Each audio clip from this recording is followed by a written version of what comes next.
It all begins on the Qinyuan continent, a place where martial strength rules over everything. Martial artists advance through 9 tiers of power, getting stronger with each step. Legend has it that a 9th-tier master can bring down the heavens with one hand and fight 10,000 men without losing. However, in the eastern state, there is a nation so powerful that no one dares to provoke it, the Martial Empire. This is because the empire is home to the youngest 9th-tier martial artist in all of history, the martial empress Wu Xin. But the situation on the imperial throne strays a bit from the military standard since this great leader's leg is currently getting massaged. The guy responsible for the pampering reveals that the woman is also his fiancée, ironically asking how her strength is doing. Empress Wu Xin blushes and turns her face away, visibly uncomfortable with the boldness in the middle of the hall. At that moment, a court official points his finger in outrage, questioning what kind of decorum that is in front of everyone.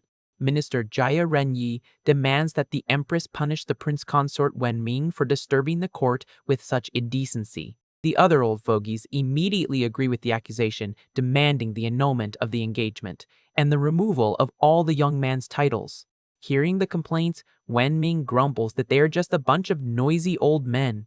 The MC complains that these decrepit old guys are always plotting to ruin his big dream of having an easy life. He introduces himself, explaining that he used to be just an ordinary office worker back on Earth. Right after graduation, the young man ended up landing in a sweatshop-like company that exploited its employees to the max.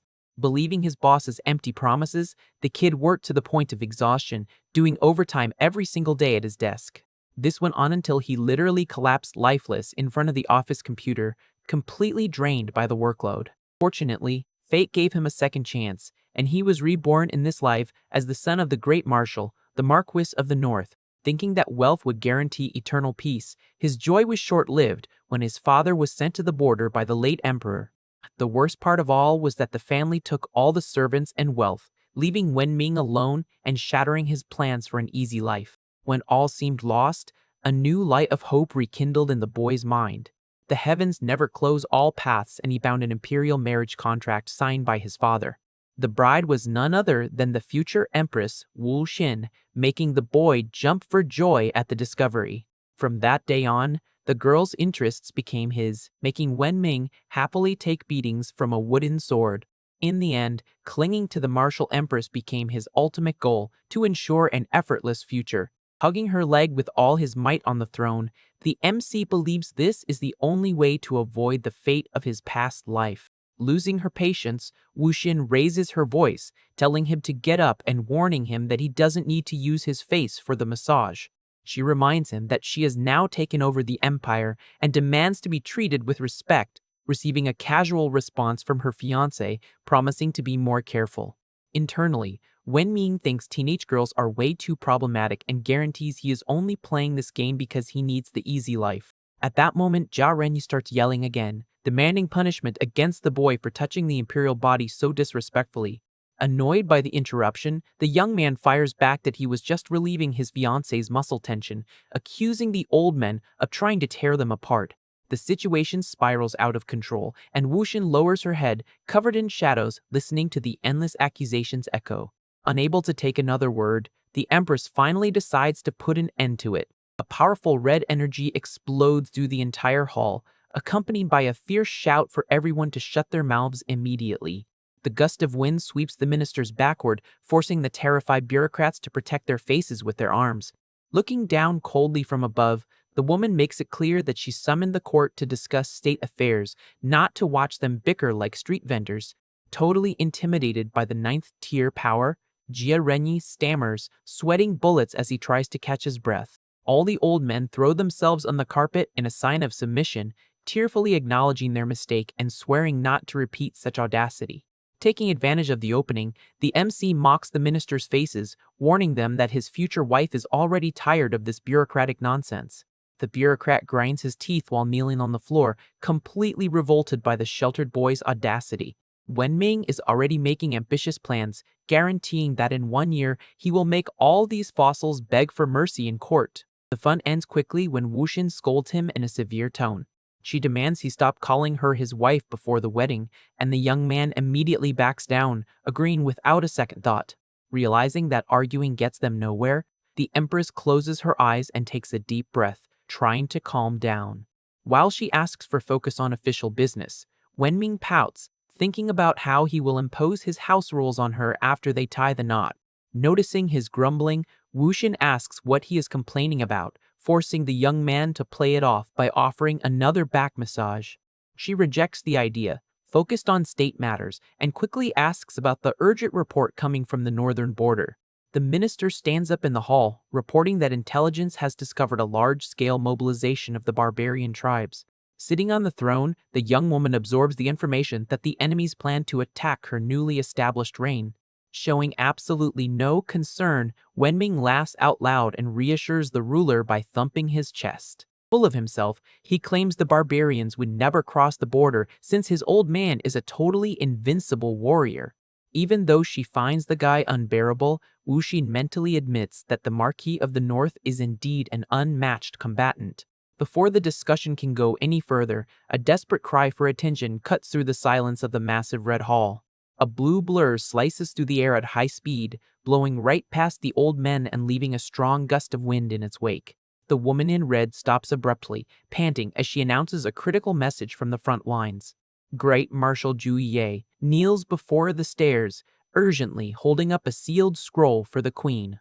The boy runs happily toward the military officer, believing the news is about his father's lightning-fast victory against the invading forces. He mocks Jia Renyi by pointing at his face, telling everyone to take notes on how a real official acts for the empire. The Empress orders Zhu Yue to read the scroll out loud, and Wenming reinforces the order so that his family's heroism does not go unnoticed. Reading the details, the marshal reveals that the barbarians invaded at dawn with 200,000 soldiers being intercepted by the main army. The military officer's serious expression crumbles, and her blue eyes tremble upon reaching the end of the battle notes. Oblivious to the problem, Wenming stands there with his arms crossed, waiting for his clan's grand, heroic conclusion. Completely pale, Zhu Ye drops the bombshell that, by nightfall, the great marshal defected to the barbarians' side. The shock hits everyone all at once, but the warrior acts fast and grabs Wenming's wrist with extreme force. Giving him no chance to defend himself, the woman tackles the boy to the ground, pinning his arm behind his back with a swift move. Zhou Yue asks how they should deal with the traitor's relative, while the young man struggles, screaming that it is all a misunderstanding. Jia Renyi glares at the scene with rage, questioning how he still dares to make excuses after that shocking revelation. Bellowing at the top of his lungs, the bureaucrat declares he always suspected the treacherous ambitions hidden by the boy's father. The other officials euphorically support the idea, laughing at his misfortune while suggesting a slow and painful elimination to set an example. The ruler's expression darkens at the cacophony of voices crying out for the worst punishments against her fiancé. Pinned to the floor, Wenming panics internally, unable to understand why his own father would set up such an ambush without taking him along. He laments never having any peace in this world, and just when he was about to secure his easy life as a consort, his dad stabbed him in the back. Refusing to meet a certain end, the boy begs for their old friendship, demanding a chance to uncover the truth about the betrayal. Hearing the desperate tone in the young consort's words, Wuxian blinks in surprise at his plea for mercy. Memories of the two of them playing freely in their childhood weigh heavily on the woman's mind, leaving the young monarch sad and torn between the throne and her heart. Surprising everyone in the court, Wuxian firmly declares that she will not take the MC's life, making the boy ask if she is serious. The old ministers panic and demand his immediate elimination, begging the monarch not to be swayed by the lies of a traitor's son. Before Jia Renyi can continue his tantrum in the middle of the hall, a sharp order for silence cuts through the air, shutting the official up instantly. The Empress makes it clear that her fiancé will be spared from perishing, but warns that this does not mean he will get off scot-free. Relieved at the chance to survive, Wenming accepts any punishment on the spot, proudly thinking that all his sweet talking finally paid off. With that, the ruler orders Zhu Yue to throw the boy into the dungeons immediately, receiving a quick confirmation from the marshal. She takes a dramatic pause while keeping a sharp gaze, setting the stage for the true sentence. The order is for the imperial doctor to snip him so he serves as a eunuch in the palace, leaving the young man completely petrified and unresponsive. Despair takes over the MC as he processes the gravity of the situation he just got himself into. Far away from there, life in the massive imperial palace follows its normal course. In Wuxin's private residence, the atmosphere is much calmer and more reserved. The young woman finally finds a moment of peace to relax, letting down her long silver hair after an exhausting day. Slowly, she steps into a pool of hot water covered in petals to cleanse her body. Feeling the muscle tension melt away, the girl lets out a heavy sigh as the water covers her shoulders. However, the tranquility is short-lived as thoughts about the court invade her mind once again. She reflects on the barbarian attack and finds it very strange that the Marquis of the North would rebel right now, knowing he left his own son as a hostage in the capital. Recalling Wen Ming's genuine panic reaction, the monarch deduces that it was not premeditated and wonders what hidden scheme lies behind it all. At that moment, an excited voice snaps the girl out of her daydreaming, asking who dared to bring the esteemed Empress so down. A young pink-haired girl slides into the water with a teasing tone, already hinting that she knows the reason for the sadness. Hugging her friend from behind, Tao Cici jokes that it must be because she misses someone, surprising Wuxin with her sudden arrival. Without standing on ceremony, the martial artist starts groping the monarch, praising the incredible sensation quite enthusiastically. The boldness continues as she admires the softness and elasticity, leaving the ruler visibly embarrassed by the situation. Out of patience, Wuxin pushes her friend's face away, complaining that she never loses that terrible habit of grabbing people in the bath. Trying to change the subject, the white-haired girl makes an observational comment about her companion's physical changes. She notes that Cici's body development over the years has been way more absurd than hers. Pretending she didn't say anything, the Empress quickly plays it off when the fighter asks what she was murmuring. Stepping out of the water to dry off, the monarch questions why her friend isn't in the mountains, since her training was supposed to last a long time still. Reminiscing about the past, Cici grumbles that her master called her reckless and demanded more focus, something Wuxin completely agrees is true. Even so, the girl reveals she was sent by her old master to help with the government right after the news of her ascension to the throne spread. With a determined posture, she claims the imperial path is tough and offers herself as a loyal minister to solve any problem. Kneeling formally, Cici swears on her sex name that she will help the ruler overcome absolutely every obstacle. Touched by her loyalty, the Empress admits she really does have a very important matter to discuss right then. Cici's eyes sparkle with excitement as she expects a political plot, forcing Wuxin to ask where all that serious posture from earlier went. Quite embarrassed, the white-haired girl invents the classic excuse that she has a friend going through a complicated problem. She narrates that this person received a huge favor in the past and, as a token of gratitude, accepted a marriage agreement with her benefactor's son. For over 10 years, the fiancé treated the girl incredibly well, always being attentive and satisfying all her whims. The problem is that recently this same veteran defected to the enemy side for no apparent reason, turning into a major adversary.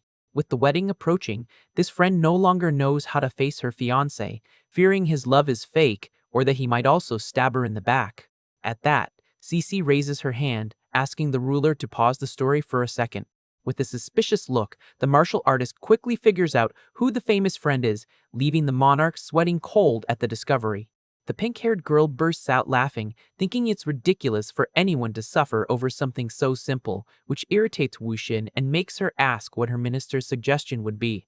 Wiping away a tear, Cici quotes her master's teachings, explaining that a man might lie with his words, but his actions always give away the truth. She concludes that the perfect solution is to send someone trustworthy to secretly seduce the guy to test if he is faithful or not. The Empress falls silent for a moment, absorbing her friend's unusual strategy.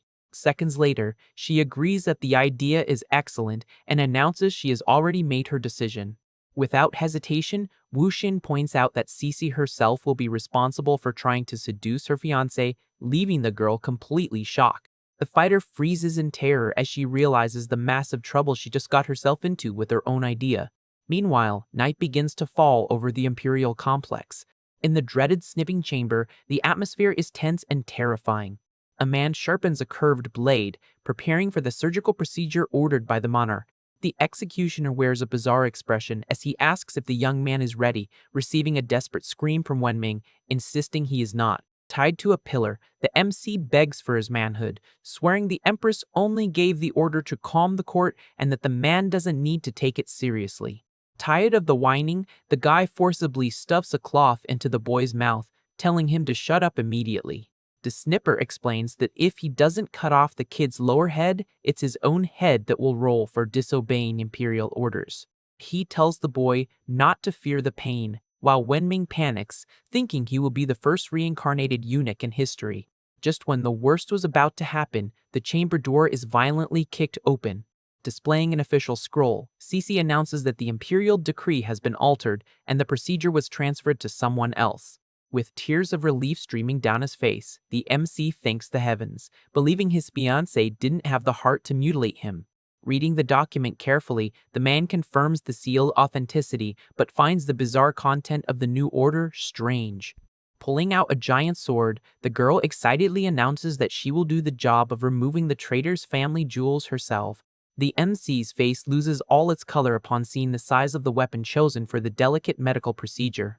Desperate over the lack of precision from the massive blade, he yells, begging the old executioner to get back to work because it's safer. Before anyone can react, the heavy sword comes down in a brutal arc, driving into the floor just millimeters away from the prisoner's legs.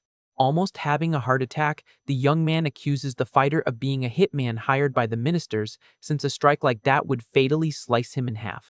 With a menacing aura and a scary look, Cece warns that he should be grateful to have the most adorable girl in the world as his suffering companion. Not understanding the act, Wenming refuses the offer right away, swearing out loud that his heart belongs solely and exclusively to the Empress.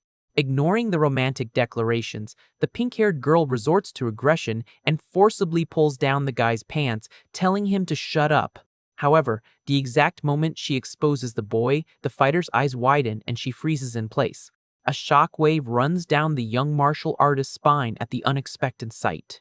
Red with embarrassment, she murmurs, not knowing how to proceed with the cut, making Wenming scream furiously, asking what she is doing there if she doesn't know the trade. Losing control of the heavy blade, Sissy ends up making a jerky movement that tears the clothes and strikes the prisoner, immediately splashing blood everywhere. The two fall into absolute silence, merely watching the red trail fly through the air of the chamber. Thinking the job was successfully completed, the old executioner cries tears of emotion, celebrating the arrival of yet another official eunuch in the dynasty. With her face stained with blood, Cece goes into a total panic and screams for the doctor to help her stop the bleeding before the boy passes away. Trying to laugh nervously, the fighter realizes the colossal mistake she just made, admitting she might have forgotten a tiny detail about handling giant weapons in surgeries. Right after the accidental strike, Cece faints on the floor, warning she can't stand the sight of blood. The boy screams in terror from the pain and the shock of the situation. A literal red fountain sprays into the air as he begs the girl to wake up and stop the bleeding. Night falls over the massive structure of the steward's hall. Already treated, Wenming breathes a sigh of relief while holding a vial, grumbling about the cruelty of that crazy servant.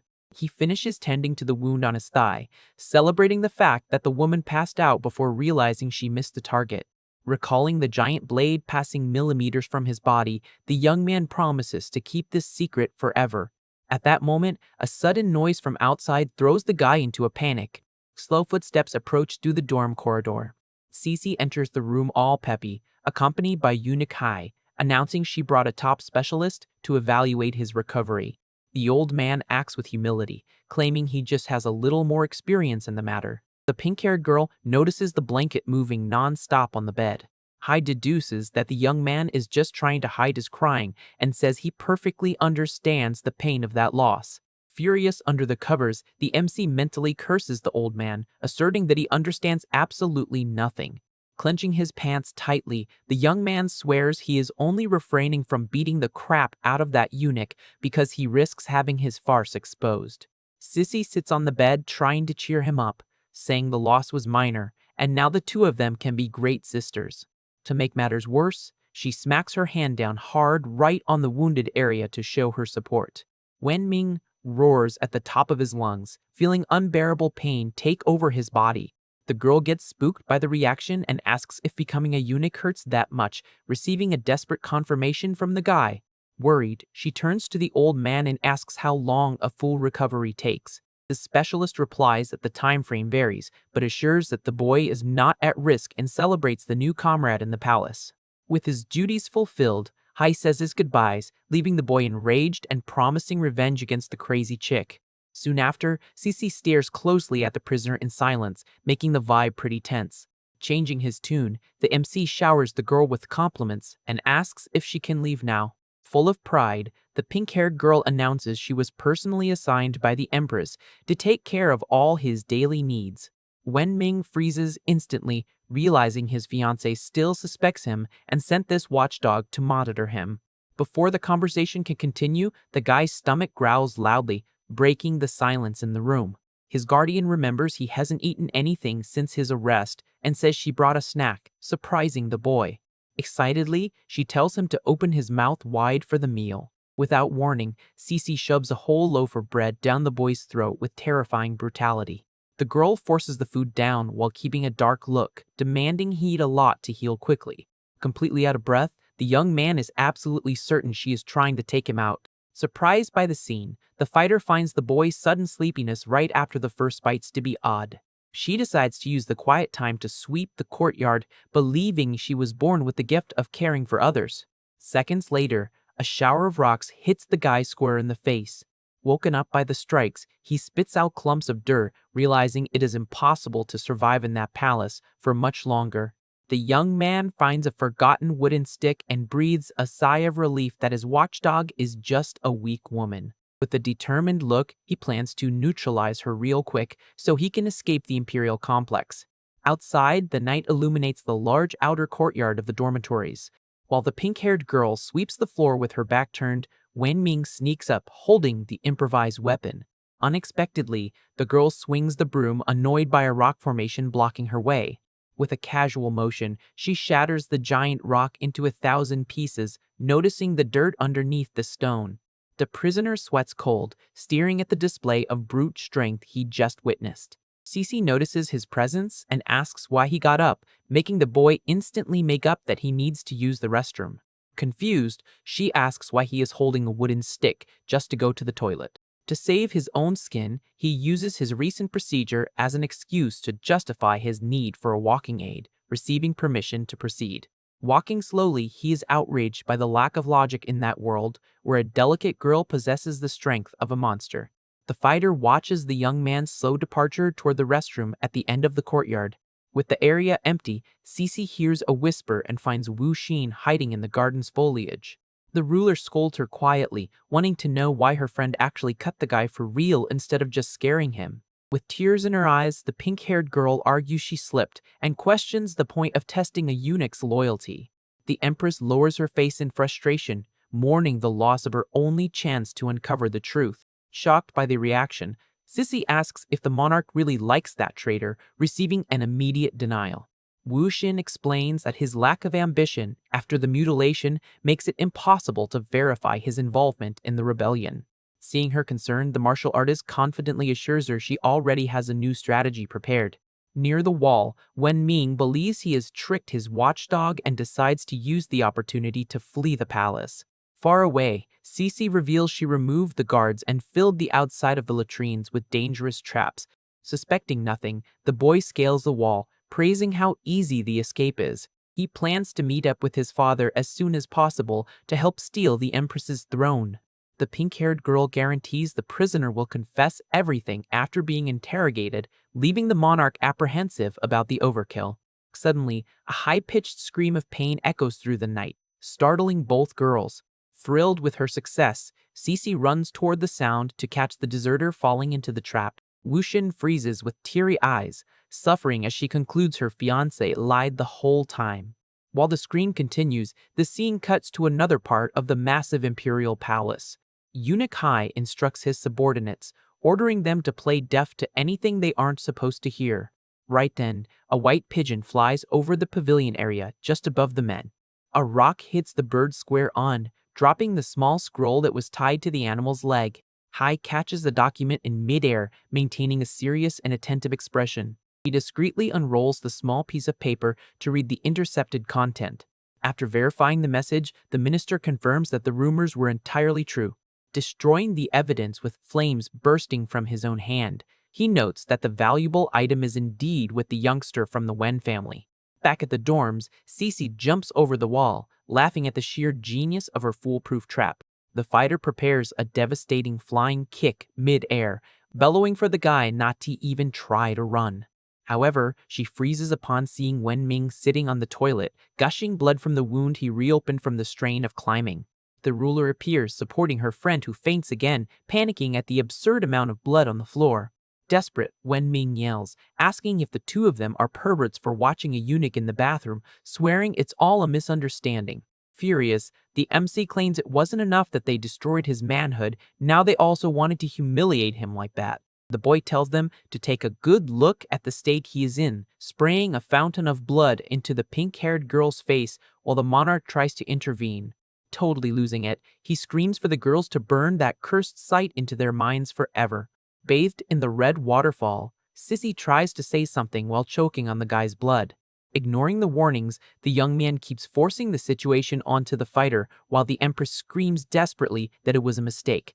Unable to take the scene anymore, the minister reacts and chucks the prisoner with brute force against the stone wall. With her face covered in blood and a traumatized expression, the pink-haired girl is supported by Wu Xin, who apologizes and decides to get her out of there fast. As soon as the two are out of his line of sight, a small smile of relief appears on the guy's face.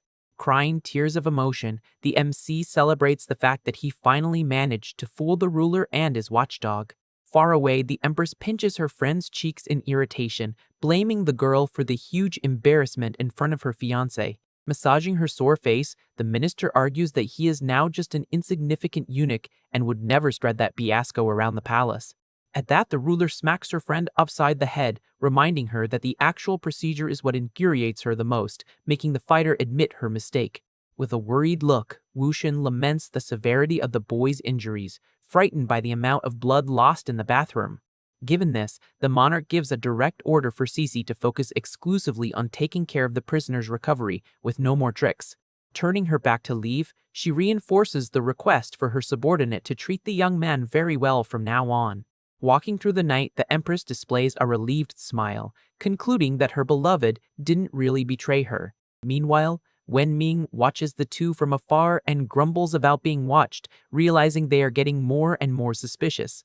The young man regrets reopening the wound during the climb, aware that this slip-up ruined his escape route.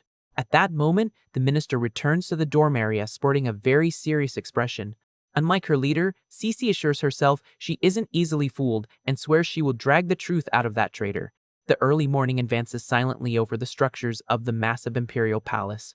Completely exhausted by the blood loss, the boy collapses face first on the bed, thankful to finally be able to rest. Holding a golden spoon, he concludes he can't rely solely on the bathroom wall to manage his escape. Inspired by memories of his past life, the MC plans to dig a tunnel straight into the palace's sewer system.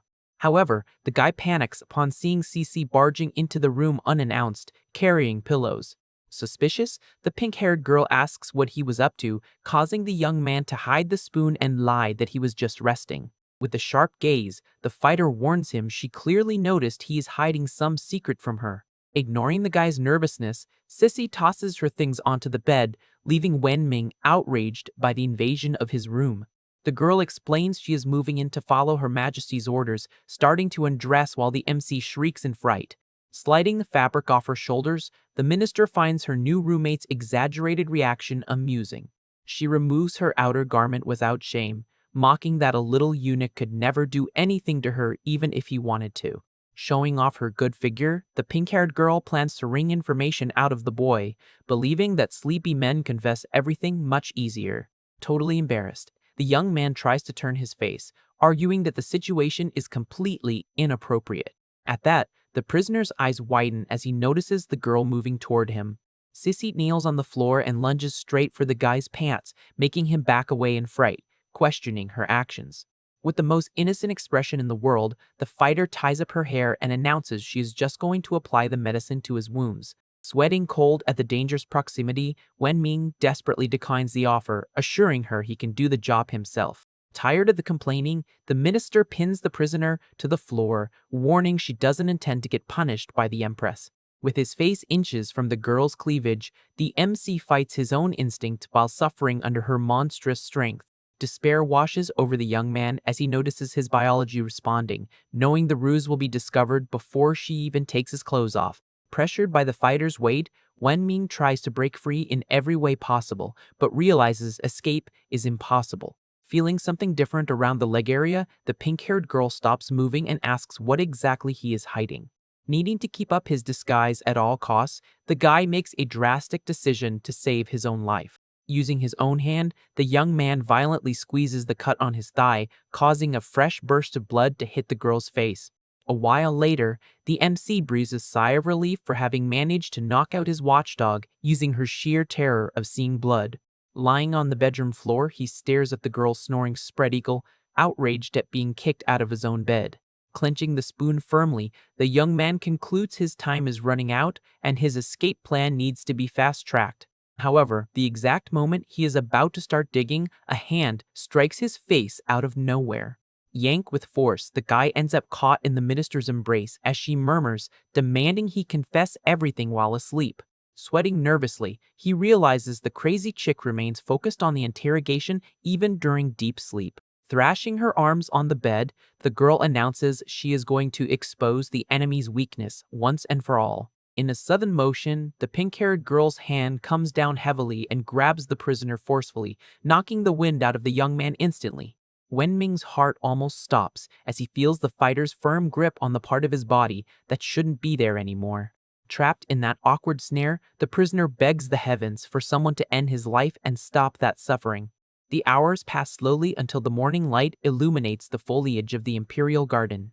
Tossed on the floor in a defeated pose, the boy is thankful the girl tossed and turned a lot during the night and let go of her grip before waking up.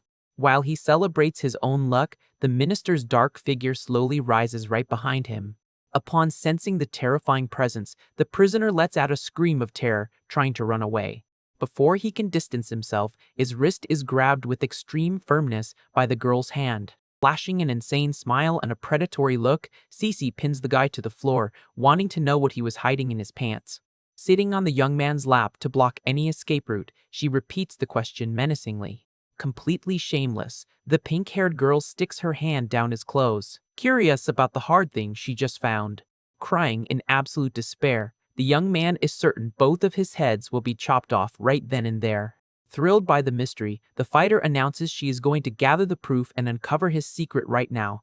To the surprise of both, the girl pulls nothing but the small golden spoon from his pants. Confused, she asks about the tool's purpose, leading the boy to quickly invent that he tried to look for food the night before. Disappointed with the lame result of her investigation, the minister throws the spoon away, complaining about being bored. Hugging the spoon, Wenming cries tears of relief for having kept the object in his pants to disguise his own bulge. Getting out of bed, the pink-haired girl states she promised to take care of him and tells the boy to get ready for breakfast. Suspicious of his caretaker's attitude, the guy cautiously asks what the morning meal menu will be. Turning around with a huge smile, she shows off a mountain of soft white steamed buns to feed the prisoner. Staring at the absurd amount of food he'd be forced to swallow, the MC's face turns pale. The young man's desperate screams begging the girl to stay away from him echo throughout the entire dorm. 1 week passes since the incident, and the palace structure is observed by an unknown figure hiding on the roof. Early in the morning, the old minister appears at the door, advising that the young man has had plenty of time to recover. Wasting no time, Hai announces that starting that day, the prisoner will begin learning how to serve his master. Wenming shudders instantly, sweating cold and holding back tears while the newcomer praises the fighter's care. Noticing the boy's deplorable state, the unit changes his tone and suggests giving him a few more days of rest. At that, the pink-haired girl's hand grabs the MC's wrist with crushing force. Desperate, the guy tearfully begs to be taken away from there immediately, not caring about the destination. Cece accepts the situation with a calm smile, handing over the crybaby prisoner and asking the old man to take good care of him. Watching the two walk away, the pink-haired girl wonders if that fragile boy really has no connection to his father's rebellion. Far from the dorms, Ming swears he will do any heavy lifting just to avoid going back into that crazy woman's clutches. The minister listens to the venting while keeping a sharp, completely silent gaze. With a friendly posture, the eunuch promises to arrange a great position for the youth since he was once the imperial son-in-law. The abrupt change in attitude leaves the MC suspicious of the old man's true intentions. Upon arriving in front of the massive imperial kitchen sign, Hai calls the boy to enter the premises. The guy drools with excitement discovering that his new job will be to taste all the delicious dishes in that place. The supervisor warns that palace food is refined, demanding the young man take only a tiny bite of each meal. Ignoring the rules, Ming takes a gigantic bite of meat, making the old man furious at his lack of manners. Swallowing his anger, Hai decides to play the nice guy and allows him to eat as much as he wants, even though he feels like ending him right there. Surprised by such generosity, the boy drops to his knees on the floor before his benefactor. He expresses his deep gratitude, stating that the old man has been the only person kind to him since he arrived at the palace. With a huge smile on his face, the prisoner offers to recognize the eunuch as his godfather. Hai feigns shock, reminding him that the boy's father is still alive, but Ming disowns his own family for the crime of treason. Acting perfectly, the old man sheds crocodile tears, praising the young man's nobility and righteousness. The two hug each other, crying profusely, exchanging vows of loyalty and protection for the future. Behind the fake tears, the MC flashes an evil smile, planning to use his godfather merely as a stepping stone for his escape. On the other side of the hug, the minister also smiles sinisterly, thinking the boy is an idiot who will be discarded at the right time. Suddenly, Ming's stomach growls very loudly, breaking the entire dramatic mood of the charade. Acting like a spoiled brat, the guy complains that just one bite didn't fill his belly and demands to taste more dishes. Hiding his immense irritation at that bottomless stomach, the eunuch suggests they look for food elsewhere. The young man hesitates, worried about the idea of ditching work on his very first day. The godfather assures him he doesn't need to worry about that and tells the boy to put on some presentable clothes to go out. Later, the duo walks down a busy street filled with red lanterns.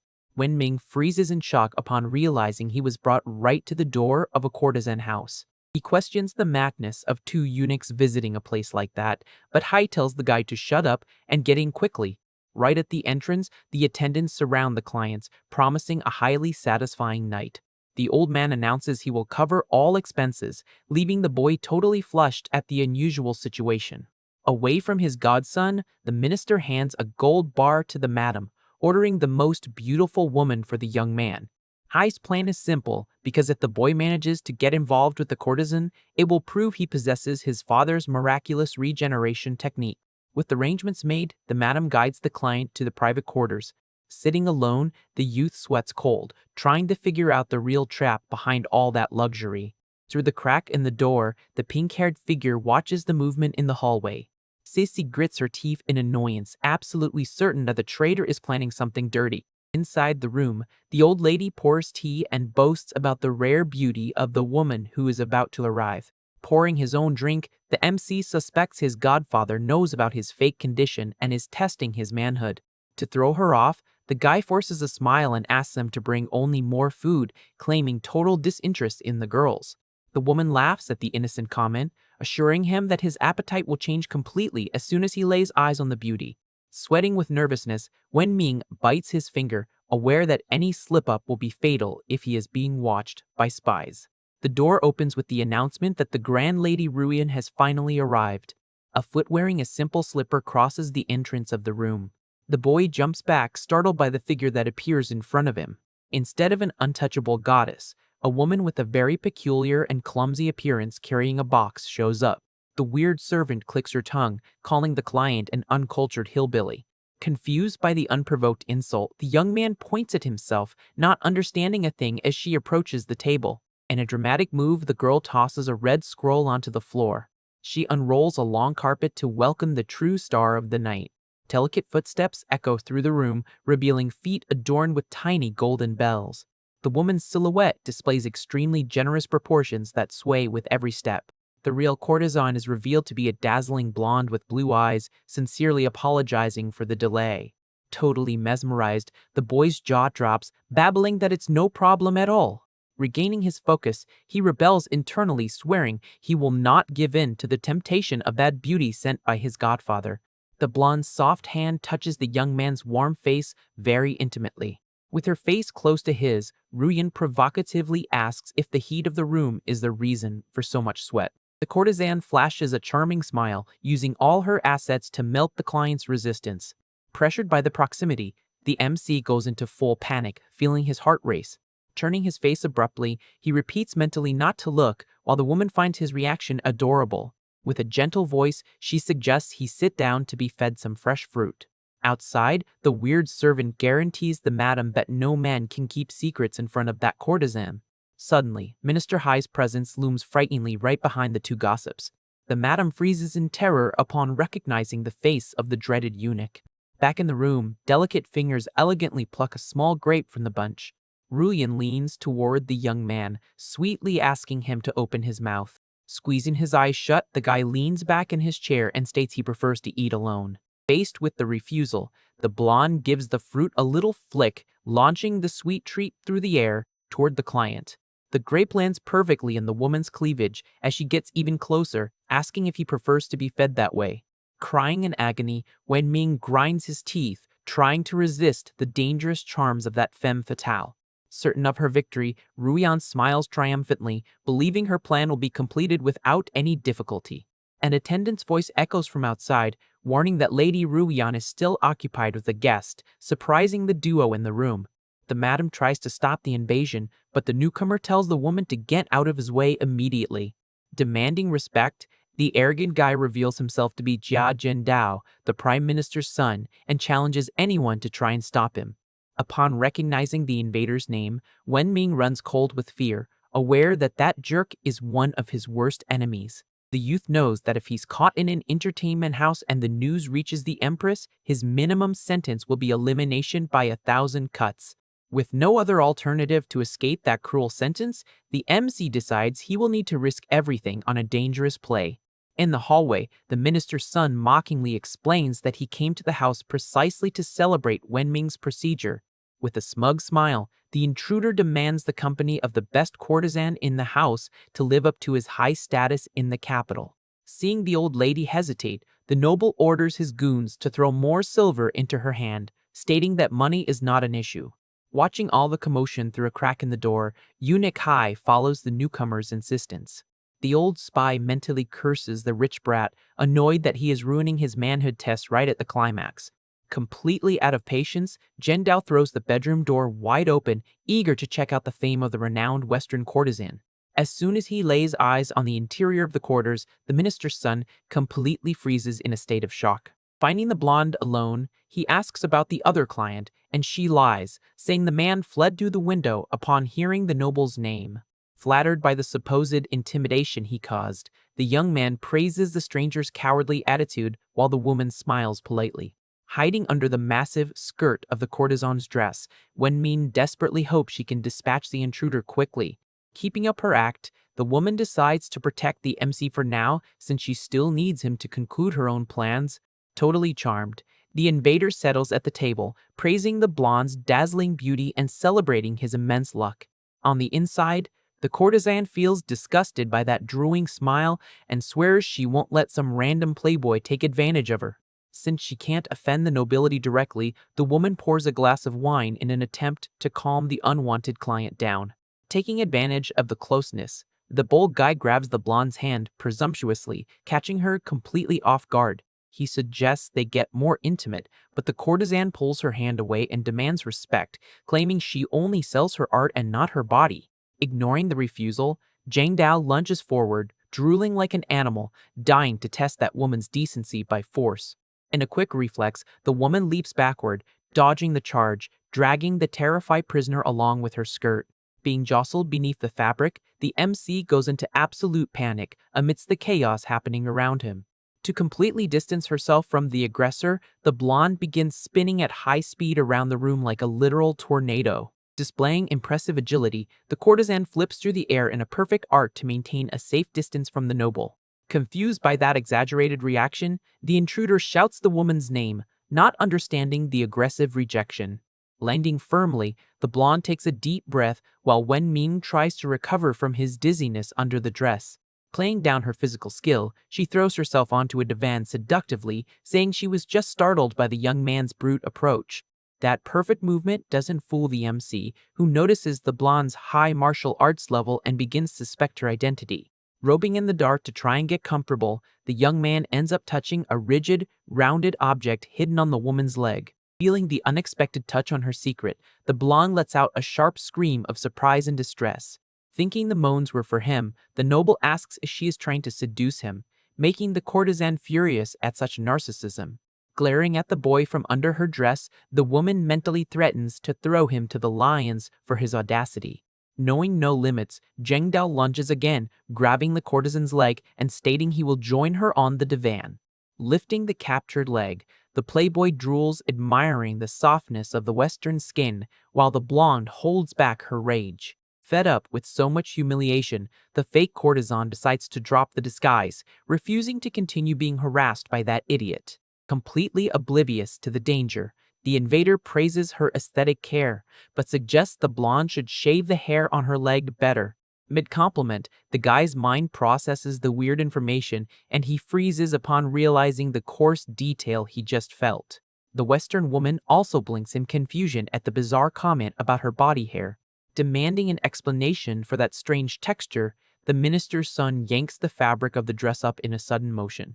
The exposure reveals the hidden MC who out of sheer desperation had stretched out his own hairy leg for the intruder to caress. Caught red-handed in the most embarrassing way possible, Wenming tries to talk his way out, asking if the aggressor would believe it was all a misunderstanding. Ignoring the lame excuse, Zheng Dao grabs his enemy by the collar with fury while the boy begs for a civilized dialogue.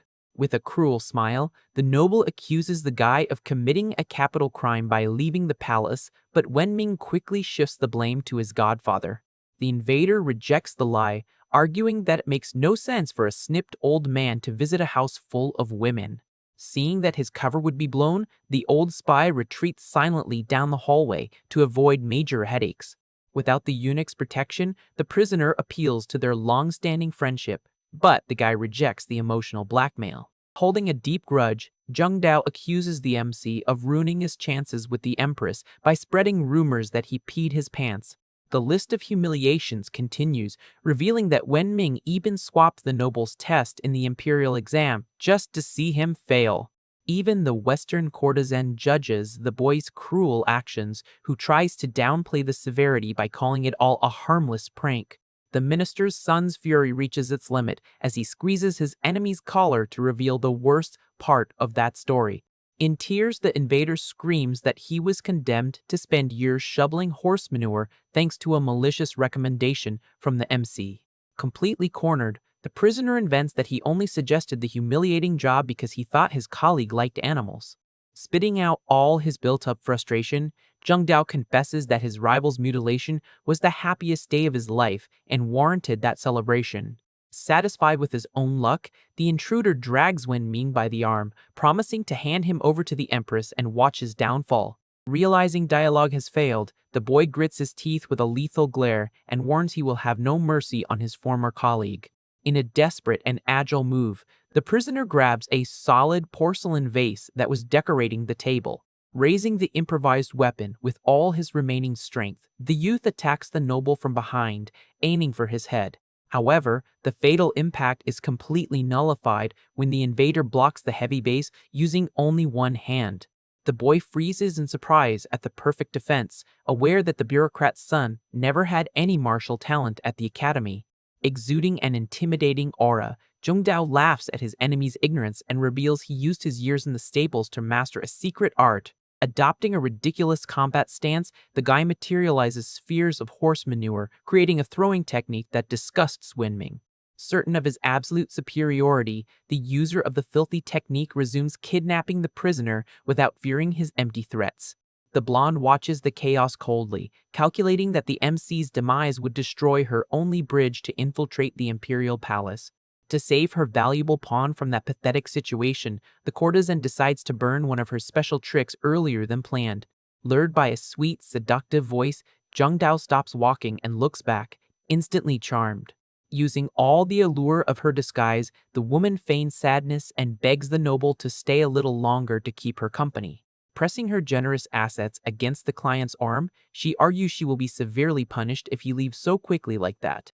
The physical contact melts whatever little rationality the aggressor had left as he easily caves to the beautiful foreigner's charms. Analyzing the venue security, the invader is certain the prisoner won't be able to get past the goons guarding the door. Completely surrendered to temptation, Jung Do lets go of his enemy and agrees to enjoy the night, thanking the courtesan for her hospitality. Wasting no time, a dark liquid quickly fills a white glass on the table. Showing off his financial superiority, the playboy promises great rewards for her service while the MC waits for an opening to escape. The blonde winks charmingly at the intrusive client, serving the drink with a seemingly innocent smile. Watching the scene, Wen Ming is confused and wonders if the woman is trying to help him and what the real motive behind it could be. With a sweet voice, she offers the glass to young Master Jia, who accepts the kindness readily with a very goofy smile. But, hidden behind the glass, her delicate fingers firmly grip a mysterious small green vial. Faking a clumsy stumble, the courtesan lets out a little squeak and spills the drink right on the playboy's chest. Pouting, she begs for forgiveness for being clumsy, but the enchanted guy assures her it's no problem at all. Taking advantage of the noble's distraction, she squeezes the hidden vial and releases a glowing purple smoke into the air. The mysterious mist goes straight into Jung Dao's face, who inhales the substance and loses focus in his eyes instantly. The blonde's gaze drastically changes to a cold expression, mentally celebrating that the trap worked. Going back to acting, she asks if the client is okay, but the guy just babbles random syllables, totally drugged. Flashing a dangerous smile, the fake courtesan uses the smoke's effect to hypnotize the target, claiming he will obey everything. Watching that bizarre scene, when Ming freezes upon realizing the foreigner is mind-controlling the minister's son. Remembering the suspicious tattoo he felt earlier on her leg, the MC concludes the woman is part of a dangerous organization. Dictating the rules, she orders the noble to forget the presence of anyone else in the room, and he repeats the order like a zombie. Very satisfied with his submission, the woman guarantees that after a deep sleep, the boy will follow all her instructions. Suddenly, the minister's son's dilated pupils contract and regain full focus, breaking the hypnosis. Killing the mood, Jun Dao jumps up abruptly and demands she wait, catching the blonde completely by surprise. In a very aggressive move, the intruder's hand grabs the courtesan's wrist forcefully, exposing the hidden green vial. Furious, the invader curses the woman for daring to drug him, while the spy asks in shock how he managed to snap out of it. Laughing loudly, the guy explains that his years dealing with horse manure destroyed his sense of smell, making the gas useless. With absolutely no mercy, Joan Dao lands a massive slap on the woman's face, knocking her to the floor while accusing the duo of treason. Distracted by his aggression, the noble doesn't even notice that Wen Ming approached from behind, once again hoisting the solid porcelain vase. Not missing this new chance, the MC brings the vase down with all his might on his enemy's neck, shattering the object. The brutal impact shuts off the aggressor's mind on the spot, causing the minister's son to collapse to the floor in front of the blonde. Holding the shards, the boy notes that his rival couldn't use that perfect defense from earlier, deducing that the gas slowed his reflexes. Already aware of the danger, Wen Ming confronts the blonde about her deadly skills, but she sticks her tongue out, pretending she only acted to save him. Using her feminine wiles, the spy grabs the boy's arm very intimately, swearing she did that out of pure love at first sight. Not falling for that femme fatale nonsense, the prisoner uses his free hand to shove her away. Laughing at her little act, he warns her the same trick won't work twice, making the woman admit he is much smarter than average. However, cutting the conversation short, the blonde performs a treacherous leg sweep on the MC, who loses his balance instantly. Fallen on his back on the wooden floor, the guy hears the spy mock his physical weakness and fearfully asks what she really wants. With zero shame, the fake courtesan mounts right onto the boy's waist, telling him to relax because she doesn't intend to hurt him. Pinned and crushed under the woman's weight, the MC's face gets smothered by the fabric of her dress, telling her to get off him. The heat of the situation slips out of Wen Ming's control as he feels his own biological body reacting to the stimulus against his will. Leaning on the young man, the spy blinks her blue eyes, somewhat confused as she feels a very strange pressure underneath her. Lifting her hips from the shock, the blonde's face turns red as she questions out loud what that hard anomaly is. The realization finally hits the shadow agent, and her face burns with shock as she processes exactly what was poking her dress.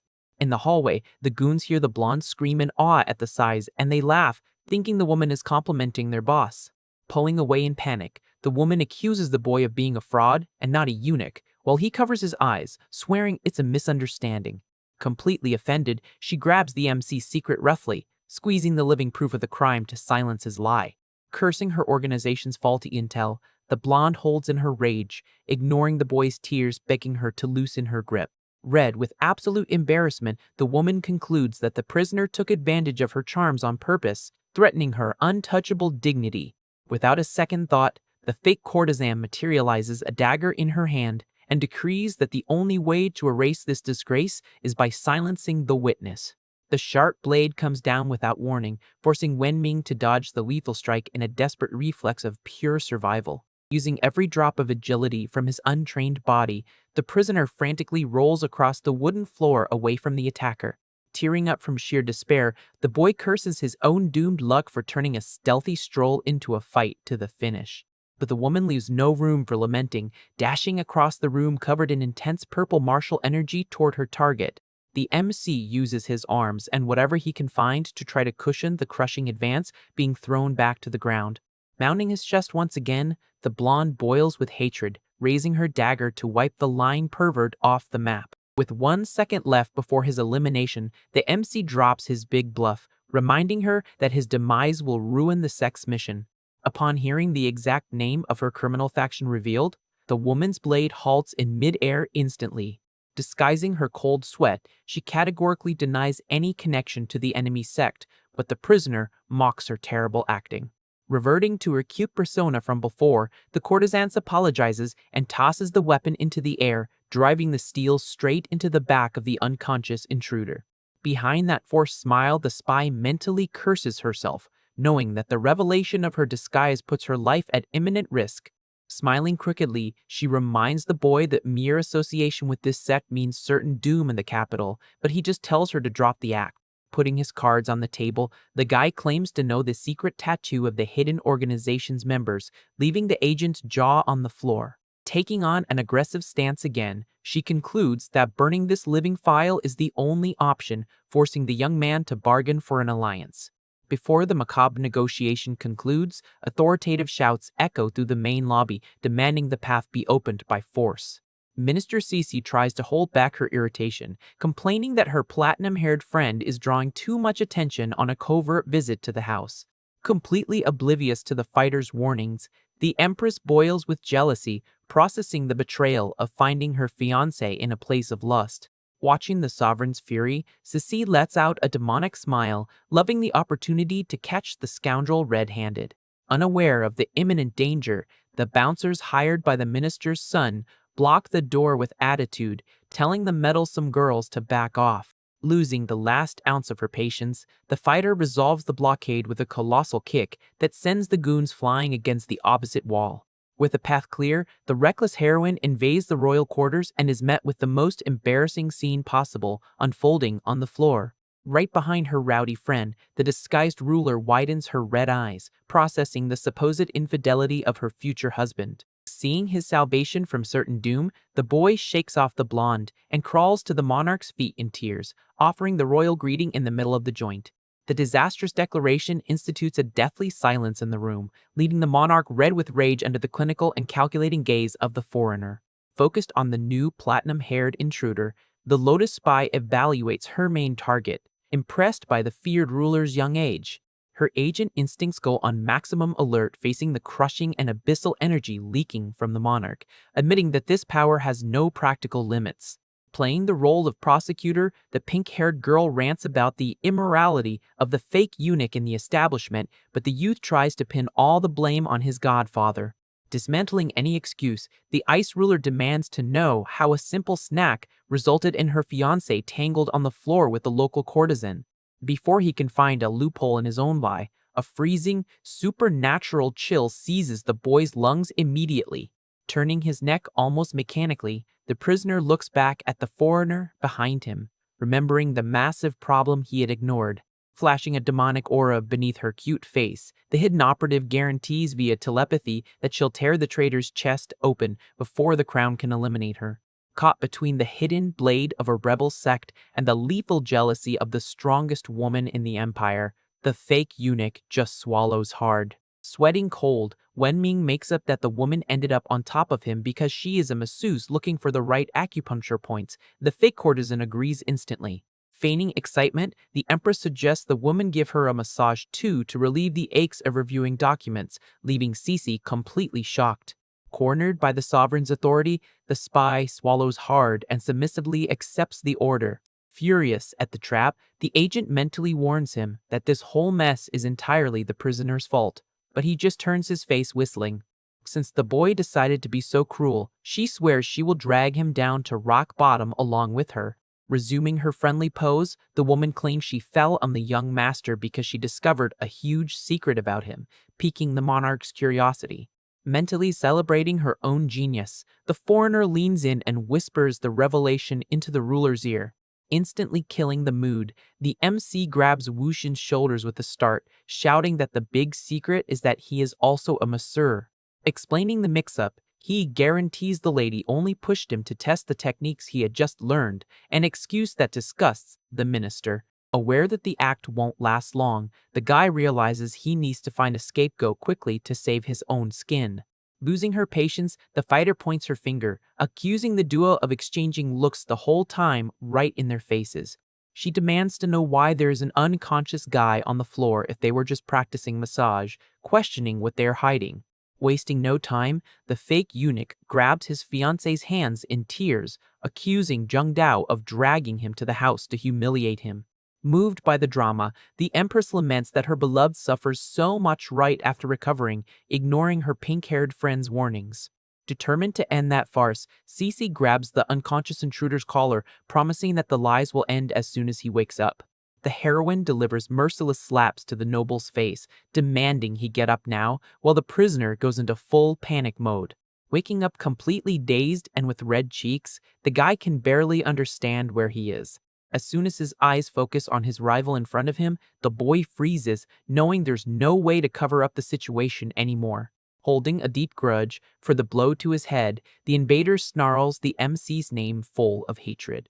Taking advantage of the obvious tension between the two, the fighter orders the newly awakened youth to expose all of his colleagues' crimes and dirty tricks. To everyone's surprise, the minister's son just lets out a hysterical laugh, mocking the fact that Wenming was snipped and claiming it served him right. The unprovoked insult completely shatters the tense mood, leaving the girls confused and the fake eunuch perplexed by the idiotic response.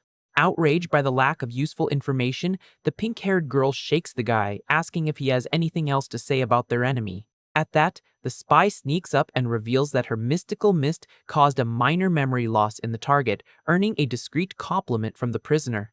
Cece drops the boy on the floor, totally disappointed, while he closes his eyes in an arrogant pose, celebrating his rival's ruin. Completely delusional, Zheng Dao screams at the top of his lungs that now he can easily replace the eunuch and become the new imperial consort. Exuding a sinister aura, Wushin appears right behind the noble, questioning such confidence, but he just brags that his father has already arranged everything. When it finally clicks that the voice belongs to the sovereign herself, the invader freezes in terror and slowly turns his face. The strongest woman in the empire glares at the boy with glowing red eyes, emanating a crushing, aggressive intent. With zero mercy, she decrees the minister's immediate demotion and condemns the youth to return to the stables, making him beg for mercy. Before he finishes his sentence begging for forgiveness, the monarch fires off a casual slap that sends the invader's body flying violently through the air. Silence reigns in the room as the MC and the agent watch the bureaucrat's son crash hard onto the wooden floorboards. Assessing the damage, the spy sweats cold, noticing the absurd power of that casual strike, admitting she has no chance at all against that ruler. Worried about the excessive force, Cece questions her action, but the ruler assures her she pulled her punch to avoid causing severe brain damage. To everyone's despair, the noble's motionless body triggers an accidental trap, causing a loose sword to fall and perfectly embed itself in his glutes. The sharp pain acts like a shock to Jing Dao's system, who widens his eyes as he abruptly regains all his memories of what happened there. Seeing the imminent danger of being unmasked in front of the Empress, the duel of liars goes into absolute shock. Demanding answers, the guy questions the failure of the mystical gas, and the blonde tries to justify it by saying physical trauma can reverse the effect. Knowing his head will roll if the truth comes out, the fake eunuch narrows his eyes, determined to silence his rival no matter what. Still sprawled on the floor, the noble begins to recount the MC's crimes to a pink-haired girl super excited for the gossip. In a swift, calculating move, the prisoner steps in, cutting off the story, warning his colleague about the dangerous object stuck behind him. Pretending to be helpful, Wenming yanks the blade out all at once with great force, tearing a scream of pure agony from the intruder amidst a fountain of blood. The unexpected bloodbath hits the reckless fighter's weak spot, making her totally dizzy as she collapses into her friend's arms. Taking advantage of the chaos, the manipulator puts on a mask of concern and insists the monarch take the injured minister to the royal doctor immediately. With no time to argue, the ruler agrees to leave the bureaucrat in her fiancé's care and carries the unconscious pink-haired girl out of the establishment. With the intruders out of the way, the fake eunuch sports a victorious and sinister expression, receiving praise from the spy for his quick resolution of the problem. Looking at the enemy bleeding on the floor, the woman concludes that a new head trauma should be enough to wipe his recent memories again. He finds the violent suggestion perfect, agreeing that it's a simple and very efficient method to deal with that headache. Like magic, the young man proudly presents his newest improvised weapon, a solid, shiny porcelain vase. Raising a heavy object above his head in a terrifying manner, the boy apologizes to the weeping colleague, claiming it is for his own good.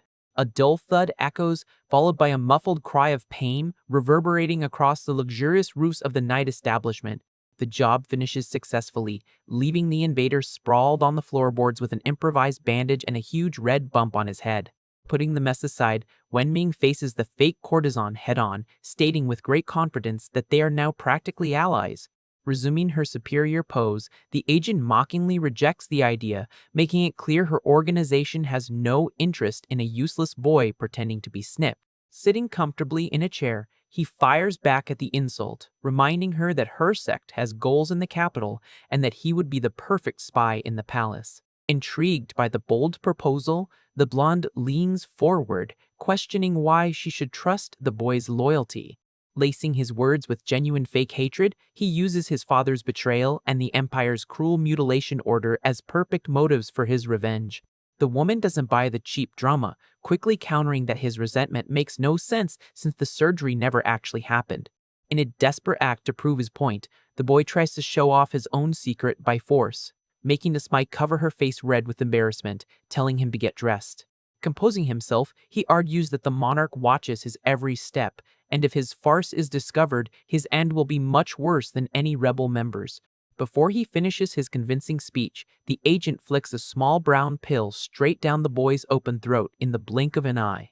Coughing violently from choking, the prisoner panics and demands to know what kind of poison the woman just forced him to swallow. With an evil look, the spy reveals it's a special harmonization pill that will only take effect within 7 days. Feeling the weight of the threat in his body, the young master grits his teeth, asking what his tragic fate will be when the time is up. The woman decrees that without the antidote, he will turn into a beast driven by lust, attacking any woman in sight and ruining his eunuch disguise forever. Outraged by the cruelty, the guy yells that he offered his help in good faith, but she assures him the drug will bring great benefits if he fulfills his part of the deal. Dictating the final terms of the blackmail, the foreigner orders him to bring classified court intel within a week, forcing the fake eunuch to agree. Clutching his own throat, the hostage silently plans that his first action after his father's army succeeds will be to wipe out the entire rebel sect. Later, the silence of the night takes over the luxurious quarters where the MC is kept under surveillance. A figure dressed in black sneaks into the room through the window, landing on the wooden floor without making a sound. Pulling back part of his mask, the old eunuch spy curses the bureaucrat's meddling that ruined his operation earlier at the courtesan house. But the conspirator isn't deterred, pulling a folded small paper packet from inside his black robes with a dark look. Putting his backup plan into action, he pours a mysterious pink powder into a porcelain cup on the table. The sabotage is suddenly interrupted when the MC's voice echoes down the hall, complaining about the rude treatment he gets from the royal guards. Caught off guard by the target's early return, the operative rushes back toward the sliding door to spy on the duo's arrival. Sneaking into the quarters, the MC and the fighter notice something very strange in the room. Noticing the wide-open window with the wind blowing, the guy guarantees he locked everything before leaving and wonders if the place is haunted. Mocking his fear, Cece claims the boy was just careless and that it proves how heavy his conscience is. Annoyed by the accusation, the fake eunuch fires back that he was tormented all day and complains he didn't even have time to take a sip of water. Grabbing a cup off the table, he announces he is dying of thirst, oblivious to the masked spy hiding in the ceiling beams. From above, the old conspirator mentally roots for the prisoner to down the spiked drink all at once. Suspecting nothing, the young master brings the porcelain to his lips, ready to quench his thirst. In a sudden move, the minister snatches the container from his hand, demanding he wait. She stares at the water intensely, as if she noticed something wrong with the contents. But her concern was pure acting, as she decides to drink first, claiming she also worked hard all day. A strange noise catches the girl's attention, making the MC deduce it must just be an echo in the room. Ignoring the sound warning, the fighter downs the cup in one go so she doesn't die of thirst, leaving the guy revolted by her audacity. In her rush, some of the liquid ends up running down the young woman's neck and getting her clothes wet. Satisfied, she sighs in relief and comments on how refreshing the water was. Focusing on her behavior, the prisoner feels totally awkward and wonders why she needs to make such provocative sounds just to hydrate. Meanwhile, the operative on the ceiling curses his own luck, furious that there is always someone to ruin his perfect plans. Despite the setback, Eunuch Hai calculates that the lust powder works on both sexes, concluding he will use the girl to test the target's physical state. Losing his patience, Wen Ming turns his back on his stubborn colleague, who simply tells him to fetch more water from the well in the yard. Running outside with a wooden bucket, he comes across a sign stuck right on the edge of the structure. The notice states that a eunuch jumped in there earlier, shutting down the area and telling people to fetch water from a garden miles away. Filled with outrage, the young man throws the container on the ground, refusing to take such a long walk in the middle of the night. Hiding in the shadows, the conspirator celebrates silently, knowing the potent drug has no cure unless the victim is submerged in freezing water. Giving up on the task, the guy decides to wait until the next day to drink in the imperial kitchen, not noticing the stealthy approach behind him. With a panting voice, Sissy asks if he is still very thirsty, instantly grabbing the boy's attention. Totally dominated by the poison's effect, the warrior sports a sweaty face, confessing she is feeling an unbearable heat. Advancing toward the prisoner in a predatory manner, she suggests they find a way to satisfy that urge together. Completely panicked, the fake eunuch backs away, demanding she not bring her face so dangerously close. Ignoring all boundaries, the fighter grabs her colleague's neck and steals an intense kiss right there. Using all his strength, the young man shoves the girl away, desperate at having lost his first kiss before even touching his fiancée's lips. But the rejection has no effect on the minister, who murmurs completely out of her mind that it still wasn't enough. Going on the offensive again, she lunges like a wild animal while the boy begs the perverted woman to stop her madness. Forcibly holding her head, Wen Ming notes her altered state and suspects the very poison he ingested earlier caught onto his companion. Trying to find logic in the situation, he suspects this might be another aggressive loyalty test, while she forcibly pulls at his clothes. From high up on the roof, the spy watches the relentless chase, hoping the girl tears off the target's disguise once and for all. The scramble ends at the edge of the off-limits well, where the prisoner falls to the ground trying to stop the minister from forcefully ripping his pants off. Aware of the imminent danger, the boy grits his teeth, determined not to let a simple seduction ruin his cover to survive in the palace. Taking advantage of the closeness, the powder-dominated woman traps her target in a crushing hug, showing off her colossal strength. With no option to escape, the MC uses the momentum and throws them both straight to the bottom of the well, deciding to test her resolve underwater. Seeing his trap spiral completely out of control, the old man flees across the rooftops, cursing the duo's unpredictability. During his desperate escape, the operative is struck squarely by a dark bird, getting confused by the shower of feathers in his face. Before the spy can understand what happened, a booming scream of hatred echoes through the palace's outer courtyards. Far from there, Minister Jiarenyi mercilessly humiliates his own son, furious at being demoted after the ruler's fiasco at the establishment. Crawling on the carpet, Zheng Dao tries to pin all the blame on their family rival, claiming he was targeted by a trap set on purpose. Sitting in his armchair with contempt, the bureaucrat argues that being fooled by a useless guy discarded by the court only proves the boy's incompetence. Despite his fury, the old man takes responsibility for the house's honor and vows he himself will make the prisoner pay for this offense. Demanding absolute obedience, the political leader decrees that his son will spend months locked up studying so as not to cause any more trouble.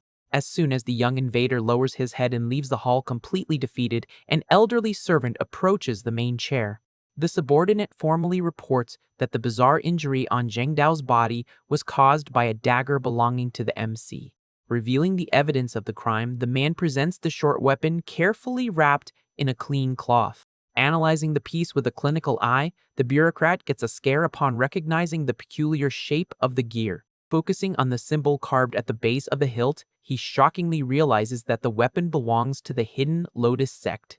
The discovery brings back memories of a past catastrophe when massive floods destroyed crops and spread misery across the northern borders. Amidst the chaos of that time, legends say a mystical leader appeared riding a white donkey, delivering divine resources to save the survivors. Bothered by the people's blind worship, local rulers ordered imperial troops to capture the so-called sage by force. Returning to the present, the minister ties up the story's loose ends, accusing the MC's family of having deep ties to this enemy faction. The servant offers to prepare the carriage immediately, but Jia Renyi refuses the idea, knowing a mere piece of metal doesn't hold up a treason charge. Handing over a valuable banknote, the bureaucrat orders a covert investigation to find out who the fake eunuch's recent contacts are.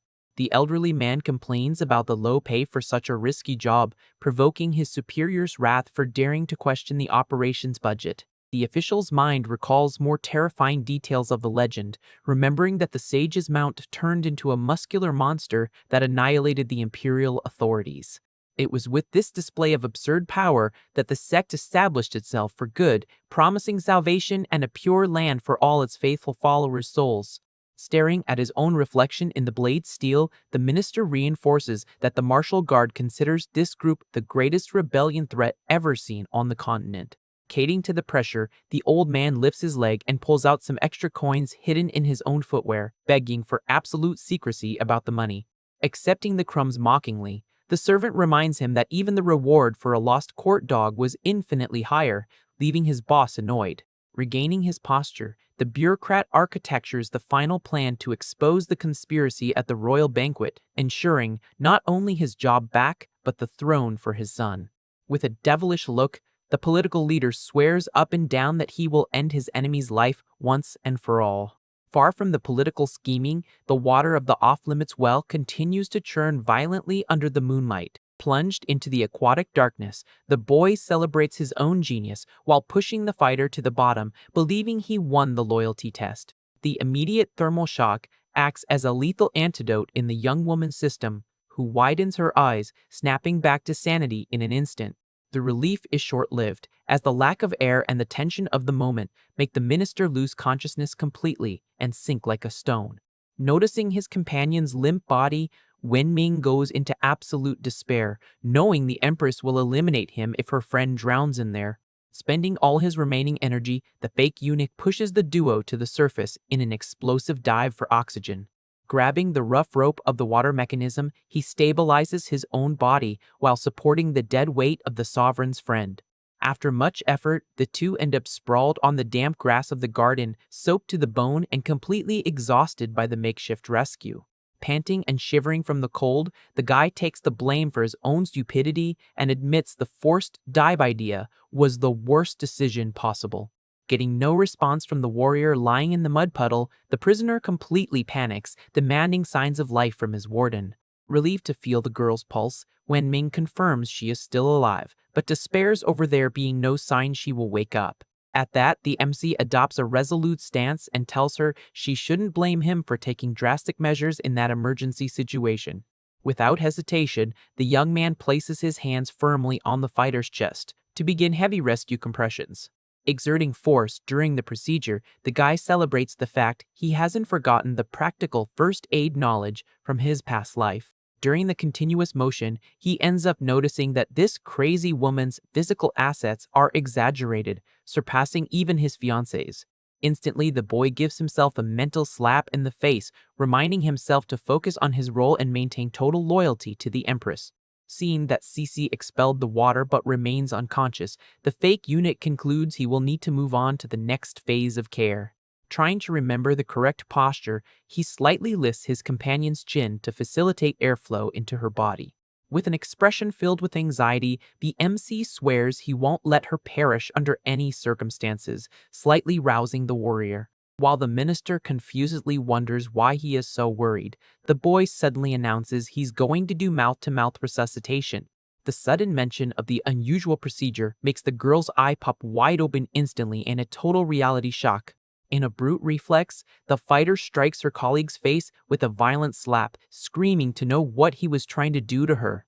Holding his red cheek, the boy argues he just wanted to save her, but Cece furiously shoots back that there is no healing magic through kisses. Despite getting the worst of the scuffle, the young master lets out a long sigh, letting all the stress leave his body. Sitting on the damp earth, he decides to forget the embarrassment and sincerely confesses he's happy she didn't meet her end, leaving her speechless. Viewing the prisoner in a new light, the minister notices he still cares about her even after getting beat up for nothing. Completely embarrassed, Cece deduces that the boy harbors intense feelings for her and panics thinking about how to explain this to the monarch. Breaking the silence, Wenming grabs his dark clothes and suggests they both dry off quickly to return to their quarters before dawn. Noticing his warden is still frozen on the ground, he reaches out his hand and asks why she is still planted in the garden. Without thinking clearly, the young woman brutally refuses the contact and slaps her colleague's extended hand. Caught in a dilemma, she screams at the MC, begging him not to create situations that put the Empress in a difficult position, leaving him bewildered. Away from the courtyard, the quiet of the early morning wraps around the massive bureaucratic residence belonging to the Internal Affairs Office. Inside the spacious and silent room, Unikai focuses his tired vision on the meticulous reading of some scrolls. Holding a small hidden note, he discovers that the enemy envoys will arrive in 3 days and that he should use the party to spread lethal chaos. Burning the secret message, the old man finds the idea ridiculous, remembering that the ruler uses rigorous tests and food tasters against this type of attack. A mysterious voice emerges from the shadows, assuring that everything was coldly calculated by the rebellion, startling the old eunuch immediately.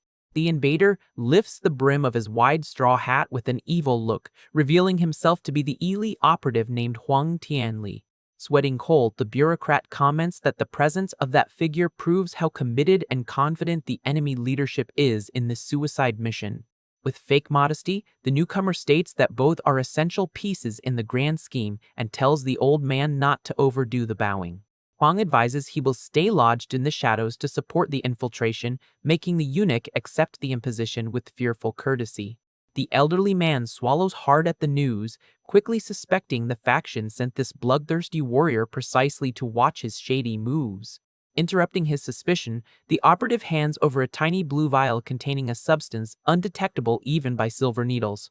Hai insists the maids will ruin the poisoning when they taste the dishes, but Huang assures the toxin takes at least half a day to act. Detailing the poison's mechanism, the invader reveals the mixture irreversibly dries up the victim's lungs, bringing an agonizing end. Holding the small glass with trembling hands, the old conspirator is shocked by the formula's absurd power and asks what the product is called. Hiding his face back in the shadows of the hat, the warrior flashes a smile of pure evil satisfaction upon hearing the fearful question. Under the solitary glow of the moon in the night sky, the powerful chemical toxin earns its macabre name, Withering Ruin. After 1 week of exhausting training, the strong sun highlights the flawless beauty of the massive wooden bridges in the Imperial Garden. Completely sweaty, the fighter collapses on the stone floor, letting out an exhausted sigh after doing the heavy lifting all by herself. Staring at a bag full of freshly pulled weeds, Sissy grumbles non-stop about being forced to do cleaning duty for the ambassadors. At that, she catches a glimpse of a male figure relaxing comfortably across the open hallway. Seeing the fake eunuch resting while she works, the girl narrows her eyes, overcome by a deep hatred. Like a punishing ghost, the warrior appears silently behind the young prisoner, casting a huge shadow of rage. Caught in the act by the royal friends yelling, Wenming forces an awkward laugh, claiming he only stopped for 5 seconds. Noticing the nervous twitch of his hands, she demands to know what he's hiding, forcing the boy to invent that he was reviewing notes on the barbarians. The topic of the ambassadors triggers massive suspicion in the minister's head, who immediately pictures a plot by the boy to contact his traitor father. With no patience for lies, Cece lunges at the prisoner, trying to grab the evidence of treason by force right in the middle of the open courtyard. The woman's absurd strength knocks the MC to the stone floor instantly, and she declares out loud that this time he has no escape. Crushed by his companion's robust body, Wenming enters a cycle of absolute panic due to the uncomfortably tempting position. The forced contact threatens the fake eunuch's peace of mind as the warrior insists on frisking him with absolutely zero sense of personal boundaries. Realizing he's going to yield to his instinct, the guy pinches his own arm, desperately trying to think of how to preserve his disguise and his vital agreements in the palace. Completely dazed by the chaotic assault, the youth widens his eyes, having no idea how to defuse that ticking time bomb in front of him. The limit of humiliation arrives suddenly when a guard announces loud and clear the imminent entrance of the ruler herself. Carrying her typical aura of relentless domination, the martial Empress appears and stares at the absurdity on the ground with a pale face. Sprawled shamelessly over someone else's fiancé, the fighter freezes in terror while the boy keeps his eyes bulging. Furious at the daytime indecency, Wuxin demands immediate explanations from her friend, who tries to defend herself by claiming it's a security check. The monarch shifts her heavy attention to the fallen MC, making the youth sweat cold under the silent psychological pressure. Dusting himself off, the fake eunuch cracks a cynical smile and uses sweet nicknames to assert he would never do anything against the woman he loves. Exuding enviable confidence, he raises his arms, inviting Cece herself to finish the useless search to prove the truth of the matter. But the stubborn girl starts pulling at his inner fabric again, accusing him of hiding brushes, while the prisoner backs away, asking for respect in front of the sovereign. Before the physical struggle tears more fabric, a blunt strike hits the top of the reckless warrior's pink head.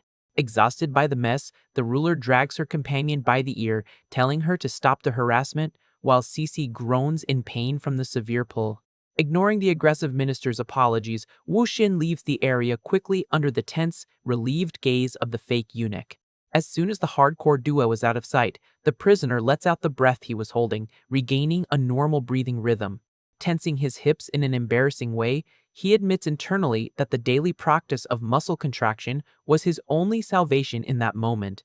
Regaining his strategic focus, the MC remembers his deadline is up and decides to look for the spy immediately to get the antidote. Checking the material well hidden in his robes, the boy hopes the detailed Imperial defense map will convince the rebel to honor the macabre deal. At that same moment, in the outer edges of the palace, the old eunuch Hai walks along, focused on his own conspiratorial issues with the High Court. Staring at the fatal blue liquid, the old man concludes he needs to act fast to get the Wen family techniques without interference from the rebellion. Looking up, the conspirator finds the exact target of his thoughts, bribing the guard with an excuse that uses his fake name. Taking advantage of the lie's success, the prisoner smiles at the uniformed man and walks freely out the armored doors without leaving any suspicion. Watching from afar, Hai puts the information together incorrectly and fervently believes the boy escaped to fetch the hidden manuals in the capital. With greed clouding his judgment, the old villain leaps with impressive agility to the top of the roof, beginning his stealthy hunt after the prisoner. Hours later in the city's administrative center, the grandeur of the columns and red details houses the empire's imposing official meeting. Stationed at the main door with her minister and Tao, the ruler dismisses the two guards at the entrance, ordering them to stay outside the hall. The sudden entry shatters all the silence of the place when the hall's doors are violently thrown open. Sitting imposingly, the ruler settles in, displaying all her royal authority. With a teacup in hand, she comments that her friend watched the prisoner for days and didn't find anything weird. Unsatisfied with the monarch's passivity, the warrior demands she not let her guard down.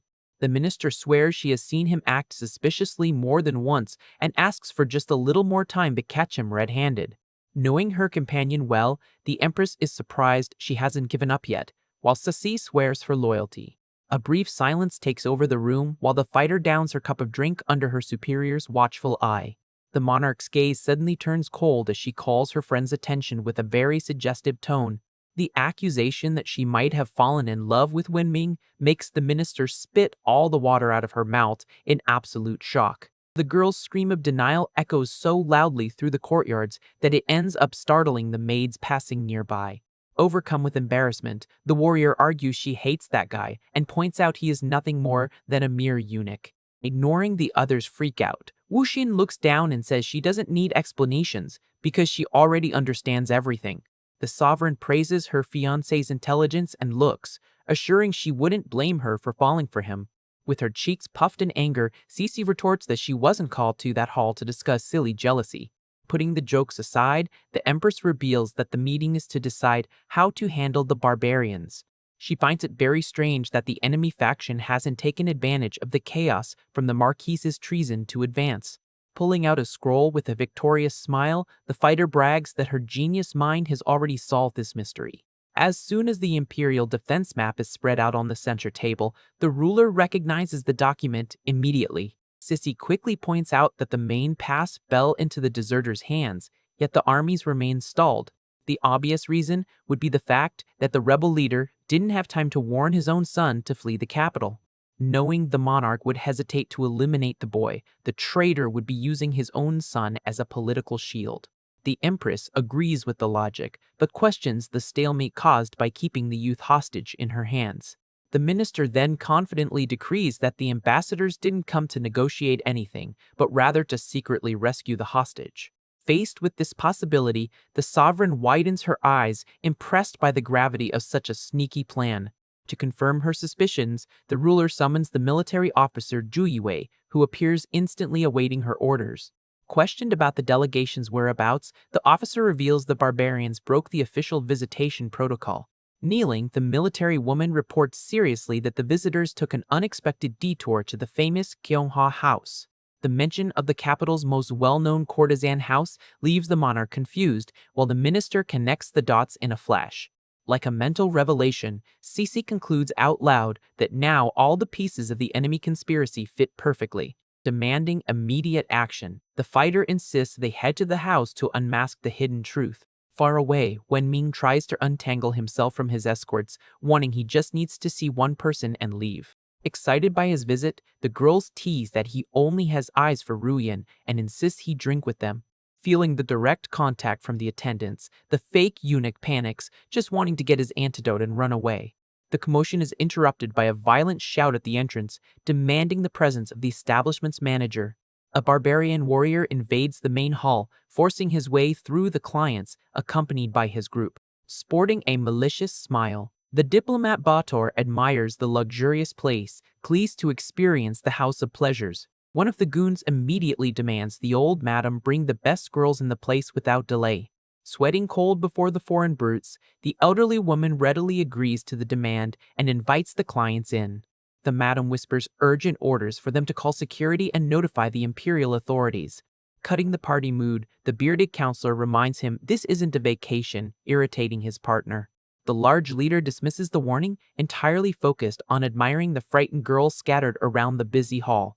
With zero hesitation, the foreigner forcibly pulls a worker while she desperately tries to pull away from his approach. Watching the pitiful scene, the MC notices the group's rustic clothes and notes their northern origins.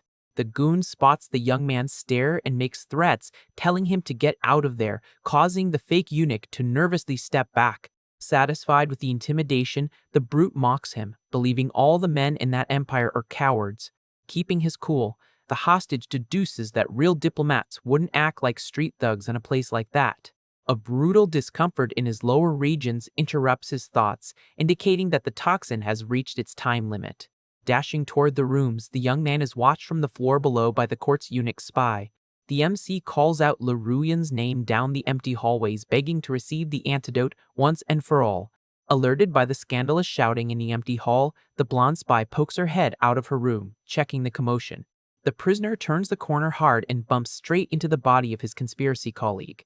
The clumsy impact knocked the fake eunuch flat on his back on the floor, causing the enemy warrior to collapse on top of him. Sprawled over her invading partner, the blonde scolds his lack of attention while the guide justifies that it was an accident. Visibly annoyed by the intimacy of the fall, the girl grabs the youth's hair, ordering him to get away. The accidental contact makes her threaten to snip the prisoner for real, while he blames his instincts on the lethal poison. The heated argument is cast aside when both notice a suspicious noise approaching the door of that room.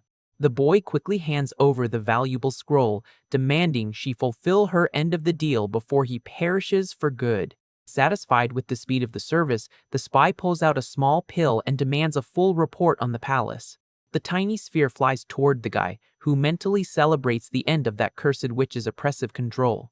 But a violent tremor at the door startles the MC at that exact moment, making the medicine bounce far from his hand. Despair instantly takes over the fake eunuch as he sees his only salvation bouncing far away from him. The entrance opens to reveal the intimidating presence of the enemy leader who had followed the girl's footsteps. Entering the room arrogantly, the red-haired giant asks if she's the best in the house, cornering the fake allies. Fixing his gaze on the disguised spy, the barbarian approves of the empire's women and vows to thoroughly enjoy his night visit. Forcing a friendly smile, the infiltrator tries to keep up her attended disguise and complains about the client's sudden invasion. The old matron appears right behind the warriors, demanding in a low tone that the girl serve the rich guys perfectly. Clenching her teeth in pure frustration, the blonde curses her boss's greed for bringing trouble right at this moment. To avoid the mission being discovered, she uses her legs subtly to hide the confidential papers under the bed.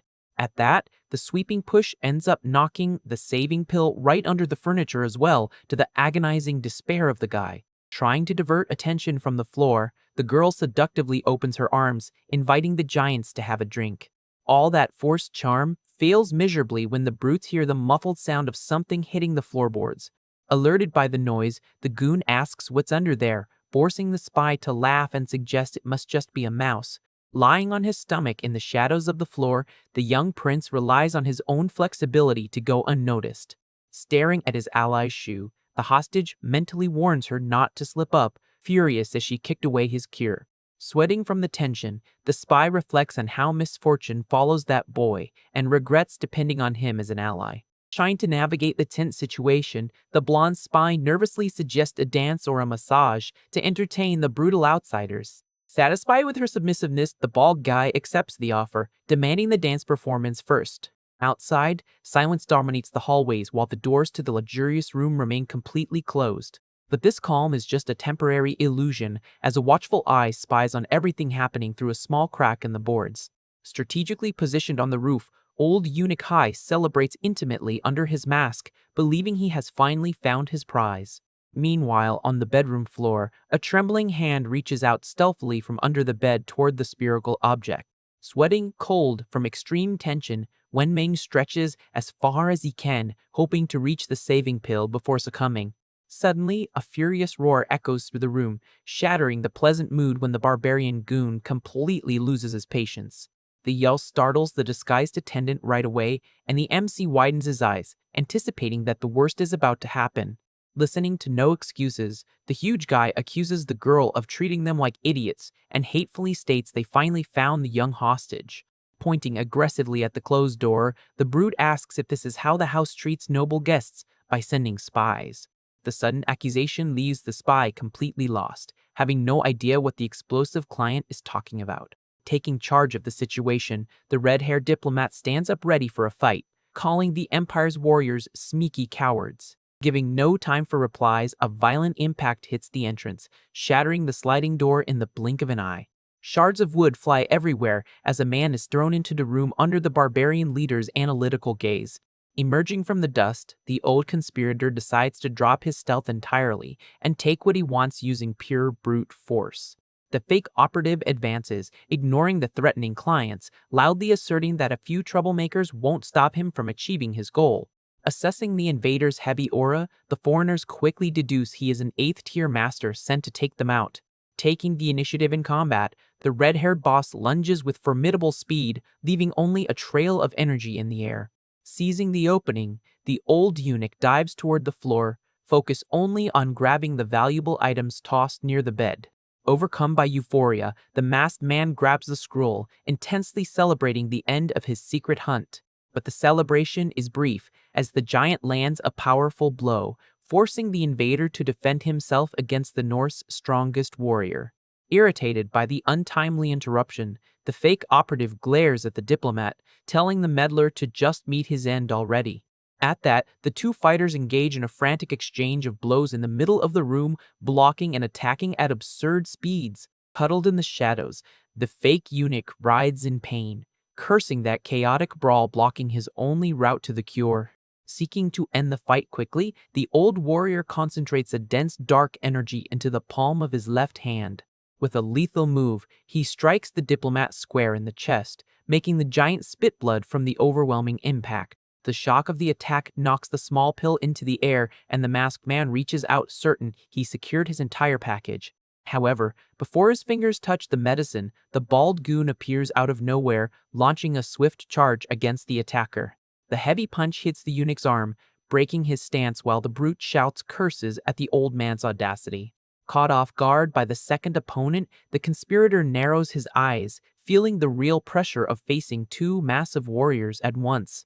Regaining his balance in midair, he grabs the attacker's leg and prepares an immediate counterattack to clear his path. Realizing the adversary's monstrous skill, the bald foreigner sweats cold, clicking his tongue in frustration at the immense strength. Oblivious to the bloody brawl, the young prince cheers internally as the miraculous little sphere bounces and lands right in front of him. While the masked man pins the goon, the red-haired leader composes himself, impressed by the intruder, and questions that bizarre regeneration story. Taking the situation personally, the fake operative tragically declares that his suffering goes far beyond what anyone there would understand. Unleashing all his repressed power, the villain activates a devastating area of effect technique that sends a purple shockwave across the room. The energy blast hits everyone in its radius, throwing the blonde spy against the wall as she screams complaints about getting beat up for nothing. The merciless impact breaks the girl's defense, causing her to spit up an alarming amount of blood amidst total destruction.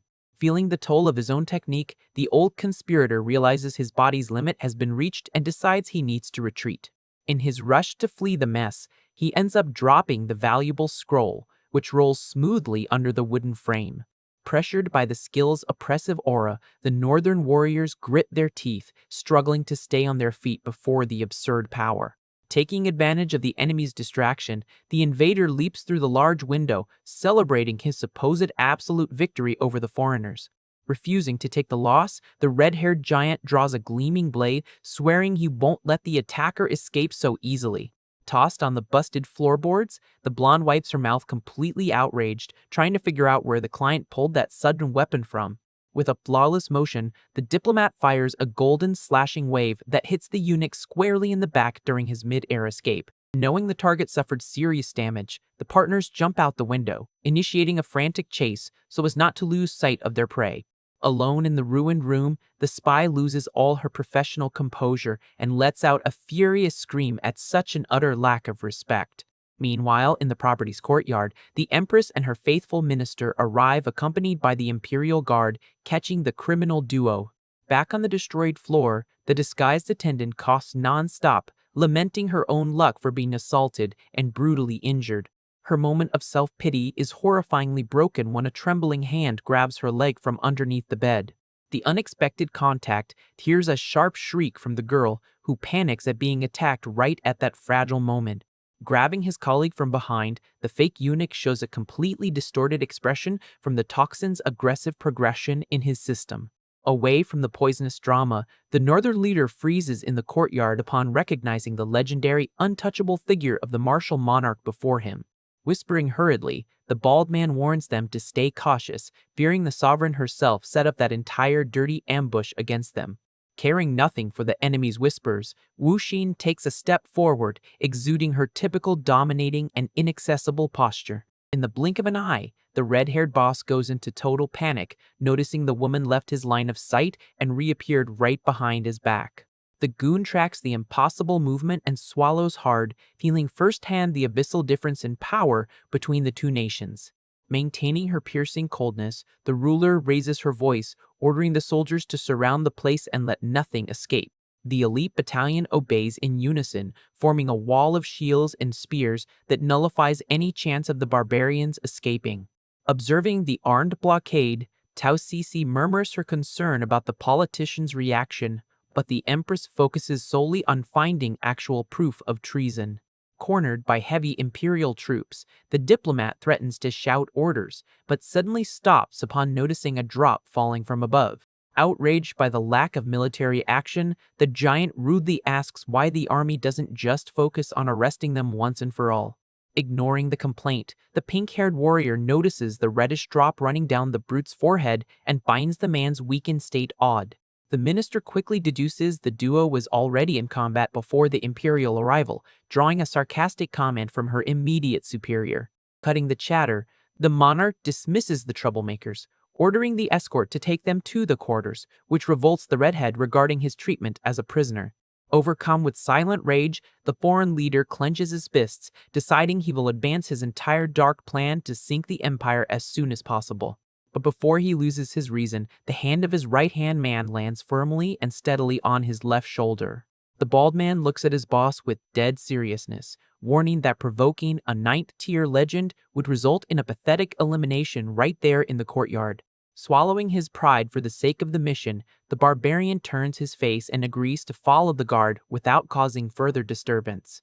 Dao Sisi stares at the broad backs of the giants walking away, maintaining a deeply suspicious look over that whole weird situation. Turning to her friend, she points out that the Northerners could be crucial allies to Wenming, and the sovereign confesses she already noticed their aggressive intent. Completely confused by the reasoning, the warrior demands explanations as to why they didn't nip it in the bud by taking the duo out immediately. Exuding a grand aura of dark energy in the shape of a dragon, the Empress decrees that the fury of an ant does not shake an apex predator. The response, laden with absolute sovereignty, brings tears of admiration to the loyal friend's eyes for the invincible monarch's unreachable level. Returning to the main focus, the ruler reminds her that the only important target that night is to capture the young prince before he can make contact. Inside the Cheonghua house, the loyal minister orders all martial guards to clear the area immediately. Taking charge of the search, Sisi demands they check every single room without leaving a corner unsearched. Meanwhile, the Empress moves swiftly up the establishment stairs to lead the hunt. With a focused gaze, the monarch privately hopes the young prince doesn't disappoint her. Out of the imperial sight, Wenming wakes up confused and panting, not understanding what is happening to his own body. The guy sits up in bed, putting his hand on his face, deducing that the poison took effect and completely knocked him out. But reality hits him suddenly, and he falls into despair, remembering he was in the middle of a lethal crisis. Fearing the worst, the fake eunuch hurriedly lifts the blanket to check the state of his supposed procedure. An immense relief washes over the MC as he confirms his manhood is still intact. However, right after, the young man notices a strange and familiar sensation very close by. Gripping the fabric tightly, he notices the texture is not exactly that of a normal pillow. The prince sweats cold as he realizes he definitely has something, or rather someone, hiding under the covers. Yanking the sheet back all at once, he comes face to face with the blonde spy, completely bare and with teary eyes. Faced with the awkward scene, the boy quickly closes the blanket, whistling as if he hadn't seen absolutely anything. Disgusted by his cynical attitude, the girl pulls the fabric back, glaring at the guy with pure indignation. Menacing no words, she rants, accusing the scumbag of doing the deed and then pretending nothing happened. The girl laments her own misfortune, reminding him she is the saint of the Lotus sect and ended up losing her innocence to a prisoner. The young man defends himself instantly, justifying he had no choice and that she only gave in because she was severely injured after the fight.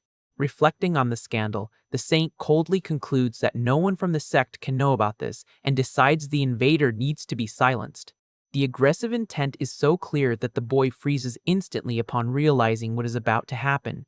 Lunging with everything she has, the blonde tries a sneak attack, but her wrist is firmly intercepted by the MC. Frustrated, the spy curses the guy for predicting the strike, and he nervously admits he just heard her hostile thoughts.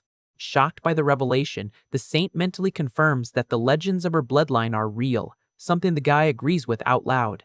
Keeping control of the situation, Wen Ming asks for an explanation about the legends, leaving the girl revolted that he hit the jackpot. The young woman reluctantly explains that her sex cultivation technique means that, after intimacy, the couple's power is shared. Feeling a purple energy pulse through his body, the guy stares at his own hands, understanding the reason for his sudden martial strength. A confident smile forms on the MC's face, who already starts planning how to use all this new martial capability. Wasting no time, the prince hurriedly puts on his pants, leaving his accidental ally completely lost by his rush.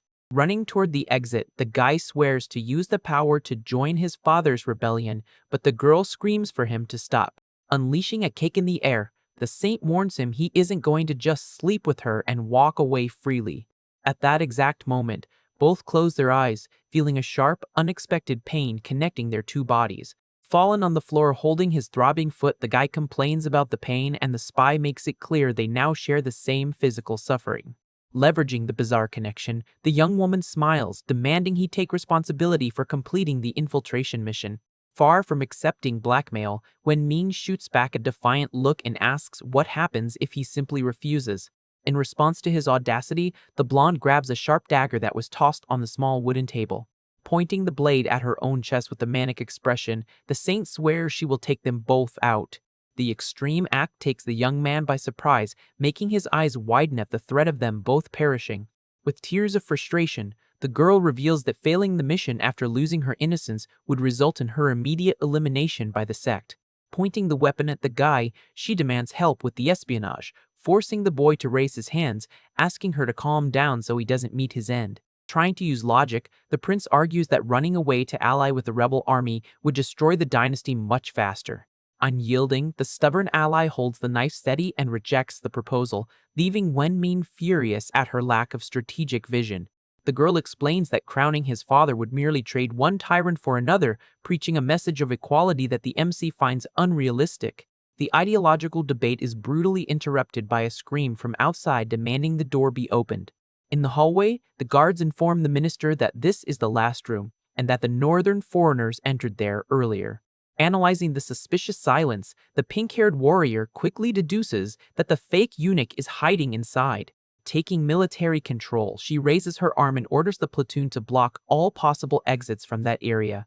The soldiers obey promptly, marching with heavy footsteps to surround the entire perimeter of the area. In a matter of seconds, the troops form a flawless blockade line in front of the main doors.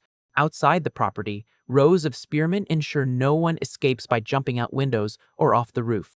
Oblivious to the imperial tension, a small mouse scurries out of its hole in the wall, breaking the heavy mood of the room. Without the patience to wait, Tao Sisi uses a huge wooden log to shatter the door with pure brute force. The violent impact sends wooden splinters flying everywhere, leaving the rodent completely paralyzed with fright. Resting the weapon on her shoulder, the minister flashes a proud smile and challenges the young prince to try and escape again. Accompanied by the invincible monarch, the warrior confirms with total certainty that this is the last room in the house. Announcing the official inspection, the girl kicks the divider panel to access the main part of the quarters. The aggressive invasion startles a sound of surprise from the only person present in the silent room. Hidden behind a sheer veil, the female figure asks the sovereign for forgiveness for being dressed inappropriately. Ignoring the courtesan's plea, the Empress maintains her cold posture and orders her faithful subordinate to search the place. Standing before the bed, Wu Jin asks directly about her fiancé, and the girl replies softly that she hasn't seen any young man. Observing the reclining shadow, Cece narrows her eyes with extreme suspicion, while the woman keeps playing innocent. Tired of the act, the warrior lunges abruptly toward the bed, startling the disguised saint who tries to stay in character.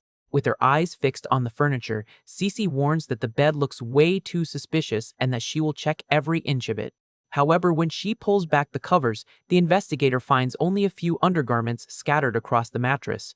The spy teases, laughing and offering the clothes as a gift, which leaves the warrior visibly annoyed by the boldness. Holding the thin fabric, Cece's face flushes, and she complains that this kind of clothing is too risky. Tossing the piece aside, the loyal minister concludes the prisoner must be hiding around there, knowing his tactics.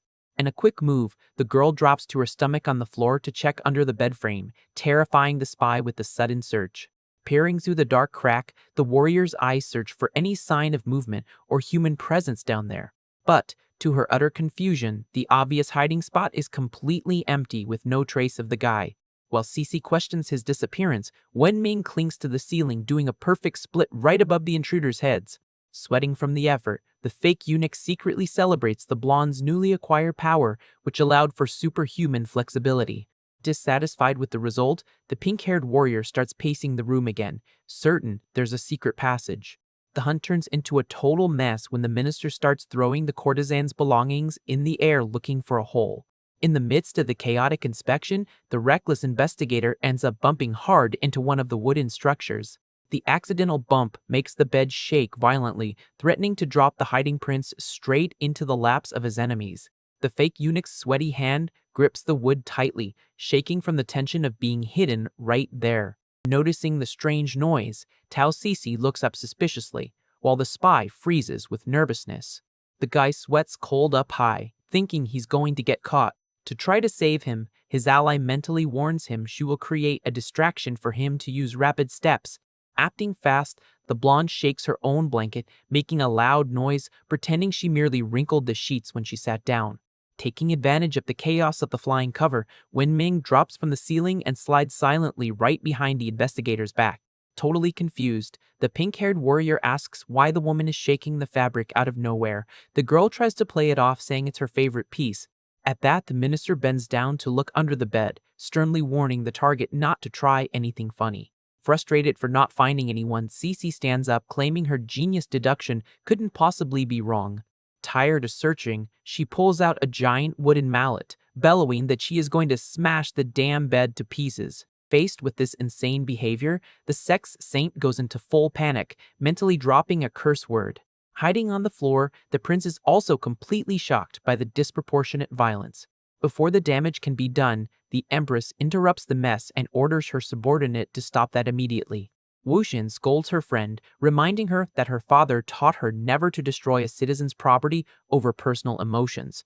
Maintaining her relentless posture, the sovereign states they've caused enough of a scene and tells the girl to pay the house's owner for the damages before they leave.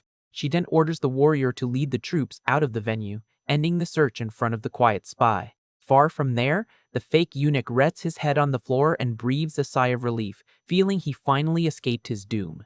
Just before crossing the doorway, the invincible monarch casts one last silent look over her shoulder.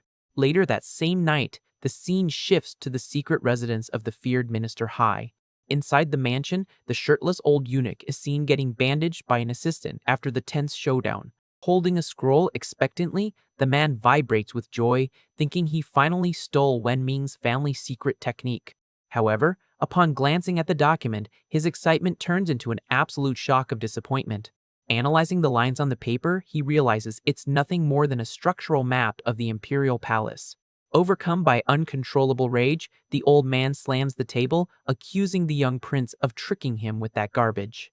The assistant tries to call his master, but the operative breathes heavily, exuding a heavy aura of pure hatred. Suddenly, the anger makes way for curiosity when he notices a peculiar detail in the drawing's markings. Putting the pieces together, he lays a human body diagram right over the palace map lines. The result makes the infiltrator step back in surprise, understanding the true value of what he has in his hands. Unable to contain himself, he runs around the hall holding the papers up high, leaving the lackey confused. With a wicked smile, the man starts cackling, declaring he has finally solved the riddle. He deduces that the map's markings serve precisely to simulate the flow of energy through the body's meridians. Thrilled by the discovery, the spy identifies that the east gate corresponds to a pressure point, while the west tower connects to another. Determined to get stronger, he strikes his own chest with his fingers, screaming that he is going to break his martial limits once and for all. To speed up the process, the old man pulls a small reddish pill from his own clothes. Without hesitating, he tosses the mysterious medicine straight into his mouth. Immediately, the fake godfather reacts violently to the impact of the drug coursing through his veins. Tearing off the bandages, he howls, feeling an indescribable sensation, claiming heaven and earth are flipping inside him. The eunuch bends backwards, bleeding profusely. The helper gets scared, but he ensures it's just the old impurities being purged for the renewal of his bones. The tension peaks, and the delirious warrior's body starts overflowing with uncontrolled energy. Firing a devastating punch into the floor, he cracks the tiles, releasing sparks of pure purple aura. Bathed in the chaotic glow, the master celebrates the marvel of using the pill as a key to realign his own bodily structures. Suddenly, the experiment takes its toll. The man lets out a terrifying scream as he suffers an absurd hemorrhage. The unstable force creates an explosion that violently throws the old man backward. The impact slams the leader hard against the shattered floor, causing the lackey to run desperately to help. Even fallen and injured, the traitor starts laughing darkly, murmuring that he finally did it. Raising his head, the madman sports an insane expression, swearing that in 3 days he will recover his limbs and take revenge on everyone who humiliated him. Focusing on the night horizon, he decides the royal banquet will be the beginning of his revenge, and that the entire empire will be his. Returning to the trashed room, the blonde sits tiredly on the floor after all that absurd stress. She announces the guard is gone and tells the prisoner to come out. The guy crawls out praising the perfect synchronization they had during the escape. Excited, he promises never to forget her help and swears to return to marry the girl when his father takes the capital. The courtesy ends instantly when the girl violently yanks the boy's ear, making him holler in pain, not understanding a thing. Pointing a dagger right up close, the spy demands he continue the infiltration in the palace without questioning orders. Dying of pain and fear, the prince tearfully begs his stubborn partner to move the dangerous blade away. Bothered by the constant pressure, the MC demands the truth about what her real mission there is. Switching to a more serious tone, the saint asks if he knows the legend of the dragon vein, but the guy is totally oblivious to the story. Patiently, she details that the dynasty's founders sealed a true dragon, using that ancestral power to unify the continent. The problem is that, after 100 years, the corruption destroyed everything and the people continue to suffer without being able to rebel because of that sealed magic. Full of conviction, the blonde reveals that her true mission is to find this hidden energy and destroy it once and for all. Completely lost regarding the scale of the problem, when Ming wonders if another character's storyline accidentally got mixed up with his own. The ally hears the bizarre thought and asks what kind of collision he is talking about. He laughs nervously, giving the excuse that he just remembered a random story. Annoyed by the distractions, the warrior demands focus, reinforcing that the prisoner now possesses all her martial power and needs to act. Pointing firmly at the young man, she states that it is his duty to finish the job and bring justice, leaving the fake eunuch absolutely perplexed. With no other alternatives to escape the pressure, he sighs in defeat and accepts the difficult task of searching for this so-called magical vein. Satisfied with the agreement, the girl gets incredibly embarrassed when she remembers one more extremely important detail. Completely awkward, she warns him that the sex celestial mark was transferred to his body as well, telling him to be careful not to get caught. Startled by the level of commitment of that spell, the boy hastily opens his robes to look for the tattoo. The young woman turns her face away in embarrassment, while the prince shamelessly pulls his undergarments aside to inspect the area. Upon finding a drawing of a little elephant, the MC relaxes his shoulders, concluding that one more crime on his record won't make a difference. Closing his clothes again, he laments his own cursed luck, questioning why such absurd problems keep happening to him. Pulling the focus back to the mission, the accidental partner turns his head and asks what the next step is. Avoiding eye contact, the spy replies softly, only asking him to be very careful during the dangerous search. Noticing the different tone, he teases her, asking if she is worried. The blonde totally loses it, yelling that she is only afraid of perishing along with him due to their connection. Finding her aggressive reaction funny, the boy guarantees that he will get the job done quickly without causing trouble, being shooed away right after. Even with the young man walking away, the warrior remains deeply embarrassed while mentally calling him an idiot for having zero sense of romance. Outside, the fake eunuch peeks down the corridors, making sure no imperial guards are lingering around. Amused by the situation, he thinks about how his silly ally totally forgot that he can also hear her thoughts. That same night, the scene shifts to the silent quarters of the imperial palace. While one of the guards yawns out of boredom, a small piece of stone flies by and hits the roof right next to him. Taking advantage of the distraction, Wen Ming internally celebrates how having martial skills makes infiltrating the place an absolute breeze. Rugen's voice echoes in his mind, telling him not to get arrogant and to focus on the mission, and the guy replies by rolling his eyes and saying he got it.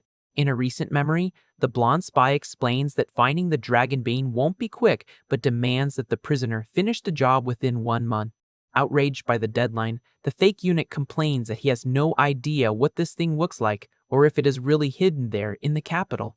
Walking down the hallways, he touches the solid walls and wonders if this mystical energy could be sealed inside the masonry. Without many clues, the boy picks up a loose stone from the ground to investigate the area better.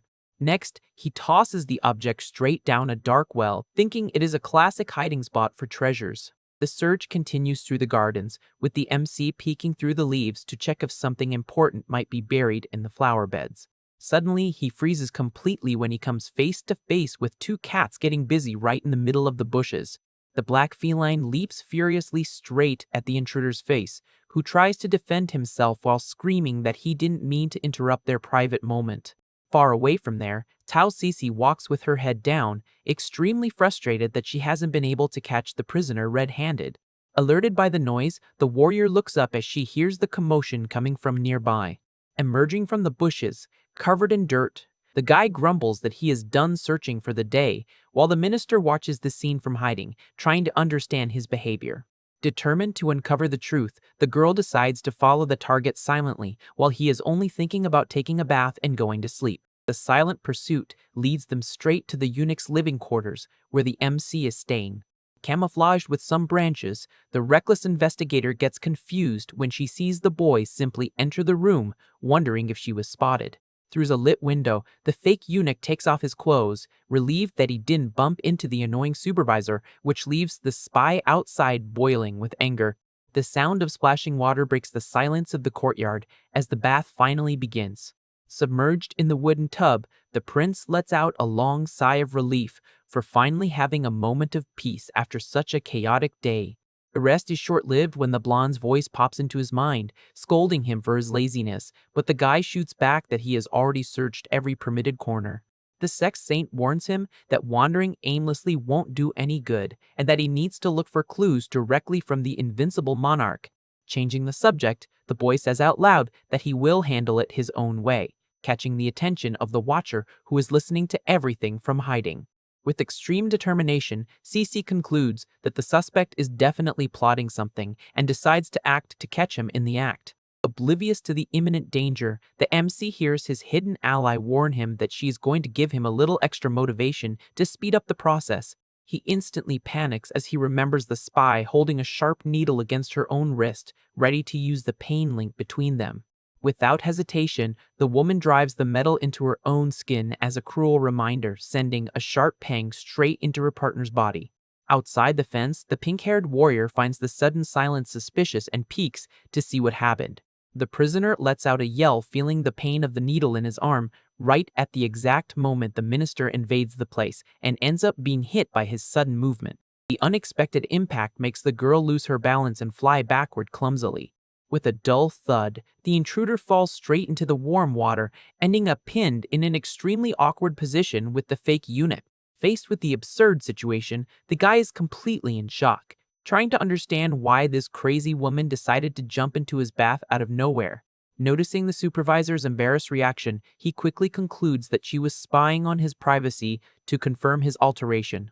Overcome with nerves, the boy grits his teeth, focused on hiding his big secret before the investigator realizes the truth underwater. In a desperate move, the prince leaps out of the tub and crawls across the wet floor to get away as fast as possible. Still sitting in the water, the minister massages her aching head and curses the guy for bumping into her so hard. To deflect the blame, he sits on a small stool and starts splashing water on the intruder, yelling indignantly about the lack of privacy during his bath. While the warrior rubs her face, complaining that she was polluted by a eunuch's water, the prisoner takes the opening to pull up his pants as fast as humanly possible. Noticing the movement, the girl stretches her arm out furiously and warns him that he won't get away so easily this time. In a quick reflex, the supervisor grabs the edge of the guy's pants and pulls hard right as he tries to stand up. The boy holds onto the fabric in panic, questioning her bizarre behavior, but the minister insists that the water splashing was intentional to hide something. Hurt by the situation, the Empress's loyal right hand swears she won't be played for a fool again and demands answers. The tension of the poll directly affects the MC's lower regions, creating an absurd discomfort in the area. Believing his life is over, the boy screams in pain, thinking his end has come, while the girl feels a strange object and asks what the heck that is. Far from that mess, the atmosphere is much heavier inside the grand residence housing the Northern Barbarian delegation. The imposing red-haired leader downs a bowl full of liquor in one go, swallowing the liquid greedily. After wiping his lips, the warrior comments that the Empire's buildings are quite fancy, but the local booze has zero kick. The bald henchman kills the mood by reminding him that they didn't travel all the way there to get wasted, and the boss asks him to lower his guard a bit. With a serious posture, the redhead confesses that the invincible monarch is as monstrous as they say, admitting he can't guarantee the plan's success. The bald advisor reassures the leader with confidence, revealing that the barbarians aren't the only ones interested in the ruler's downfall. The revelation leaves the boss surprised, and before he can ask more questions, dark energy begins to materialize in the middle of the room. The flow of shadows reveals a sinister presence silently emerging in front of the foreign diplomats. With confident steps, the Celestial Lotus Sect's elite shadow agent presents himself, wrapped in his dark aura. The bald man immediately recognizes the intruder as the rebel prince's lackey and questions the reason for that unexpected visit. In response to the host's sharp perception, the spy replies amiably, stating that the Northern warrior's reputation for having eagle eyes makes total sense.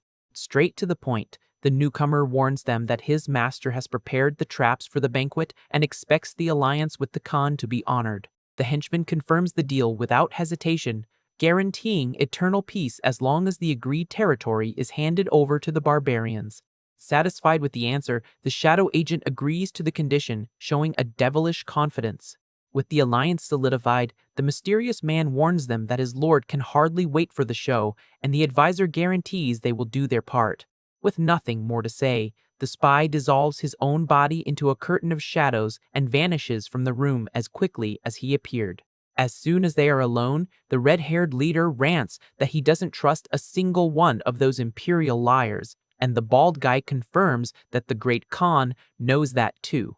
With a calculating look, the diplomat's right-hand man concludes that it's a double game, because while they are being ambushed, they are also setting up their own betrayal. Back at the living quarters courtyard, the minister's suspicious voice breaks the night's mood, demanding immediate answers from the prisoner. Startled by her attitude, the fake eunuch takes a step back holding his own pants and indignantly asks why she decided to grope him out of nowhere. The guy's mind is racing a mile a minute, fully aware that if his secret is discovered now, his elimination will be inevitable.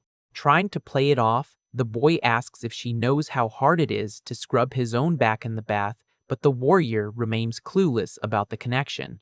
With a theatrical gesture, he pulls out a piece of wood wrapped in a cloth and presents his newest invention to make personal hygiene easier. The tension vanishes instantly, and the supervisor quickly changes her posture, praising the boy's ability to create useful things out of thin air. Charmed by the gadget, the girl reaches out and asks to borrow the item to use in her own bath, putting the guy in a massive bind. With no way to hand over the makeshift tool, the MC tries to argue that sharing bath items isn't very hygienic. His hesitation immediately raises the minister's defenses, and the fake eunuch realizes that his refusal only made things worse after that talk about his mission.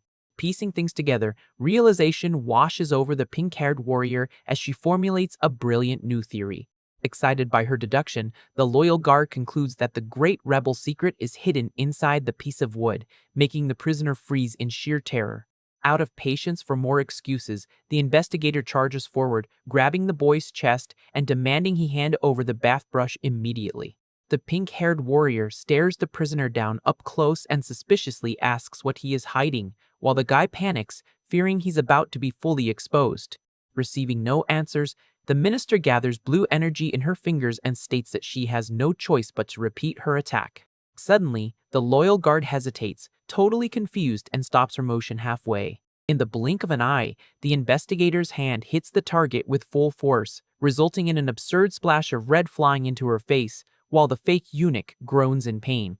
Covered in red from head to toe, the monarch's companion closes her eyes in disgust, complaining about the exaggerated amount of mess in this situation. In reality, the MC tore his own forearm to create the illusion of a severe injury, taking advantage of the fact that the girl fell to the ground, disoriented. Seeing the supervisor dizzy and covered in dirt, he sighs in relief, thanking his internal energy that allowed him to fake that grotesque wound. Even though he is satisfied with tricking the crazy lady, the boy sheds a silent tear, lamenting the terrifying amount of fluid he had to lose to pull it off. Far away from all that chaos, the night is quite lively at the famous Kyunghwa house.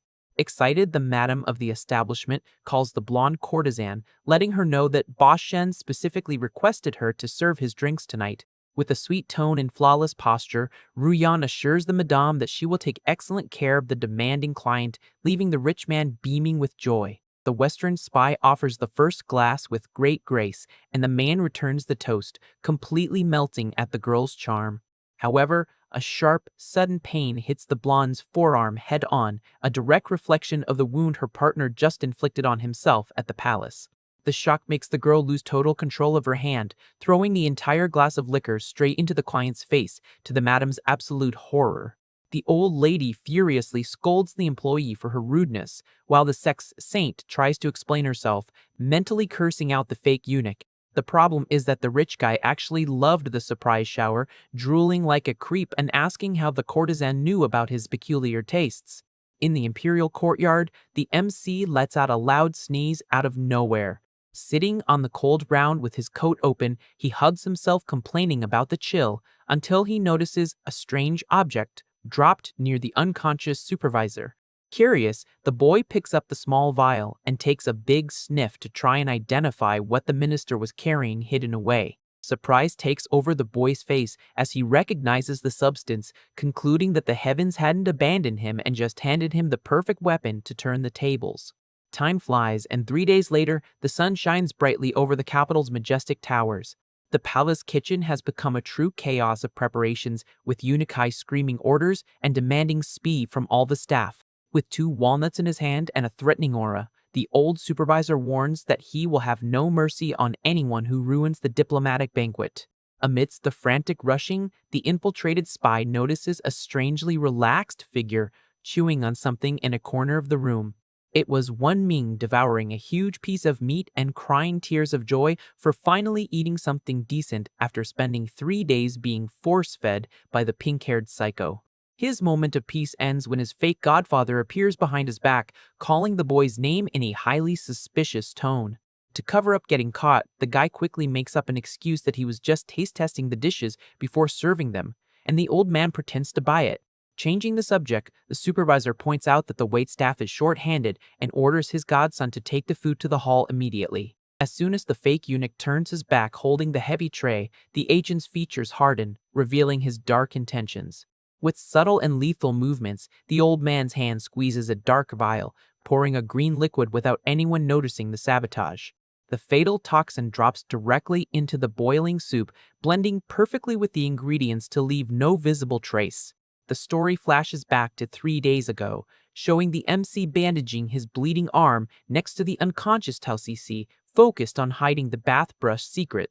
Returning to the current banquet, the old spy orders another lackey to take the spiked soup, lying through his teeth that he already security-checked the Empress's food. Convinced of his own foolproof plan, the traitor watches the commotion, mentally declaring that the dynasty's rule will end this very night. Outside, dusk arrives, painting the sky and blanketing the grand imperial banquet hall for the event. A flawless line of well-dressed servants walks in sync, carrying golden platters loaded with the continent's finest delicacies. At the guest tables, the giant red-haired leader enjoys the local liquor peacefully, closely escorted by his bald right-hand man. Right in front of them, the bureaucrat Jia Renyi sips his tea, oozing superiority, with his troublemaker son standing right behind him, scanning the room. Yongjong Dao's eyes widen in shock as he recognizes his hated school rival, calmly serving the tables in a palace uniform. Consumed by grudges, the boy leans in and begs his father to let him confront his rival right in the middle of the event, receiving an immediate scolding. Like a seasoned politician, the minister warns that causing a scene at a diplomatic dinner is madness and tells his son to save his anger for later. Far from the family drama, the MC rubs his exhausted eyes and blames Cece stalking and Ruyen's nagging for not having a single good night's sleep. Hiding behind a pillar nearby, the pink-haired warrior spies on the boy, deducing that he plans to meet with the rebels during the party. The fake eunuch's body freezes in the middle of the hallway when a terrible chill runs down his spine for no apparent reason. Spooked by the overwhelming sensation, he snaps his head around looking for the source of that silent hostility. Sweating cold bullets from the tension, the guy gulps, asking himself who could be thinking about him with such intensity right then. The answer comes through the annoyed voice of the hidden courtesan echoing in his mind, aggressively demanding results about the Dragon Vein mission. Staring at the crowded hall, he tries to defend himself mentally, claiming he spent days searching but couldn't find a single clue. Without an ounce of empathy for excuses, the sex saint yells, demanding that the prisoner find some useful answer no matter what by the end of the day. After the spy threatens to report his body's condition to the Empress, the boy caves to the blackmail, pulling his own hair out and cursing the women in his life. Focused on finding a way out, the disguised lackey strokes his chin thoughtfully, completely feeding the paranoid theories of the hidden watcher. The investigator grits her teeth, angry at his past tricks, and swears that this time she will catch the liar right in the act of treason. In the center of the entire event, the martial monarch waits on her throne in absolute silence while her best friend sneakily approaches. Noticing Cece's unhealthy fixation on the prisoner, the young ruler internally questions if there is some suspicious relationship going on between the two.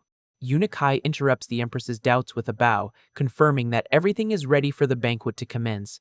With official permission granted, the fake godfather shouts to the entire hall that everyone may begin enjoying the meal. Political formality ends quickly for the red-haired diplomat, who laughs loudly and tears into a massive roasted bird without any manners. The big guy savagely rips off a giant chunk of meat, praising the empire's cuisine under the horrified gaze of the nearest official. Two-suited officials exchange offended whispers, openly criticizing the northern guests as uneducated beasts. Ignoring the court's rejection, the bald advisor tells his chewing leader that it is time to follow the plan and make a move. The strong bald man stands up from the table, praising the dynasty's wisdom, and challenges the local pride with 3 riddles chosen by the barbarian Khan. The bold proposal causes outrage in the prime minister, while the sovereign keeps an apathetic face and Wenming listens to it all from afar. With their own intellect offended, the wise men puff out their chests, guaranteeing they can answer the northern questions with their eyes closed. The barbarian leader finds the palace elder's arrogance amusing and directly asks the Empress if the challenge is accepted. Firm in her position as absolute ruler, the white-haired woman stares down the foreigners, demanding they drop the riddle without fear. Batter's right-hand man seizes the moment with a treacherous look and asks everyone to pay very close attention to the question. Tossing the mystery into the air, the barbarian describes something that has mountains without stone, empty rivers, streets that are never stepped on, and uninhabited cities. An awkward silence takes over the room as the state thinkers nervously murmur about the physical impossibility of a mountain having no stones. Wanting the title of Hero of the Night, one of the officials points his finger triumphantly, yelling that the logical answer is a massive desert. The intellectual's glory is crushed instantly by the barbarian, who shoots down the failed attempt with total coldness. A second minister gestures excitedly, believing it to be a wild forest, only to receive another loud, dry rejection in front of everyone. Panic heavily hits the group of intellectuals, making the men sweat cold as they begin to suspect the validity of that absurd game. The MC watches the second-hand embarrassment from outside the tables, totally disappointed with the court's limited brainpower. In his head, the whole riddle was a child's joke, easily concluding that a simple map solves the entire mystery presented there. Before he could brag, Sissy suddenly pops up next to him with a terrifying excitement on her face, making the fake eunuch jump back screaming. Thrilled by the genius deduction, Tao Sisi slaps Wenming on the head several times, praising his intelligence while the guy yells asking her to take it easy. Far away, the bald barbarian smiles disdainfully, stating that the Empire's reputation is a huge exaggeration, since no one could solve such a simple riddle. Just then, the 2 foreign diplomats get a sudden scare when a female voice echoes through the hall. questioning if that riddle was really supposed to be hard.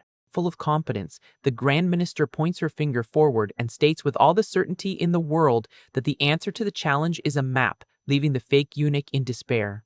The revelation leaves the palace officials completely outraged, doubting the answer and demanding to know who let that crazy woman crash the banquet.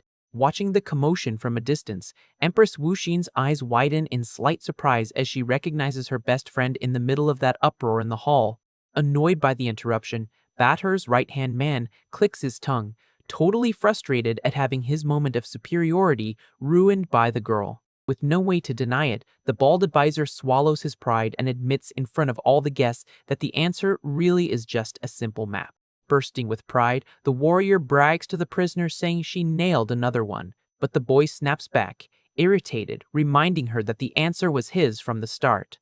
Despite his anger at the girl, the MC flashes a calculating smile, concluding that this attention on her creates the perfect distraction for him to slip away and look for the dragon vein. However, his escape plan is cut short when the bald barbarian gives a mocking smile, taking the floor back for the northern delegation. With a challenging look, the diplomat warns everyone not to celebrate too early, revealing that their leader has prepared 2 more riddles. The threat only hypes Cece up even more, puffing out her chest and guaranteeing she will crush the foreigners and leave them totally speechless. To counter the girl's excitement, the advisor laughs ironically, hoping she keeps that exact same energy for the next question. With that, the lackey gives the agreed signal, and the great red-haired leader stands up immediately to take his role in the diplomatic challenge. Wasting no time, Batter extends a thick parchment toward the minister and announces that the second riddle is written right there. As soon as she lays eyes on the paper, the pink-haired guard's confidence vanishes instantly, replaced by an expression of absolute shock. The text on the parchment reveals a totally unknown language, and the girl freaks out, complaining that those scribbles are more confusing than ancient Sanskrit. Her confusion draws the curiosity of the palace intellectuals, who crowd around the warrior to peek at the contents of the mysterious message. Leaving Sissy squeezed in the middle of the circle, the wise old men analyze the document totally lost, comparing the writing to smuggled Western books. To keep up his image as a state genius, one of the ministers strokes his mustache, claiming the structure is bizarre but asking for some time, guaranteeing he can crack the code. The pathetic scene draws a loud roar of laughter from the bald barbarian, who humiliates the intellectuals by asking how the great empire can't even read the question. Furious at the mockery, the Grand Minister pushes her way out of the old men yelling, guaranteeing that her brilliant intellect will solve that mystery one way or another. The northern advisor just yields the floor with heavy sarcasm, thinking to himself that it's impossible for them to solve such an exotic and peculiar riddle. While the circus is on fire in the center of the room, Wenming peeks at the parchment from afar and is absolutely bewildered when he recognizes the written letters. His initial shock gives way to total disbelief when the boy realizes the riddle is in English, internally questioning how those barbarians know the language. Suddenly, the blonde spy's voice echoes in his mind, surprised that he knows the language, making the fake eunuch scream in fright at the unexpected mental invasion. The courtesan teases him, saying he hides far more secrets than she imagined, and the guy tries to play it off by crossing his arms and swearing he was just guessing. Back to the debate, the bald advisor pressures the guard to give up on the challenge, but Cece tells the man to shut his mouth, demanding immediate silence so she can focus. Faced with paper that looks almost alien to her, the warrior's mind goes completely blank as she laments that not even her old master taught her that bizarre language. Seeing no logical way out using the Empire's knowledge, the girl gets a sudden light bulb moment, remembering the only person who could help. She immediately spins around and screams at the top of her lungs, ordering the fleeing prisoner to get back to her side that exact second. The ill-intentioned boy is hooked by his collar like a weapon and dragged backward while screaming, asking what is wrong with that crazy woman. With a firm yank, the minister declares with an innocent smile that if he solved the first riddle, he will solve the second, completely ignoring all natural logic of the situation. Giving no room for refusals, his companion throws the boy under the bus, telling the Empress that he has the answer, causing absolute terror for the MC.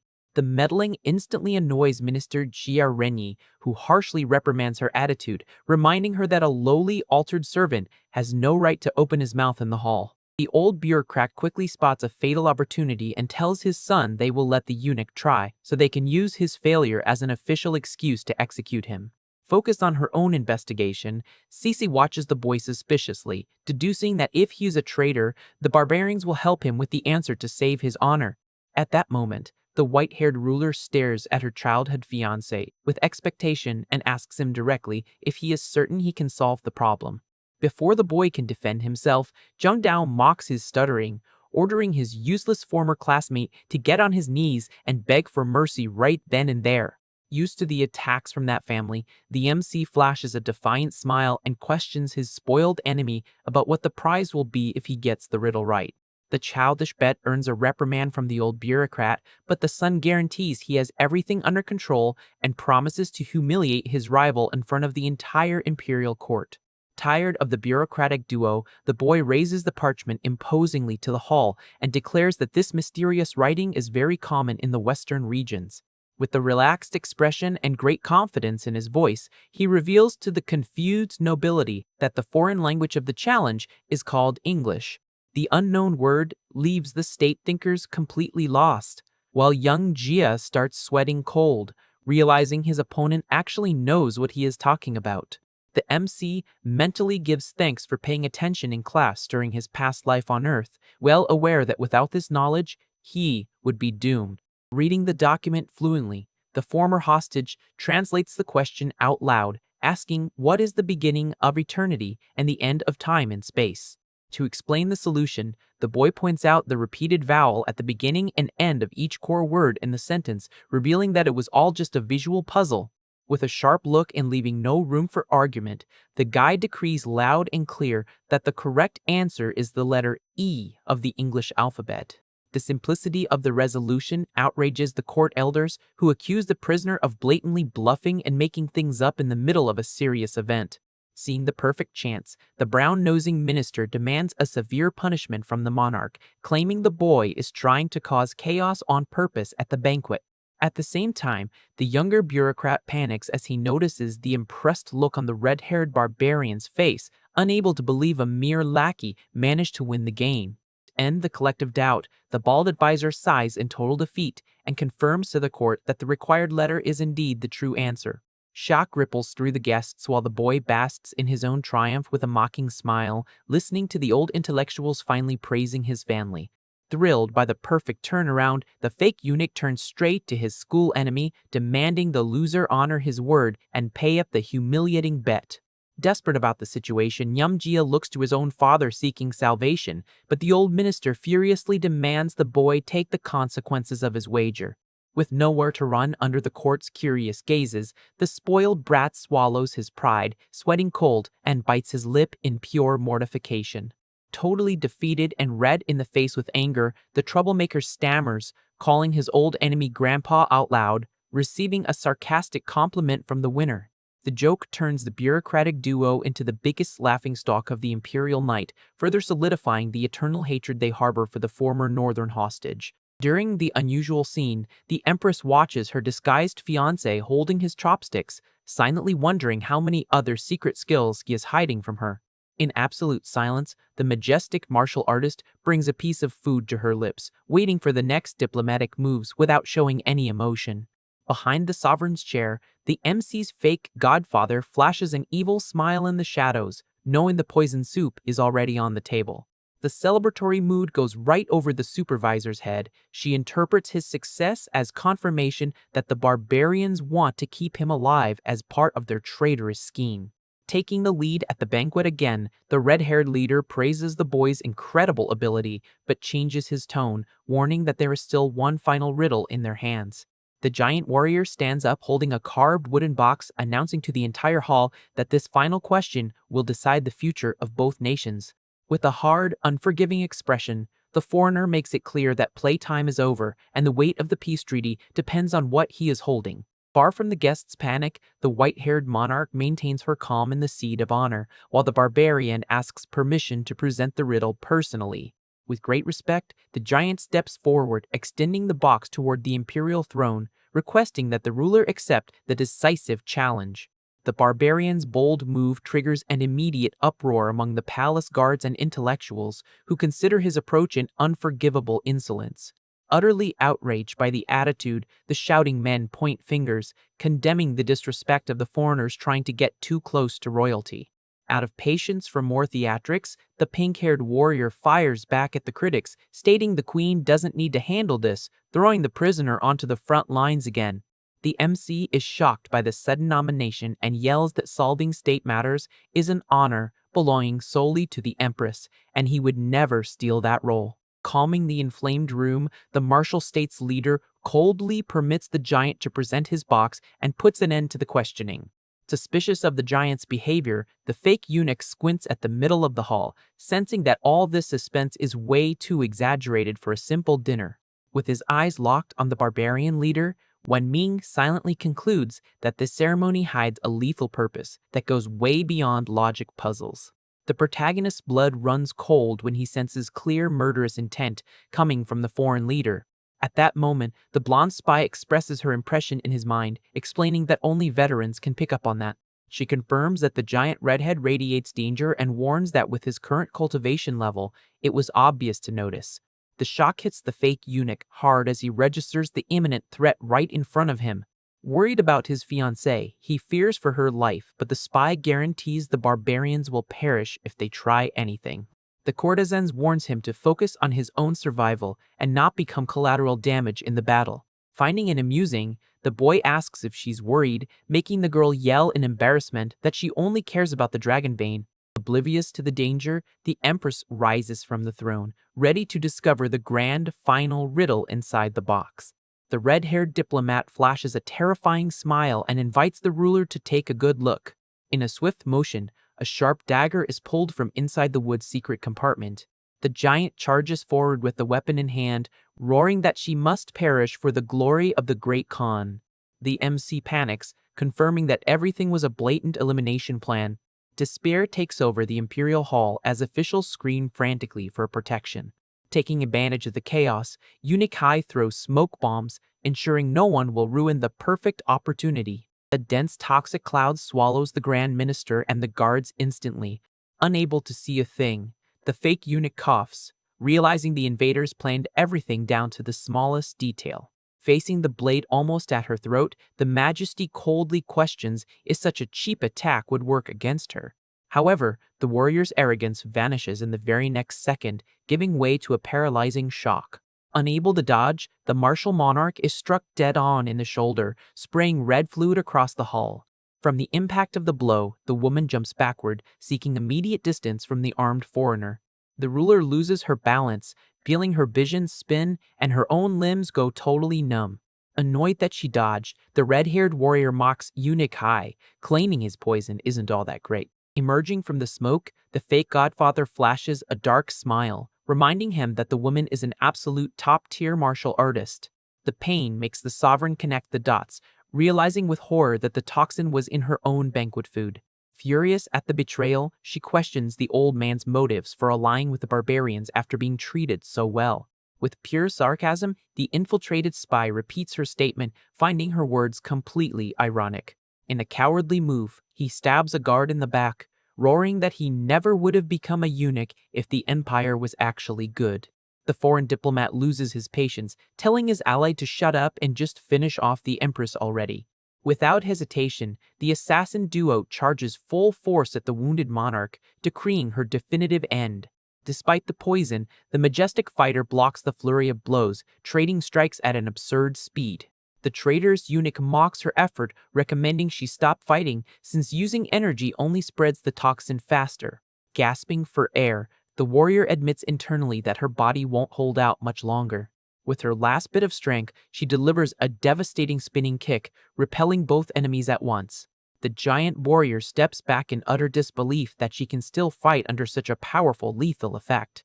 Knowing the girl is exhausted, the barbarian brutally hurls his sword straight toward her chest. Hidden in the smoke, the boy feels torn, realizing he can't just stand by and watch his own fiancée perish. Determined to act, he clenches his fists and sprints right into the middle of the bloody combat. At the very last second, two firm fingers catch the sword in midair, preventing the fatal impact. The disguised lackey steps in front of his beloved, gripping the weapon and showing total immunity to the poisonous gas. Suddenly, the young minister appears trying to play hero, yelling that no one will touch her while he is there. The spoiled bureaucrat's courage lasts exactly 1 second before he takes a brutal punch right in the middle of his face. The red-haired barbarian effortlessly swats the boy away, cursing the court's men as weaklings who only know how to bark. With the path clear, a calloused hand quickly scoops up the dagger that had fallen on the floor. The diplomat raises the weapon again and glares at the defenseless majesty, warning her that her time is up. However, the attack is interrupted when a piercing shriek of fury echoes, slicing through the hall's air. Tearing through the mist, the pink-haired warrior lands a flawless flying kick right in the giant's face, knocking him far away. As soon as the minister lands, the old eunuch appears behind her, mocking the girl's absurd overconfidence. The Imperial Guard's eyes widen as she is caught off guard by the shadowy claws lunging at her. In a quick reflex, she crosses her arms, defending against the dirty blow with extreme difficulty. Her shock deepens when the investigator notices the lethal energy gathered in the traitor's other hand. With no chance to dodge, the young woman takes a massive hit right in the stomach, launching her body backward. The dark beam blasts the guard through the air, brutally shattering the rest of her defense. The heavy thud kicks up dust, while the MC watches the violent fall of the watcher who always chased him. The mercenary sneers of the two fallen women, cynically confirming he achieved a breakthrough in power very recently. Frustrated by her body's weakness, the white-haired woman suffers, knowing her friend will be killed if she stays there. Trembling badly, the Empress straightens her posture, willing to sacrifice everything to ensure everyone present escapes. Left with no real choices, the warrior pierces her own vital points on her chest, forcing an emergency internal lockdown. Immediately, an explosive purple aura dominates the hall, blowing the invaders backward with the sheer weight of absolute pressure. Back in the battle, the monarch announces she forcibly sealed the poison and orders her friend to get reinforcements right now. Desperate at the suicidal decision, the pink-haired warrior hesitates to leave her ruler behind at the worst possible time. Tolerate no refusals, the invincible woman asserts her authority, establishing that this is an undeniable order. With a stern look, she adds a final command, demanding her friend protect the fake eunuch and take him with her. The sudden order shocks the enemy duo equally, as they don't understand the reason for this specific care. Overcome by guilt, the sovereign confesses she failed the boy greatly in the past and only wants him to survive this nightmare. Understanding the gravity of the situation, the Grand Minister grits her teeth, accepting the weight of the forced rescue mission. Grabbing the prisoner's arm, the guard drags him at high speed, fleeing straight toward the main corridor.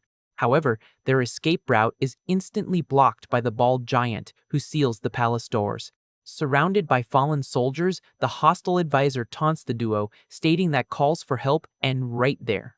Faced with the opponent's brutal aura, the injured warrior realizes with terror that she doesn't have the strength to beat the foreigner.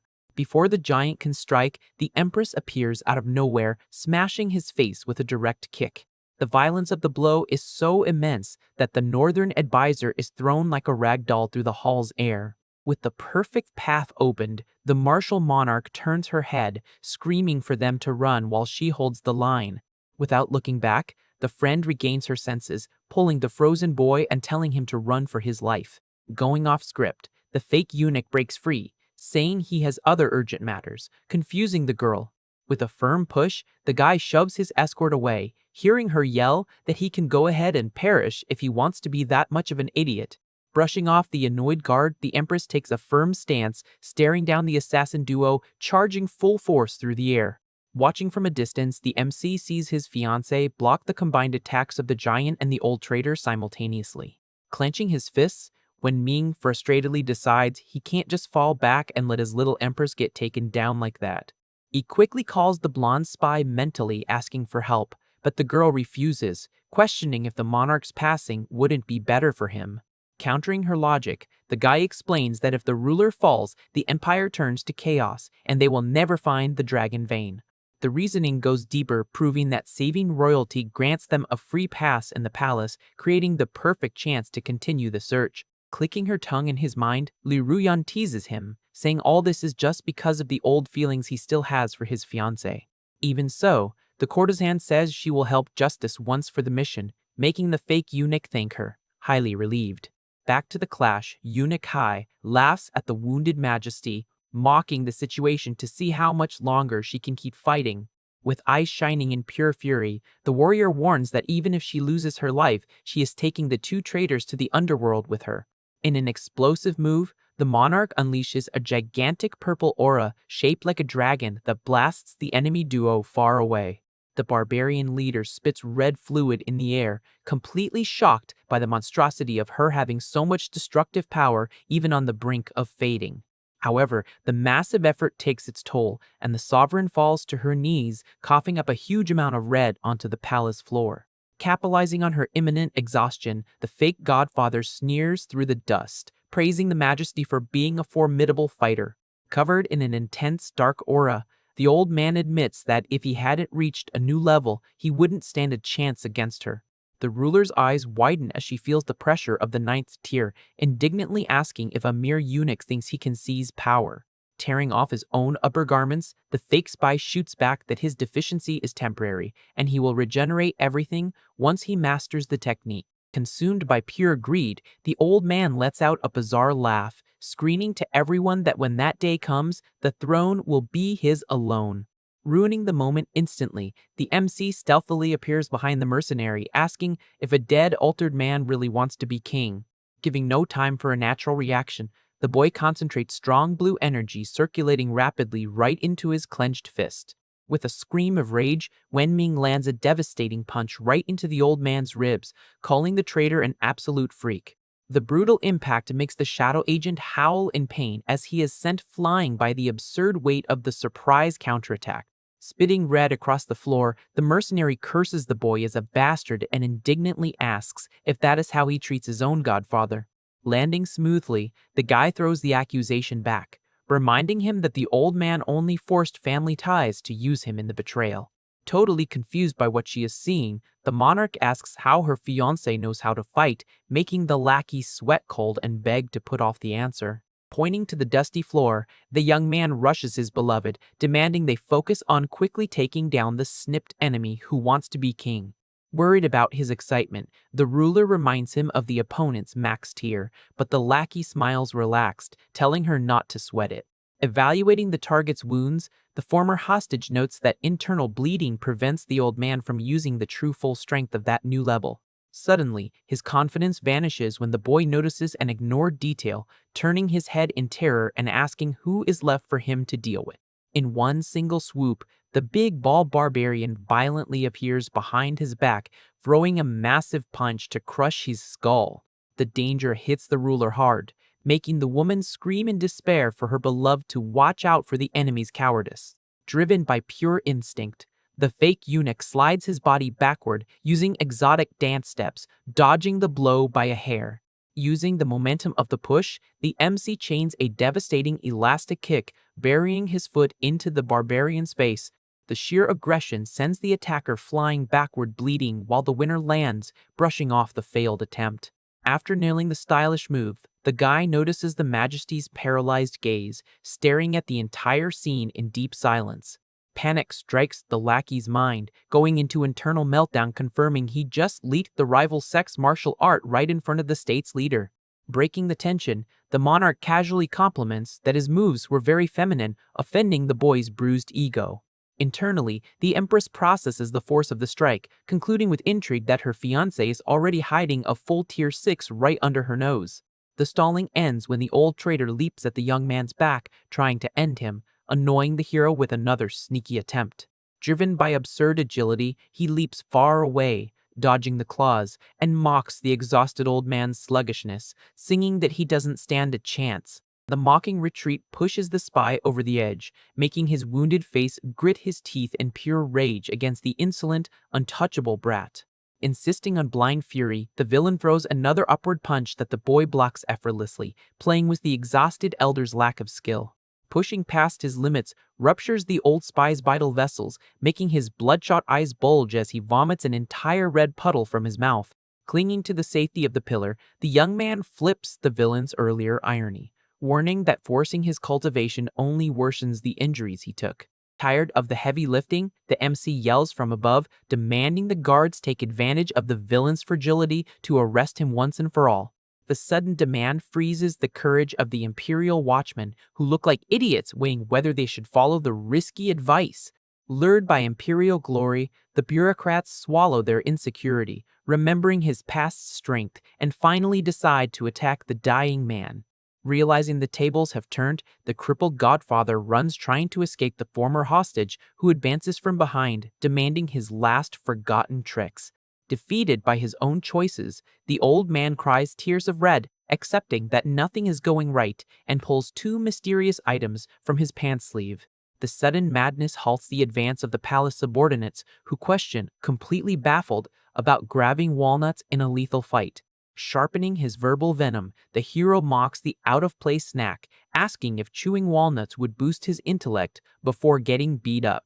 Drowning in madness, the villain reveals the sad reality that his family planned to return him to normal, but the walnuts will serve as a healing sacrifice. Crushing the round objects in desperation, the shells explode, scattering a cloud of intensely strong golden radiation through the ruined air. The extreme flash stuns all the pursuers, forcing the fire wielder to shield his eyes so as not to be blinded by the villain's hidden treasure. When the aura settles, the traitorous elder displays on his calloused palms small floating pieces of strange shape, covered by fiery pixels. Logic kicks in, sending shivers through the queen's fiancé's mind, associating that censored bar with an unparalleled, repulsive freak show. Overcome by deep disgust, he screams, pointing his fingers to confirm that the divine glow houses the old spy's original family jewels. The disgusting shock freezes the faint hearts of the officials, who short-circuit staring at the lost jewels of the country's most dangerous bureaucrat. Bathing his battered face in tears, the spy roars in melancholy, declaring that those heirlooms were always his ticket to paradise. Obsessed with his own glands, he tearfully confesses that he injected years of cultivation directly into his stored manhood, hoping for future regeneration. The absurdity weakens the adventurer's legs. He complains, exhausted, about being forced to face severed manhood in a battle for his life. Collapsing in agony, the old man wails, informing them that his ancestors donated decades of pure strength into the jars to preserve that family gem. Blinded by tears, he realizes he is going to flush all that family effort down the drain, using the stored power not to reattach them, but to ruin them by healing his wounds. Sinking the vital jewels into his torn body, the old man roars that being a king without a sack is worth more than sinking with his own equipment intact.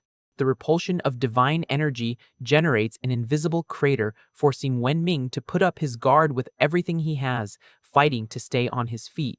Regaining his physical youth, the muscular demon guarantees bloody revenge against the confused MC for facing power drawn from a sack.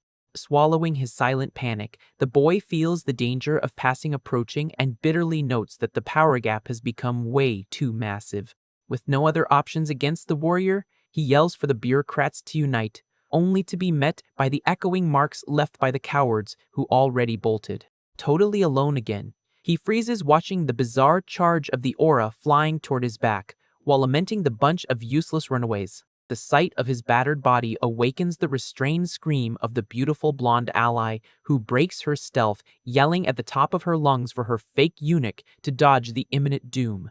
Transformed into the incarnation of the end, the rival launches the fatal purple storm, ordering the annihilation of the brat who ruined his entire virile rescue.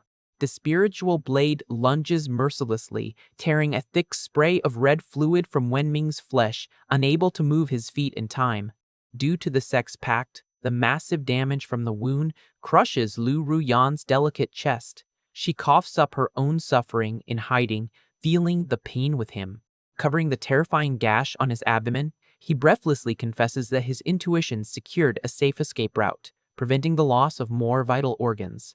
Linking their voices in his mind, the spy freezes, confirming that the martial evolution turned brute force into a much faster massacre. Letting out an evil laugh, the old traitor challenges the MC, wanting to see how long he can keep dodging the attacks. In silence, the mercenary flexes his muscular body while concentrating the sinister purple aura around him. In a quick reflex, the young man dodges the grazing strike that cuts the air, leaving only a scratch on his face. Riding the momentum, he jumps back, narrowly escaping the gigantic claw that slices through empty space. Worried about his limit, the guy calls his blonde ally through the mental link, asking how much longer they can hold out, hearing that 10 more rounds would be the absolute max. Running through the destroyed courtyard, the lackey repeats the tense deadline and begs internally for the Grand Minister to hurry back with help. Watching the chase, the wounded monarch screams for her fiancé to run since he's no match for the enemy, but the boy tells her to stop talking nonsense. Suffering the impact of the defense, he counters the order, asking what will happen to her if he just vanishes from there. The unexpected answer touches the ruler's heart. She is left speechless and merely murmurs her beloved's name while red drips from her mouth. At that, the woman's mind drifts to a memory from 12 years ago in the middle of a forest. In the flashback, little Wen Ming holds a stick, protecting his little fiancé from a wild wolf, telling her to run without worrying about him. Panicking, the little girl cries, calling the boy an idiot for trying to sacrifice himself like that. The image from the past overlaps perfectly with the present, showing that the hero kept the exact same protective stance years later. Snapping back to reality, pain tightens the invincible woman's chest as she sheds silent tears. Overcome by deep guilt, she cries with her eyes closed, apologizing to her fiancé for everything she put him through. Ruining the mood, the old henchman mocks the tragic romance, pretending the cute scene almost made him cry. Wasting no time, the muscular demon preps his divine art, guaranteeing he will do them a favor and send the two lovebirds straight to the afterlife. In the blink of an eye, the shadow agent chokes the young man's neck, who thrashes around trying to break the iron grip. Hoisting the prisoner into the air, the traitor wears a bizarre expression, sadistically asking if the boy can still dodge that. Barely able to breathe, the fake eunuch realizes his energy is drained and frustratedly wonders if he really has to resort to his absolute last resort. In a desperate, dirty move, the MC lands a direct, humiliating blow right between the giant enemy's legs. However, the low tactic has absolutely no effect on the elder, who stares at him with a dark, hollow face. While the villain demands to know if the brat just tried to humiliate him, the young man winks, admitting he knows there is nothing down there. Finishing his sentence, the guy reveals he planted a lit stick of dynamite in the big guy's pants, telling him to eat garbage. The shock freezes the fake godfather's blood. His eyes widen as he stares at the explosives strapped right to his waist. In total despair, the traitor freezes, trying to process what the heck is tied to him. The gunpowder detonates in a violent blast that destroys the floor and sends the hero himself flying away screaming. The thud is brutal, and the boy tumbles hard right in front of the white-haired woman. Worried about the damage, the Majesty supports her fiancé, asking what that was, getting the relaxed answer that it was just a little chemistry trick. Relieved by his own intellect from his past life, the hero explains he gathered flammable materials while pretending to search the palace for the dragon vein. Staring at the smoke from the blast, the boy laments having wasted his perfect escape ticket just to survive the monster.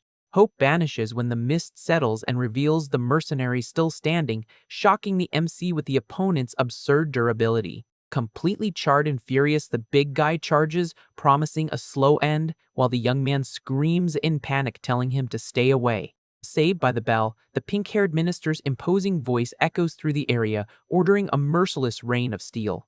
A lethal cloud of arrows cuts through the sky, fired by the battalion of Imperial Guards who have finally arrived. Caught dead center in the mass volley, the traitor's battered body is ruthlessly struck by the blades.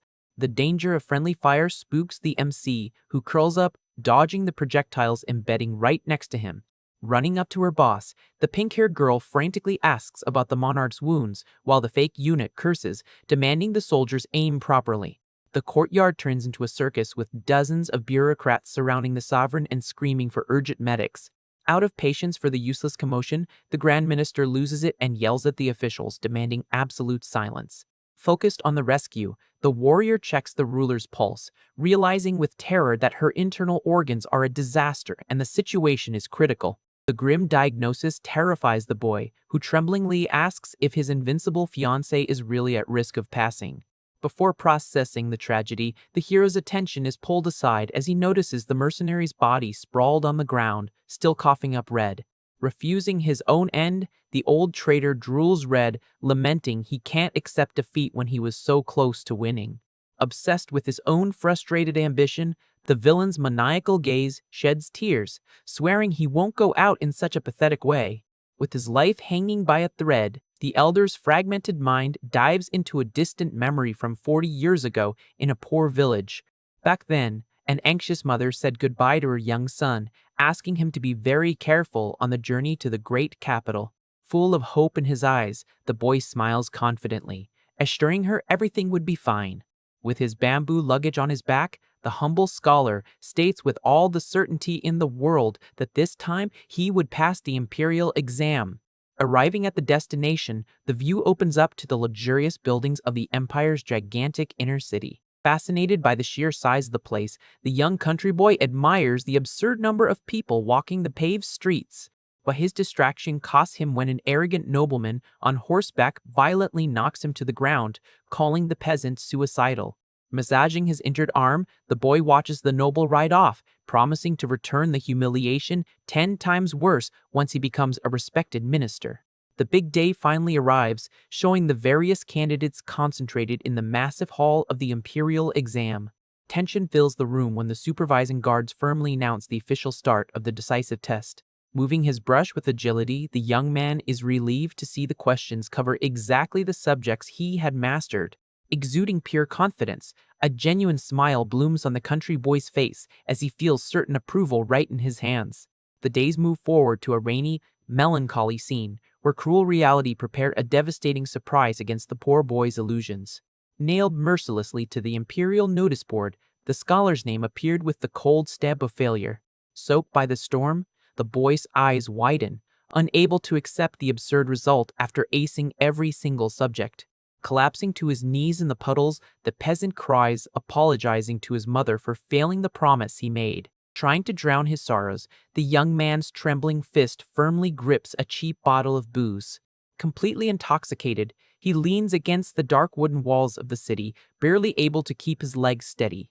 Eaten away by the injustice, his crying mixes with blind rage as he asks himself why all that effort was for absolutely nothing. Standing near a lit window, the drunk hears voices celebrating the passing of one of the wealthy candidates. The word sharpens the failurer's senses. He peeks sneakily, paying close attention to the suspicious conversation. Inside, the same arrogant noble from the horse laughs, confessing he paid a hefty bribe to steal the spot, mocking the deluded poor folks. Savoring his own corruption, the rich kid tries to remember the name of the nobody he discarded, ridiculing the misery stamped in the name of Haidafu. The disgusting laughter echoes from the room while absolute fury takes over the humble peasant's body who grits his teeth in the dark. Destroyed by the revelation, the scholar's mind breaks completely, accepting that talent would never beat dirty money and political influence. Losing the rest of his sanity, the young man kicks down the room's door, screaming at the top of his lungs that he was going to end all those worms.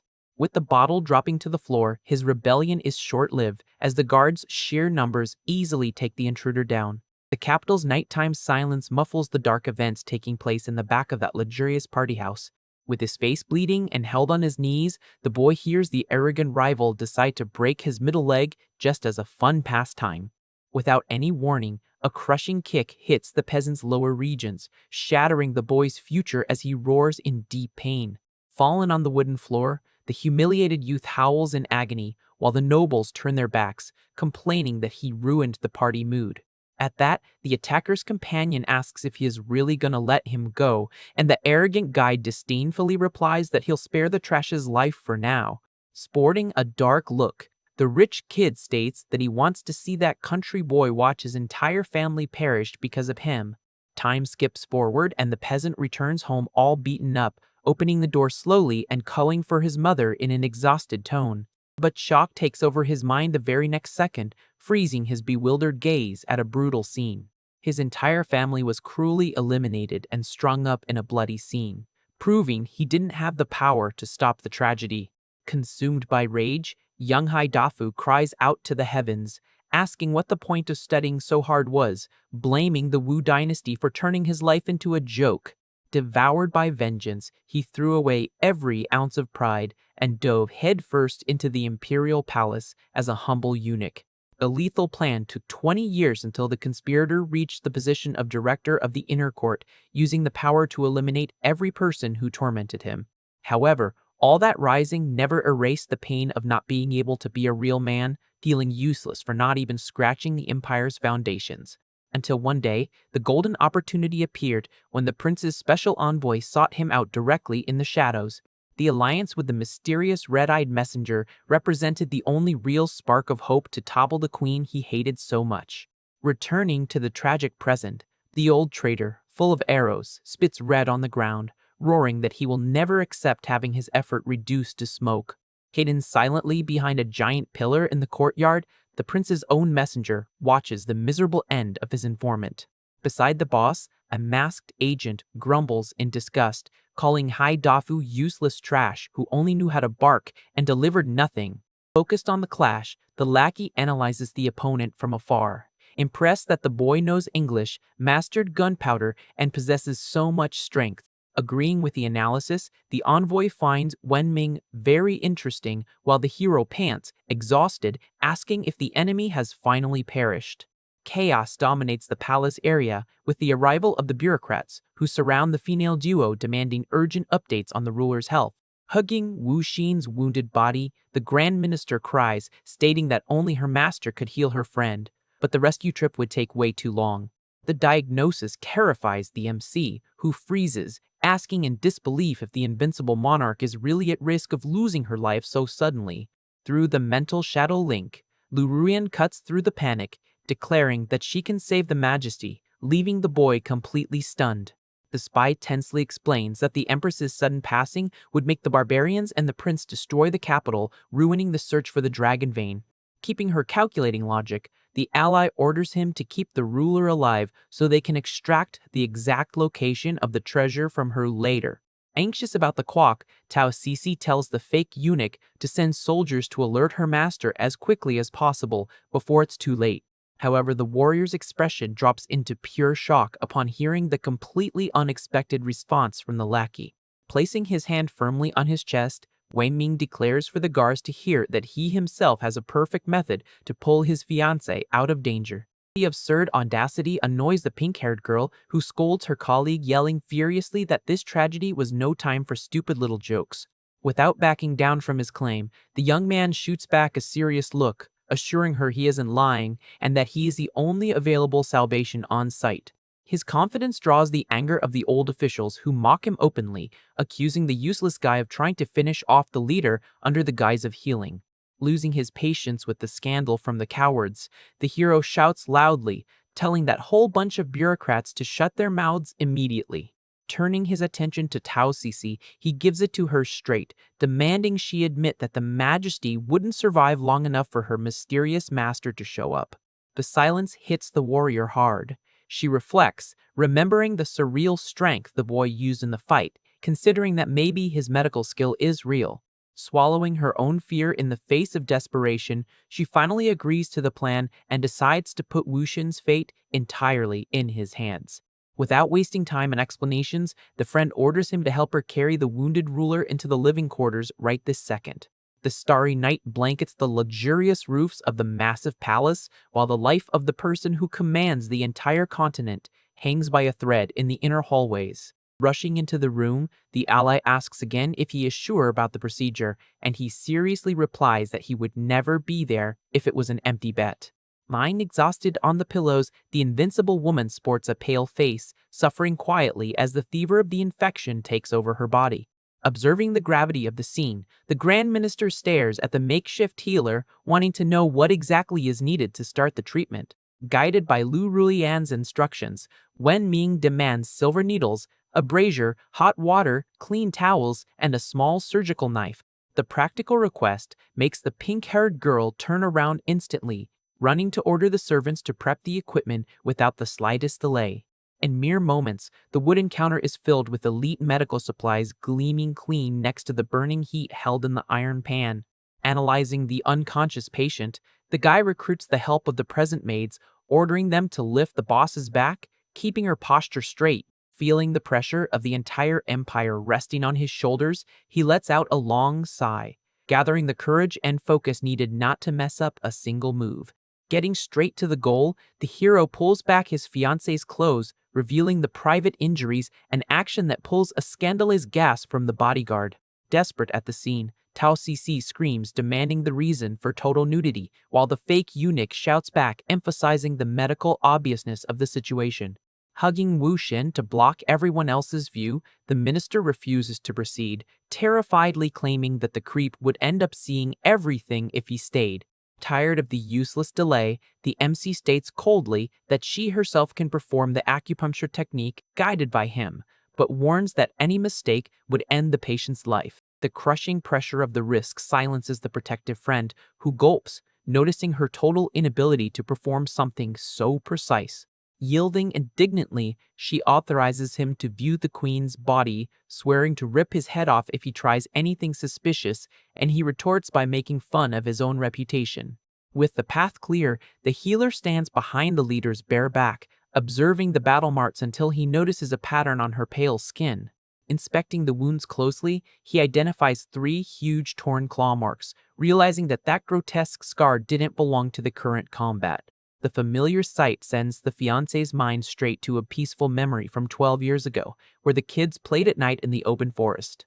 However, the calm and safe mood of the past plummeted into darkness when glowing eyes thirsty for an attack shined from the hidden bushes. The furious monster leaped, bearing lethal teeth and huge claws, aiming its jump with the hunter's instinct focused on the tiny prey in the green yard. In a heroic reflex, the little girl threw her own body in front of him, blocking the lethal strike and taking the claws directly in her back to protect her beloved. The painful realization hits the young man's chest as he recognizes the inheritance from the past, bitterly confessing that his debt to her went beyond all limits. Watching the sentimental connection flow in the quiet boy, Lu Ruyan gives a serious look from inside his mind, feeling their bond complicating the double disguise. Cutting the emotion, she dictates practical focus, ordering him to hit the silver needles into the vital points with speed, locking in the energy return. Guided flawlessly, Wenming extends his hand in a blur, pinning several shiny needles into her injured back at a terrifying pace. Finishing sinking the locks, the young man looks at his own work, announcing that the main block is secure, ready to move on to part 2. The blonde indicates the right spot on her foot to drain the built-up toxin, and the lackey relays the order, demanding his colleague get the knife immediately. Taking the sterilized steel over the brazier's burning heat, the fake eunuch ensures the blade won't worsen the infection already established in the bloodstream. Holding the soft sole of the ruler's foot, Cao Cici watches the shiny knife and asks for patience for her friend as the iron presses firmly into the smooth skin. The small, painful cut forces a low groan from the monarch's pale lips. She frowns, suffering the sharp discomfort of the unmedicated piercing. Positioning the golden basin perfectly underneath, the Grand Minister watches the flow of poisoned dirt drip straight into the luxury container. With the drain active on the exhausted body, the MC sighs and stands up, pragmatically warning that they just have to wait for the lethal mud to empty out completely. Staring at the black puddle forming in the pure gold, the pink-haired girl's beautiful eyes widen in terror at the destructive power of the disgusting expelled substance. For the first time in her life, the lackey judges her own prejudices, feeling that the brat might actually save the queen, and questioning if she was wrong to label him an enemy. However, the warrior's peaceful and confident tide is pulverized by an alarming detail that completely halts her breathing in shock. Terrified by the macabre change, she demands the healer look at the wound, yelling that the entire venom flow stopped dropping abruptly. Inspecting the foot closely, the hero communicates with Ruyan, who tensely exposes the truth that the toxins coagulated in the vein, blocking any conventional treatment. Cornered by the flaw in the Empress's biology, the fake eunuch asks the hidden spy if there's any miracle plan left, breaking her resistance as she confirms the final option. Driven by a genuine desire not to lose the invincible girl from his past, he grits his teeth, guaranteeing without hesitation that he pay any absurd price for her salvation. Swallowing the weight of the reveal, the invisible teacher slowly confesses that the technique would force him to suck all the garbage out of her body using a kiss mixed with raw energy. The bizarreness of the disgusting requirement breaks the rest of Wenming's sanity. His eyes freeze as he lets out a muffled groan of endless confusion and despair. Shocked by the gross demand, Wen Ming stammers, asking if he really has to extract all of that out. Not understanding the hesitation, Tao Cece asks what her friend's condition is and if he didn't manage to drain the poison. The fake eunuch explains that the monarch's fluids and energy are coagulated, warning that just bleeding it won't be enough to expel the threat. Terrified by the situation, the Grand Minister panics, asking what will happen to Wuxian if the extraction fails. Holding his fiance's foot, the guy realizes the gravity of the scene and concludes he really will need to use Lu Ruyan's bizarre method. Keeping his cool, he asks his colleague not to despair because he still has a physical extraction method, making the warrior curious about what it is. Exuding pure determination, the hero loudly decrees that he is going to extract all the venom directly with his own mouth. The absurd declaration completely freezes the pink-haired girl, who repeats his sentence, unable to believe what she just heard. Snapping out of her trance, she grabs her colleague, denying the plan, yelling that the Majesty's body is sacred and that he would also be poisoned in the process. But the argument is cut short when the ruler suffers a severe spasm and begins coughing up a huge amount of red fluid. Despair takes over the duo, who scream the patient's name until the protective friend puts an end to the room's hesitation. Through the mental link, the blonde spy rants, telling him to stop stalling before it's too late, and the MC agrees, feeling the crushing pressure. With no time to waste, he grabs her leg firmly, warning that everything will be lost if that filth reaches her heart. Ignoring his own disgust for the sake of her salvation, the lackey puts his lips to the wound and begins extracting the contaminated fluid. Watching the scene closely, the Grand Minister gets cold with amazement at the absurd and intimate courage of the act. With wide eyes, she reflects on the mortal risk the boy is taking, feeling guilty for ever suspecting he was plotting something bad. Touched by his loyalty, the warrior swears to herself she will give him a sincere apology as soon as this nightmare is over. Meanwhile, the guy pulls his face back and spits all the disgusting toxin straight onto the bedroom floor. Panting, he celebrates the end of the procedure, complaining about feeling dizzy, only to be immediately scolded by the teacher's voice, asking if he was in a rush to meet his end. Displaying her magical aura, the ally warns that if she wasn't using her own energy to block the infection, the hero would already be out cold on the floor. Coming back to his senses, Wen Ming tells the minister to take care of the bandage on her foot while he removes the silver needles, a request that is accepted without question. The duo works quickly as a team to finalize the first aid on the exhausted body of the unconscious woman. With a smile of relief, the fake eunuch pulls out the last lock of the blockade, announcing that the heavy lifting is finally done. At that moment, the monarch lets out a weak groan and slumps backward, falling straight into the boy's arms, giving him a massive scare. Slowly opening her eyes, the invincible woman shows a fragile and sweet look, softly calling her fiancé's name. The proximity creates an awkward mood when the ruler innocently mumbles that something is poking her back. Desperate to hide his own body reacting, the guy slaps a forced smile on his face, assuring his colleague that absolutely everything is perfectly fine. Fleeing the situation, he passes the care of his fiancée over to the pink-haired girl and announces the poison is cleared, justifying his exit with the excuse of extreme exhaustion. The MC bolts out of the living quarters like lightning, yelling from afar for them to call him if any changes happen. 3 days pass in the grand capital until the Grand Minister's bewildered voice echoes through the massive palace's hallways. Utterly amazed, she questions the official doctor if it was true that the lethal venom had completely vanished in such a short time. The old man confirms the miracle, reporting that even her meridians were restored, begging to find out what healing method was used on the patient. The audacity of the request annoys the warrior, who points a finger accusing the doctor of hypocrisy, reminding him that he himself insulted the boy days ago. Hearing the chatter, the ruler looks up with a cold face, asking if those offensive words were really spoken.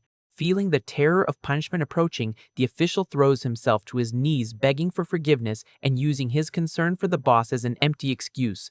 Out of patience for the whining, the pink-haired girl shoos the doctor away, yelling at him to get lost and go study for another 10 years. With the room finally clear, the friend lets out a relieved sigh, asking the recovered leader not to waste her anger on useless subordinates. But curiosity dominates the monarch's mind. She turns her face, focused, demanding to know every detail of how the rescue happened. Pressured by the question, the bodyguard sweats cold, stalling to answer, but the patient keeps her tone firm, guaranteeing she can handle hearing the truth. Swallowing her embarrassment, the confidant slowly reveals that the lackey risked everything and pulled the toxins directly out of her bloodstream. The continuation of the sentence, stating the act was done by mouth, hits the invincible woman like lightning, completely freezing her pale features. A blush instantly rises across the Empress's face. She stammers over her words, trying to process the surreal intimacy of that emergency aid.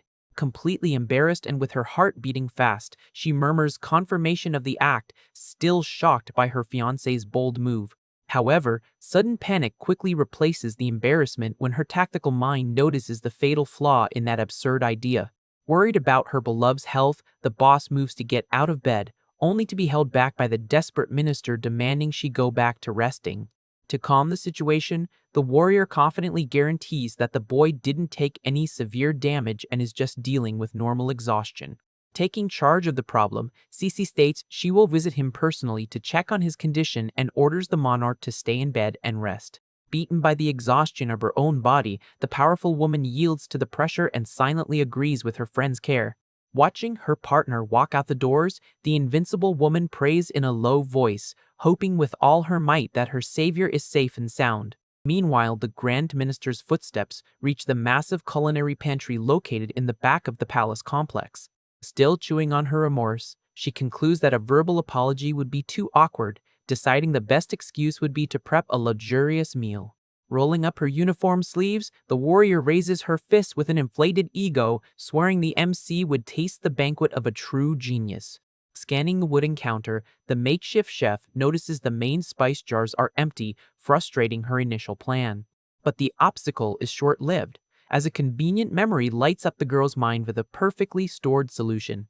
She remembers her old master handing her a special vial, warning that this secret dust would make any meal wonderful and intimate.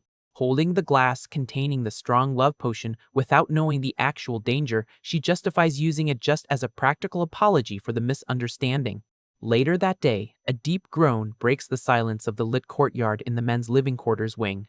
Waking from a heavy sleep, Wenming crawls along the edge of the window, wondering why every bone in his body still aches so much. Annoyed by his laziness, the blonde's voice pops into his head demanding he search for the treasure, and he dryly shoots back that the reward isn't going to run away.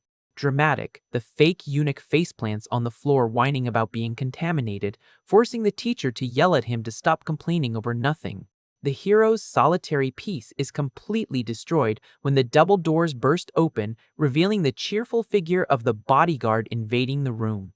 Placing a large box on the floor, she proudly announces she brought breakfast, ignoring the irritated lackey who questions the concept of knocking on doors. Full of good intentions, the partner smiles, telling him she prepared the food with her own hands, focusing on the total recovery of his energy.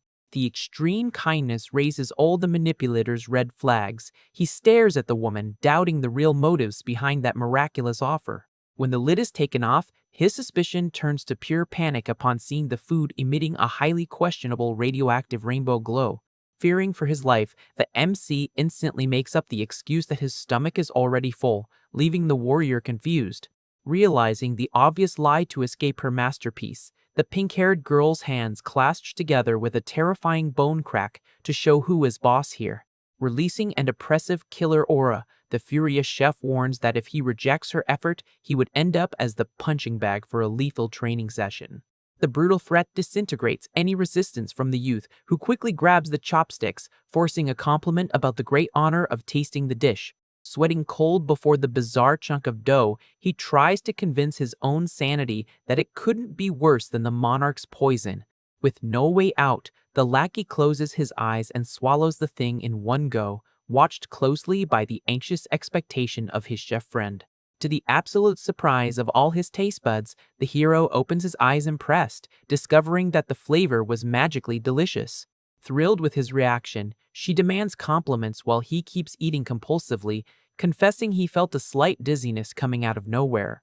The delicious meal keeps sliding down the boy's throat, but his body freezes when he notices an absurd wave of heat burning his veins with every bite. Far from understanding the chemical effect of the fake spice, the Grand Minister picks up her own chopsticks, eating along and celebrating her own culinary talent. The duo keeps devouring the meal without suspecting the danger, chewing through the bizarre dish at an extremely fast pace. Soon after, the Grand Minister puts down her chopsticks, exhausted and panting, complaining that she was feeling really hot all of a sudden. Worried about his colleague, the young man asks if she is okay, but the warrior claims she is just feeling a slight sudden dizziness.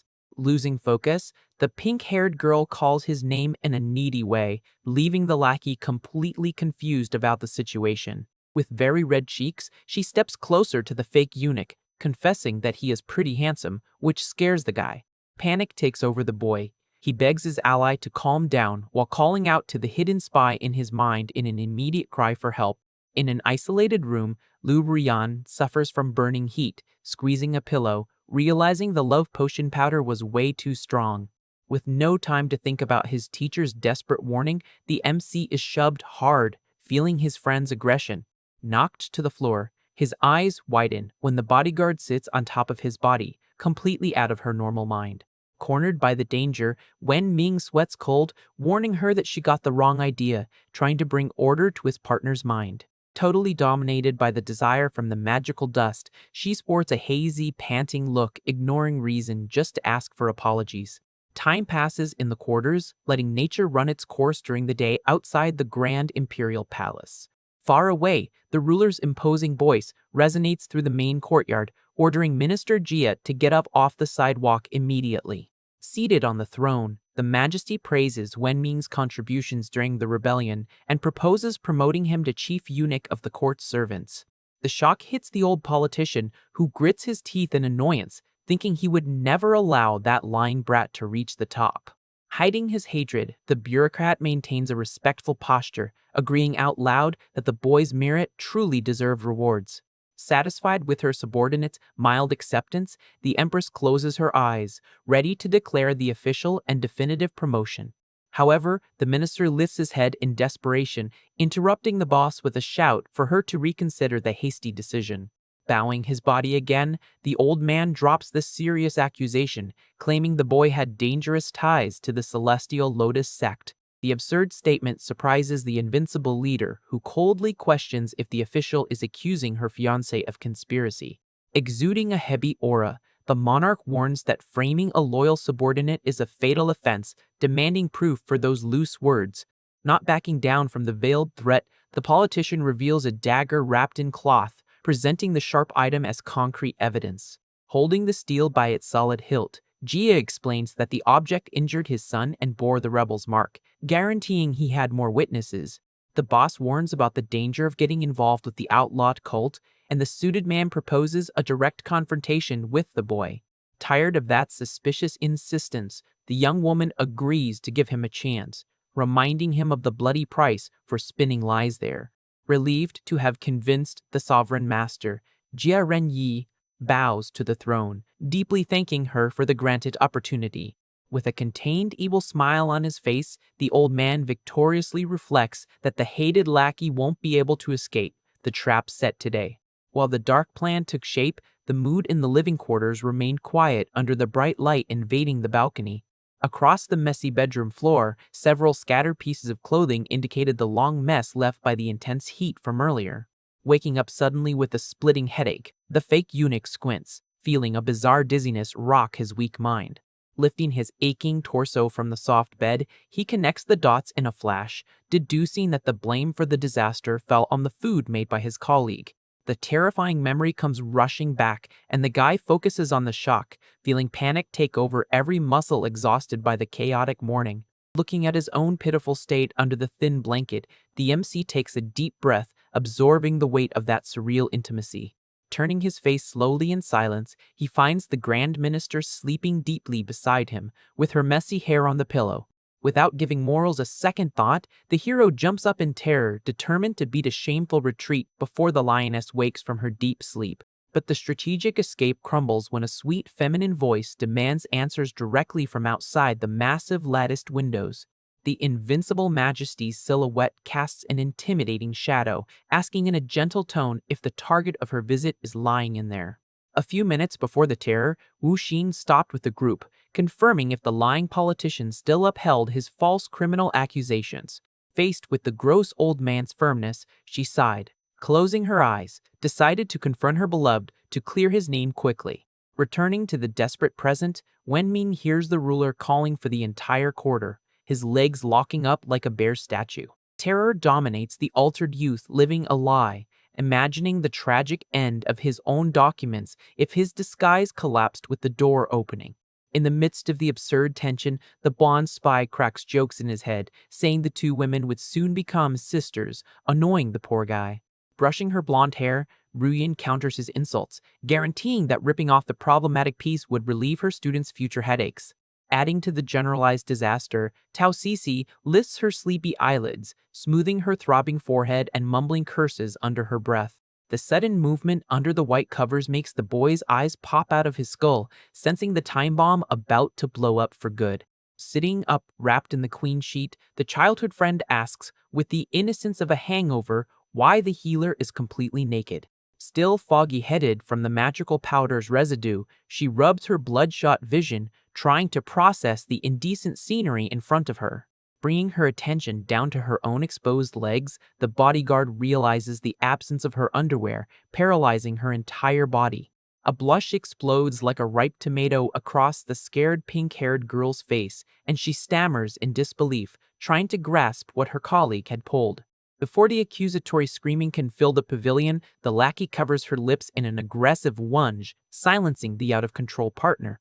Pressing his thumb against the fighter's face, Wenming murmurs a warning about the lethal presence of the supreme boss leaning against the thin cracks. He begs for mutual cooperation, reminding her that they would both sink in the exact same mud if the scandal leaked in front of her jealous best friend.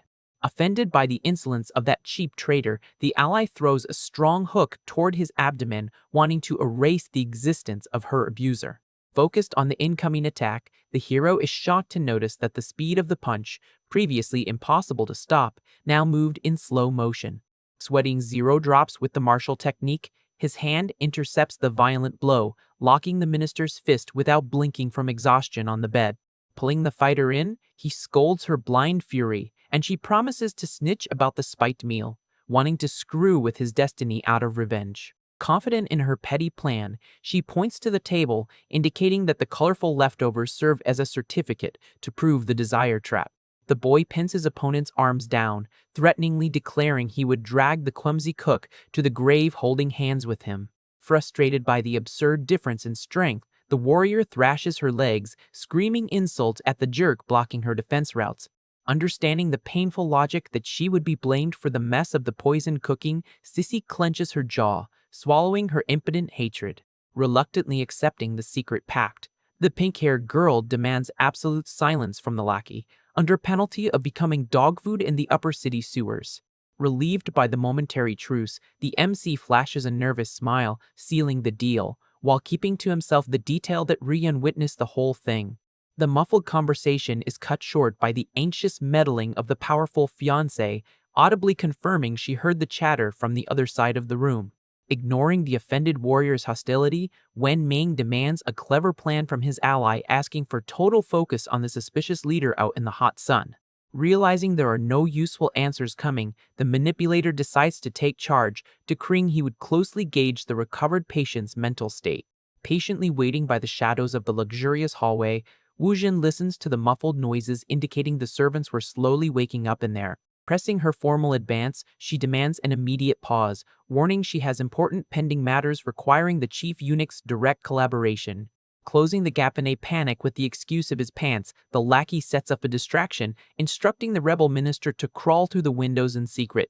But the boy's mental gears grind as he thinks about the apocalyptic possibility of the jealous young woman plowing through the barriers out of romantic impulse. At the peak of his nervous breakdown, a bright spark clicks in Wenming's instincts, and he declares he has the deadly riddle figured out. The sharp sound of heavy wood opening echoes, slicing through the quiet air with speed, drawing the curious looks of the small armed committee. Looking completely presentable by some fabric magic trick, the curious fiancé asks with sweet charm what important need required his royal attention. Surprised by the spiky-haired boy's smiling attitude, the Empress processes his affectionate greeting, which tears down any previous friction. In that tiny slip from his partner, the healer spots Jai Renyi's bald head, instantly suspecting that the gross old man is brewing up a new hell. Disarmed by his familiar charm, the ruler's pale cheeks flush bright red as she asks for updates on her falsely cured lackey's health. Sporting a disguised posture, Wen Ming suggests they stay outside, warning that the room is way too messy to receive Her Majesty. Catching the lame excuse, Minister Jia sneers, asking if the boy is afraid they'll find something scandalous hidden in there. The MC shoots back, claiming he did nothing wrong and demands the old politicians stop beating around the bush and say clearly what the problem is. Doubting all that innocence, the bureaucrat raises a shiny dagger, asking ironically if that's really true. Showing the lethal weapon up close, the old man asks if the fake eunuch recognizes that familiar object, putting the boy on high alert. He immediately realizes the blade belongs to Lu Ruyan, but pretends to be calm, assuring him he's never seen it in his life. Triumphant with the predictable answer, the gross lackey laughs, warning that he already expected that cheap denial. Jia reveals his trump card, saying he sent guards to the red light district to fetch real evidence and witnesses, wanting to see how the brat would escape this one. The revelation hits the guy like a punch to the gut, and panic takes over his mind as he deduces the Western spy is in massive danger. Far from the palace, Ruyan stops brushing her long hair in her dark room upon noticing suspicious movement outside. Totally stunned by the sudden situation, the blonde mutters softly, trying to process how things went downhill like this. With no time to react, the room's double doors are violently kicked open by armed guards invading the place in the blink of an eye. The soldiers push through the luxurious hallway of the establishment, screaming rude orders for all civilians to clear the area immediately. Riding the momentum of the invasion, the brutal men kick obstacles out of the way, advancing without mercy against anyone who resists. Cornered in the middle of the room, the courtesan hears the group leader bellow aggressive orders, demanding the demonic cult's witch be captured alive. Focused on the blade coming her way, the warrior evaluates the impressive speed of the enemy attack, calculating her next defense. The soldier brings down the gleaming steel with full force, aiming to pin the girl to the floor before she can attempt any kind of escape. In a swift motion, the spy raises her wooden brush, blocking the heavy blow with absurd ease. Without breaking the rhythm of her counterattack, she lands a brutal knee strike to the attacker's stomach, making the man spit red from the pain of the impact. With the first opponent down, the problem only grows as armed reinforcements appear at the door, yelling that they are there to help. Noticing the overwhelming numerical disadvantage, the blonde complains about the number of enemies while pulling sharp needles hidden in the brush's handle. She spins her body agilely, firing the small pointed weapons in a lethal rain against the group of soldiers trying to invade the space. The surprise projectiles embed into the men's bodies, who scream in agony, outraged that they didn't notice the hidden secret weapon. Taking advantage of the temporary chaos, the courtesan looks anxiously through the lit window, deducing she needs to get out of there immediately to stay alive. Resolve, she gains momentum and leaps gracefully from the tall roof of the building into the clear sky to escape the armed ambush. But her agile escape is cut short when an enemy sword is thrown, whizzing through the air in a straight trajectory, seeking its flying target. The fast steel grazes the spy's shoulder in midair, drawing a groan of pain as red fluid splatters from the sudden wound. In the palace courtyard, the magical link demands its toll, making Wen Ming feel the exact same sharp pain tear his shoulder out of nowhere. Through their mental contact, the hero asks, worried, if his colleague is okay, and she downplays the damage while the guards yell, demanding a full pursuit. The Empress notices her fiancé's pale face, asking the cause of the sudden illness, and he deflects, using the old excuse of healing exhaustion. Refusing to let it go, the minister points to the men's quarters, poisonously implying that the brat is hiding something dirty inside. The gross old bureaucrat's insistence annoys the fake eunuch, who internally compares the father's annoyance to his own son's arrogance. Formulating a quick plan, the lackey remembers that Tao Sisi has already left and invites the politician in a challenging tone to search it personally. Taking the bait without hesitation, the advisor accepts the challenge right away, stating he will expose all of that traitor's lies today. Keeping his formality, he bows to the supreme ruler asking for official authorization, and she grants him permission to enter the room.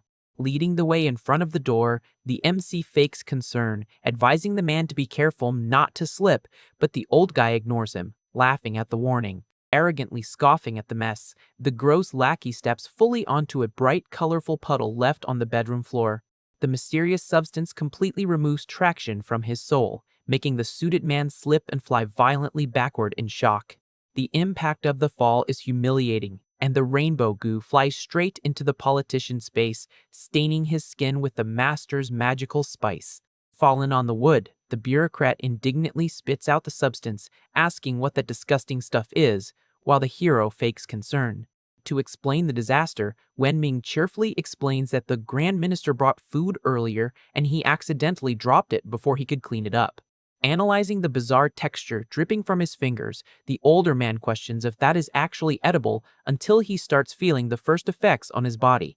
An uncontrollable heat invades the stained man's nervous system, completely scrambling his vision with the potent love potion. The politician starts panting and asking for water with flushed cheeks, leaving the leader disgusted, while the boy gets spooked by the potency of the pink dust.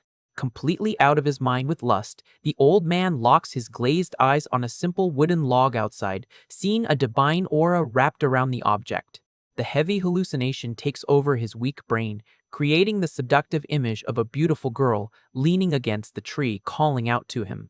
With absolutely zero modesty left, the old man sprints toward it with open arms, yelling that he's coming for his beloved. The embarrassment hits its peak when the man hugs the solid piece of wood, passionately rubbing his face against it under the majesty's bewildered gaze. The utter lack of sense goes way too far when the bureaucrat licks the rough bark, praising the supposed goddess's slim waist and soft skin. In the open courtyard, the royal guards witness the grotesque scene in shock, doubting the leader's sanity and judging his strange tastes. Capitalizing on the freak show, the manipulator cracks jokes about his opponent's refined tastes, stripping all credibility from that suited man. Disgust overtakes the invincible woman. She clenches her fist, unleashing killer fury, complaining about that shameful behavior in broad daylight. With no patience to deal with dirty old men, the ruler screams, demanding the soldiers drag that lunatic to the doctors for immediate evaluation. Obeying promptly, the men forcefully pull the hallucinating politician away while he yells and kicks to not be separated from his natural beauty. Adding fuel to the fire, Wenming nudges his annoyed fiancée, suggesting with fake kindness that maybe the job was overloading the man's mind. With the obstacle removed from the board, the hero pivots back to the main subject, swearing with his hand on his chest that he's never crossed paths with that weapon on his journey. Tired of that dramatic theater? The boss sighs, ending the confusion once and for all and reminding everyone that the boy deserved glory for stopping a barbarian mercenary earlier. Faking humility, he says things, claiming he was just doing his duty, but internally celebrates racking up major trust points with his powerful boss. Determined to reward his loyalty, the monarch solemnly declares that the young man will be promoted to official commander of all the palace's internal affairs. The absurd workload hits the guy hard, making his pupils dilate from the shock of the unexpected position. Noticing the clear hesitation, the leader asks if he plans to turn down the offer, forcing the lackey to sweat cold and desperately accept the promotion. Before the supreme boss, the new commander bows to the floor, praising Her Majesty's infinite grace in a pure act of basic survival. The hectic day gives way to the darkness of night, covering the massive complexes of the royal pavilion with a suspicious silence in the air. In another luxurious corner of the capital, the calm is brutally shattered when an expensive porcelain teacup is smashed against the wooden floorboards. Furious over the failed trap at the red light district, one of the infiltrated rebels yells in frustration that all their meticulous planning was thrown in the trash. Keeping a calm posture, the elite shadow agent asks the suited lord to relax, guaranteeing that the hunt didn't end empty-handed. Exuding great confidence in his voice, the criminal proudly reveals that the spies found an extremely interesting target amidst the crossfire.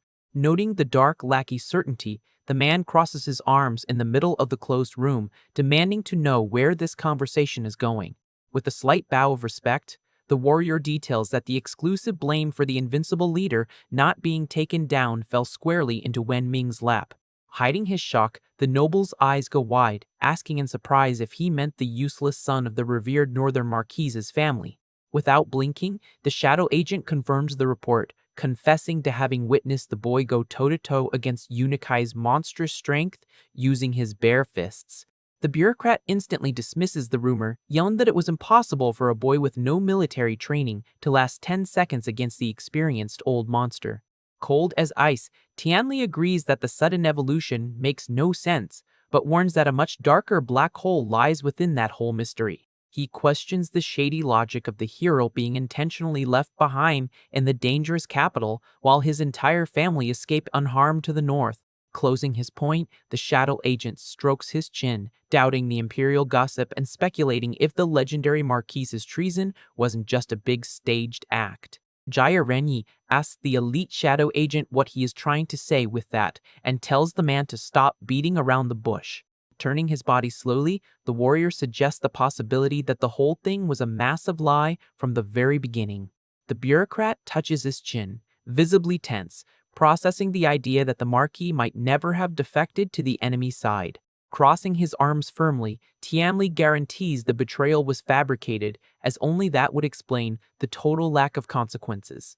A reality check hits the minister, who widens his eyes, deducing that the Empress knew everything and used Wenming as a hidden trump card. Looking at the desperate old man, the spy asks him to calm down and advises the suited man to think very carefully about the situation. He explains that Unikai is gone, so the adversaries made the mistake of eliminating the only witness to the dark conspiracy. Ya Renyi remains terrified by the twist, questioning if they are now completely powerless against the ruler. A dark smile appears on the warrior's face as he denies defeat, clarifying that the game simply changed and they gained a new piece. The mercenary suggests focusing on the MC, highlighting that the dangerous boy now acted as an official commander right by the Majesty's side. An evil smile forms on the gross politician's lips as soon as the cunning plan starts to make total sense. Thrilled by the idea, the minister declares that they can turn the boy into the sharpest blade pointed directly at Wu Xin. Satisfied with his ally's reaction, the warrior of the shadows lets out a muffled laugh, agreeing with the lethal strategy. He praises the bureaucrat's brilliant mind, while the night sky covers the silent roofs of the vast imperial palace. Sometime later, a loud yell echoes through the lit courtyard, calling for Eunuch Wen in the middle of his shift. An indignant voice responds immediately, demanding to know the meaning behind using that disrespectful title out in the open. Stopping in his tracks, Wenming scolds a lowly servant, ordering him to use his official title while on the job. But the lackey stammers in fear, reminding him that eunuch was technically his official title, triggering the boss's fury. Sweating cold under that deadly glare, the subordinate quickly apologizes and tries calling the guy official instead. Losing his patience completely, the young master yells that the correct term is lord, forcing the terrified man to agree instantly. As soon as the guard runs away, the new commander sighs in exhaustion, complaining that the workload of that management role is insane. He grumbles that his entire day consists of dealing with purchases or personnel changes, leaving exactly zero glamour in the position. However, walking alone through the open courtyard, the guy admits that the new badge allows him to roam freely across the empire. This freedom will massively help his search for the dragon vein, although the fake eunuch laments having no news from his hidden ally. Right then, a familiar voice rings out in a mocking tone, asking if the Lord misses her, giving the MC a massive jump scare. Finding the spy hiding in the shadows, he asks quickly if Ruyan is okay and if her crazy escape worked out. Sitting casually in a dark dress, the courtesan plays down the injury, assuring him that if the wound was fatal, he'd already be done for. The intruder points at the boy, congratulating her ally for scoring the woman and a massive promotion all at once. Asking his partner to cut the jokes, Wenming excitedly explains that his free access to the palace will help him in their secret mission.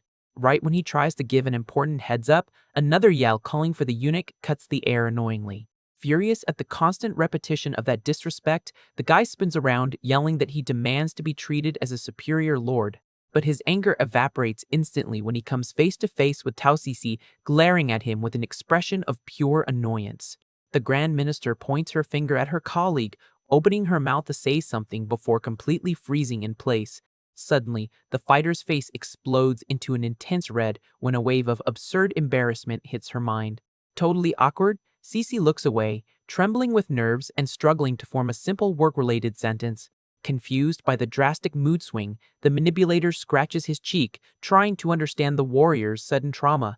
Trying to break the awkward tension, he lets out a weak laugh, asking if the Woman of Steel is feeling okay. Activating a defense mechanism out of pure panic, the minister violently slaps the boy's hand, pushing away his polite touch. Aggressively stammering, the ally yells that she is an untouchable genius and tells her colleague not to jump to conclusions. She tries to justify that what happened in bed was just a mere accident, forbidding the lackey from going around creating weird fantasies. Hastily changing the subject, Cece tells him that Her Majesty demands his presence immediately and turns her back to run away from the problem. Watching his friend's clumsy escape, Wenming mutters indignantly that the girl is still prickly, even after everything. Not wanting to drag out the drama, he decides to go straight to his powerful fiancée, walking across the magnificent palace roofs. Upon finding Wu Xin, the guy holds her hands with fake affection, advising the ruler not to push herself physically. But the supreme leader pulls her hand back with calculated coldness, stating categorically that she is in perfect condition.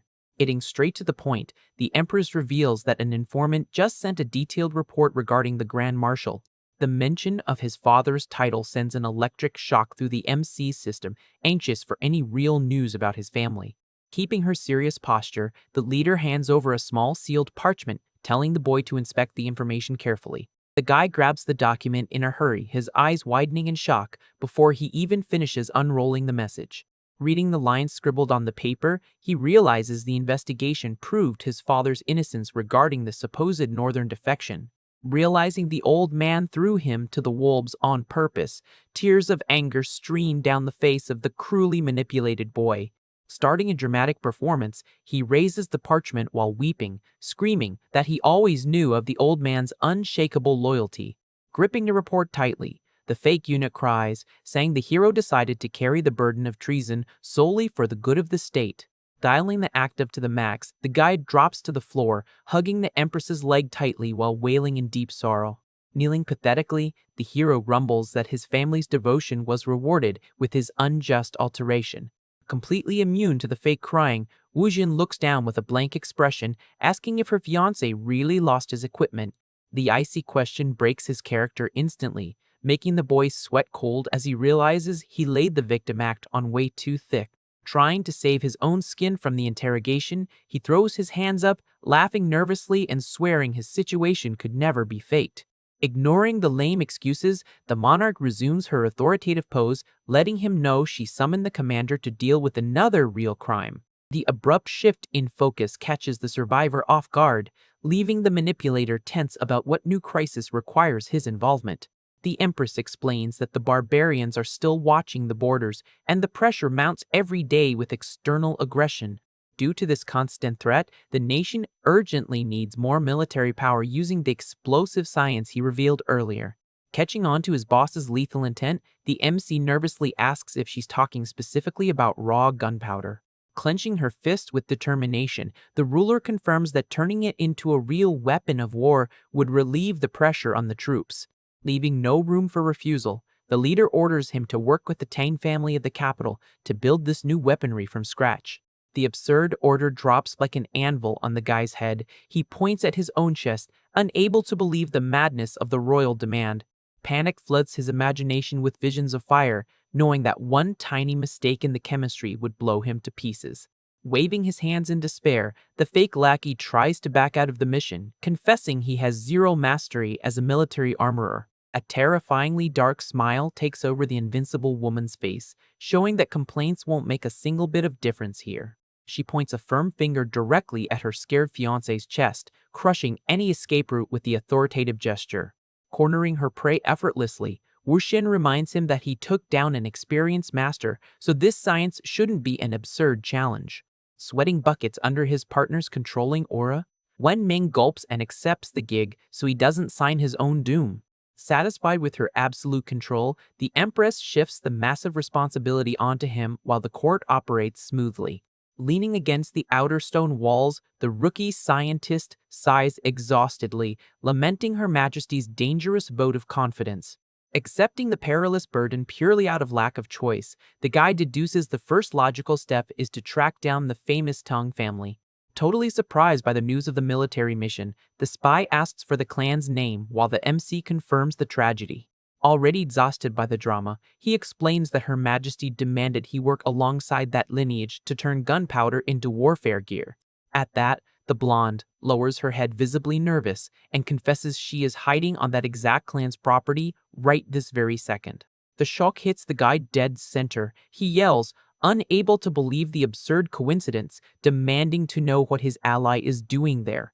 Sighing deeply, the fugitive decides to cut the story short, detailing that she got badly hurt during her escape the night before. Being hunted by guards all over the city with nowhere to run, the spy reveals that the Tong family's eldest daughter is her friend.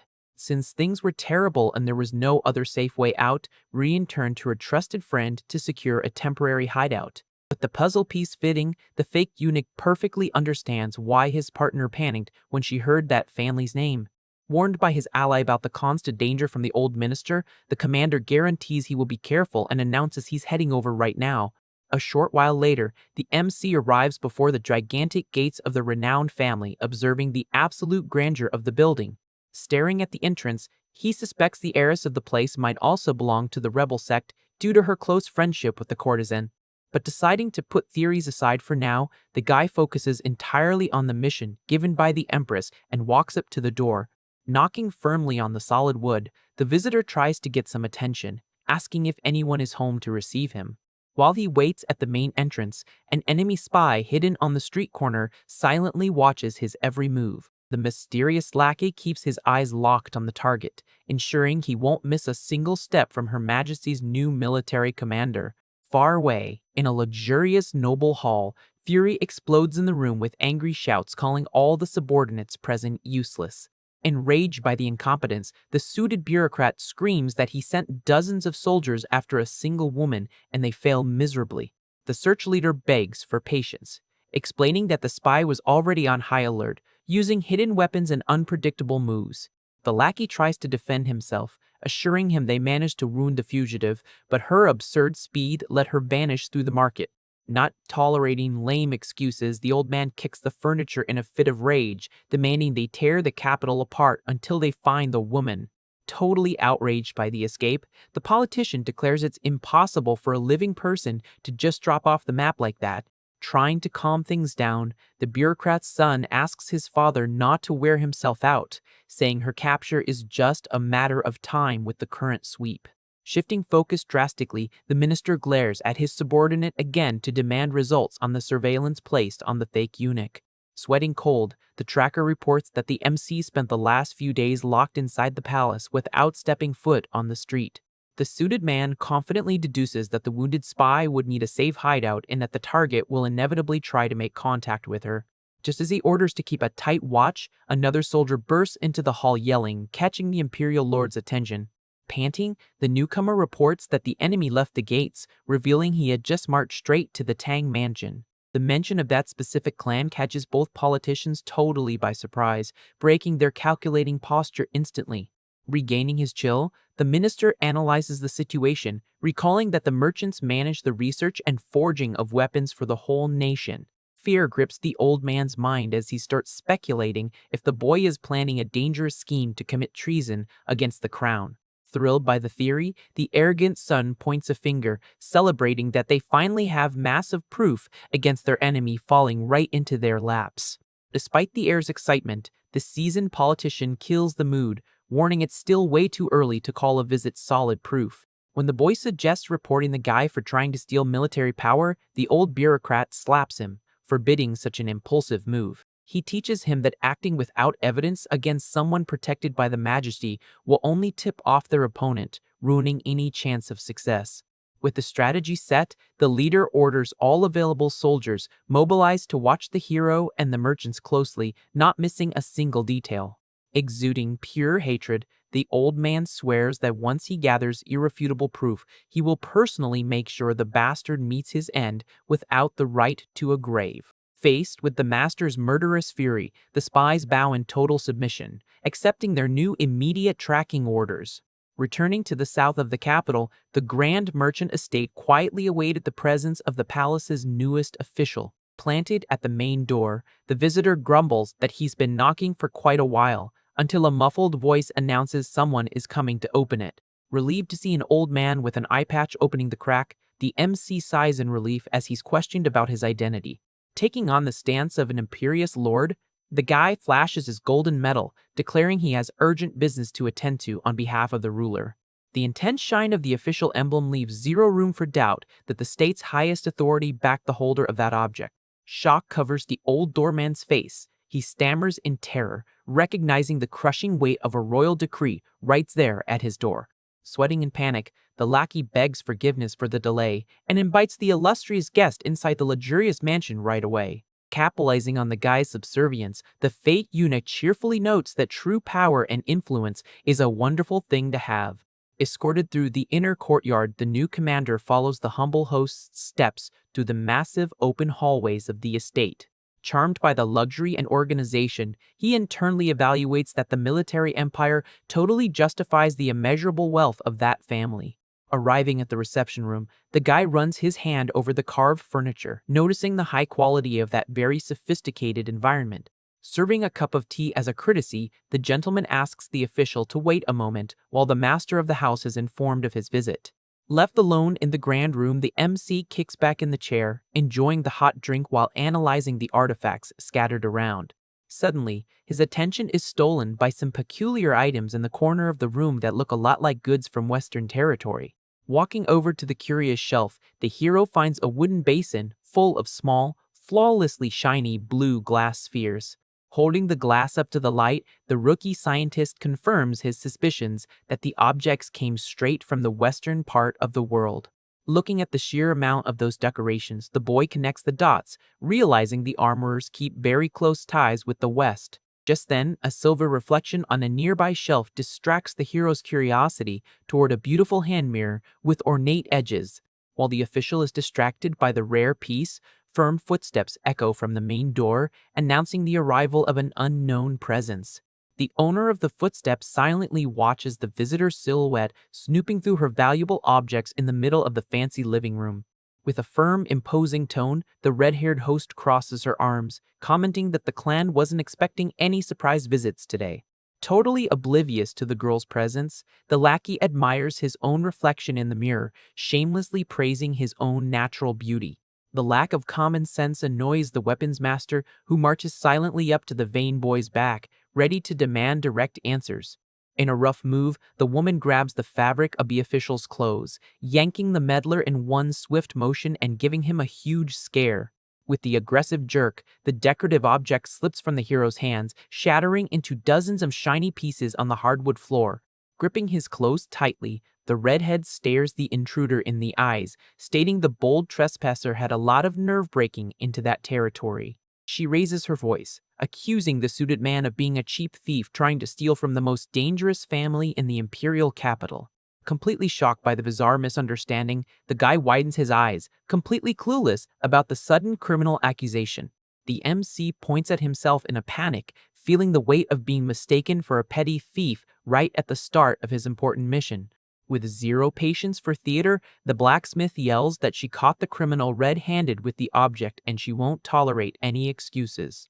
Analyzing the aggressor's fierce aura, he deduces that this could only be the spy's friend and mentally begs for his hidden partner's help.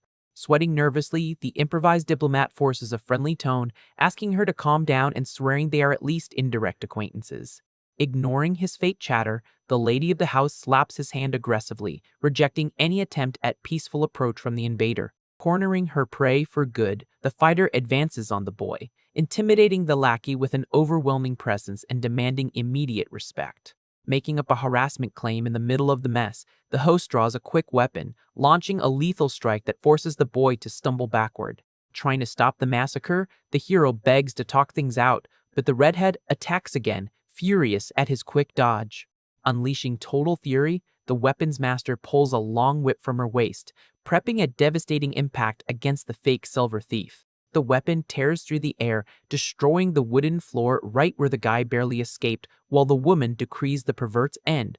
With no other way out against the brutal attack, the MC concludes he will need to pin the girl down first. The weapons master grips the whip's handle tightly, ready to continue her relentless offense. With quick reflexes, the guy catches the weapon in midair, paralyzing the enemy's advance instantly. Taking advantage of the opening, he yanks the leather firmly, dragging the attacker straight toward him. The unexpected pull makes the redhead crash hard into the official's chest, letting out a scream of pure fright. Holding the woman from behind, Wenming tries to calm her down, but ends up being called a pervert at the top of her lungs. Consumed by rage at being restrained, the fighter curses the invader and promises he won't make it out of there alive. Suddenly, a yell echoes from the door demanding the fight stop, making the girl freeze on the spot. The one appearing at the entrance is the master of the Tang family, watching the bizarre scene very closely.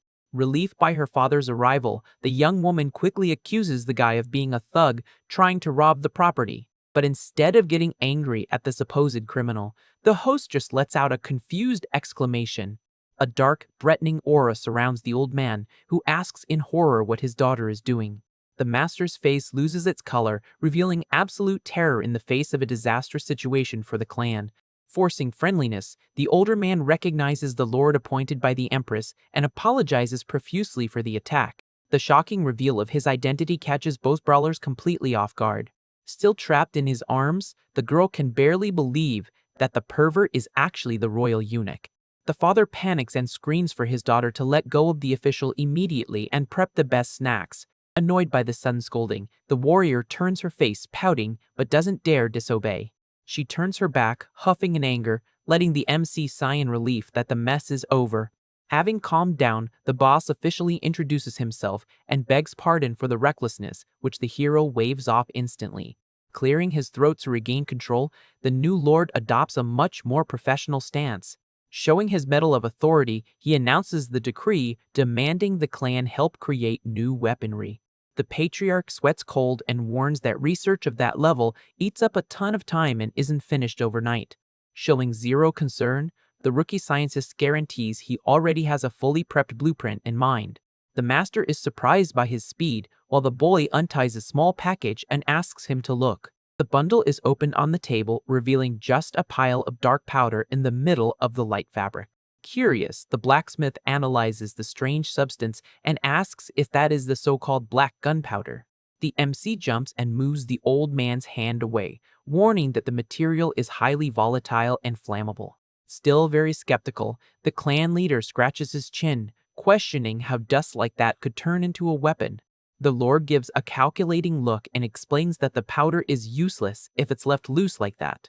Gesturing excitedly, he details that packing the charge with spheres would create a blast capable of tearing through martial masters with ease. The description of the project's brutality leaves the experienced forger in a state of complete shock. With wide eyes, the host can barely believe that gear with that kind of power could actually exist. The guy affirms the genius of his invention right when the grumpy redhead returns to the room. The girl drops the snack tray on the table so hard that the liquid practically splashes out of the cups. With her arms crossed, the woman tells her dad not to be fooled by that, mocking the absurd idea about martial masters. The fake eunuch side-eyes the meddler, realizing that total ignorance about chemistry ruled this era. At that, a slight air of smugness takes over him, knowing exactly how to prove his point. Keeping it diplomatic, the official notes that it's natural for the young lady to doubt tech so far outside their reality. Turning his back with style, he asserts that words mean little, and the best solution is a practical test. The proposal to put his invention to the test grabs the warrior's attention and stirs her competitive arrogance. Shortly after, the group gathers under the scorching sun on the family's vast training grounds. The master offers the entire area for the experiment, but the official turns down the space, saying a corner is enough. Showing the tied-up sticks, the guy explains that this is just a small, simple demo charge. He places the explosives next to a wooden dummy and tells them to back up 20 paces for safety. The girl rolls her eyes, outraged, thinking this whole show just to burn some dust is purely a whim. Stubborn as ever, she steps closer and declares she will only believe in its firepower if she tests the blast up close. The patriarch falls into absolute despair and yells for his daughter to stop with that suicidal behavior. The forger tries to knock some sense into the young woman's head, while the lord just watches the family drama quietly. Defiant, she shoots a provocative glare, asking if the inventor is scared of having his fraud exposed right here and now. The taunt leaves the guy in total disbelief at her sheer stupidity, wondering why the girl wants to end her life so badly. Stomping her foot, the stubborn girl reinforces that she will be the guinea pig and prove with her own body that the decree is pure garbage. Seeing that arguing with her pride is pointless, the hero caves and imposes just one condition to accept this madness. Curious about the imposed hurdle, the redhead demands he reveal his terms immediately. The deal ends with the stubborn girl being forced to put on the heaviest metal armor in the entire arsenal. Properly armored up, she puts her hands on her hips and declares the game can begin. To prevent a fatal disaster, the scientist hands her a massive shield to cover the rookie opponent's stupidity. While crouching down to prep the charge, he tells the warrior to brace herself and not complain about the damage later. Wasting no more time, the guy brings the flame to the fuse and ignites the line. Shielded by the iron board, the girl waits for the pop, heavily doubting anything useful will come out of it.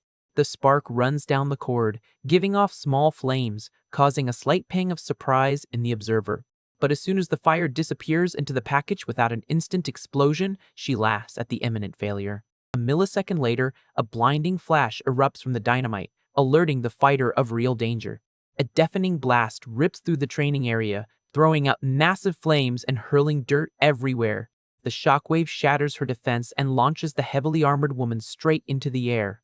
Watching the horrifying scene, the patriarch collapses, screaming his heiress's name in total despair. Before the girl can violently hit the ground, a firm hand supports her back in the middle of the smoke. Thanks to his newly acquired superhuman strength, the official appears holding the troublemaker princess style.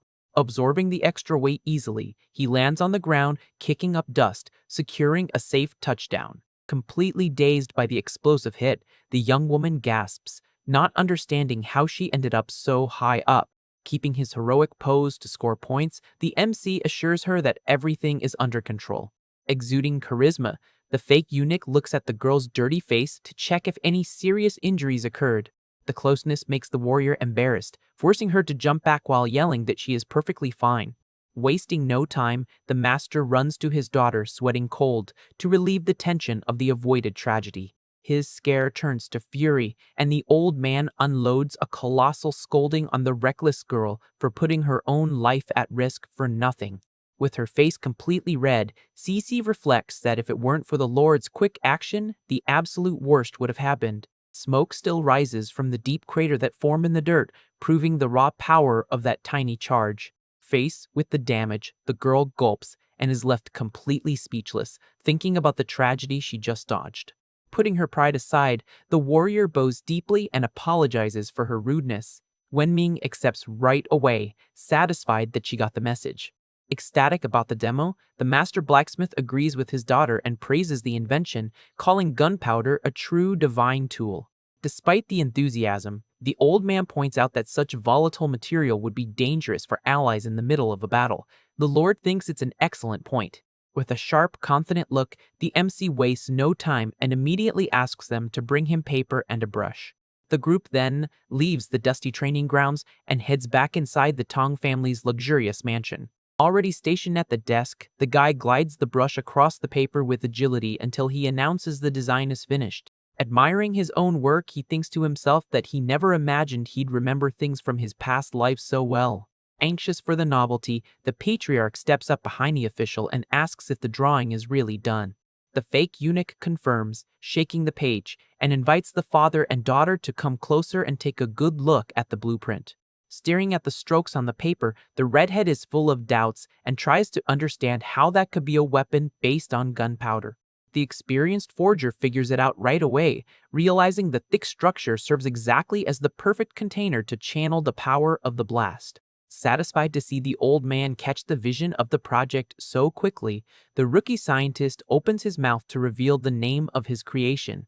The drawing details a massive iron tube mounted on heavy wheels, which Wenming proudly introduces as a cannon.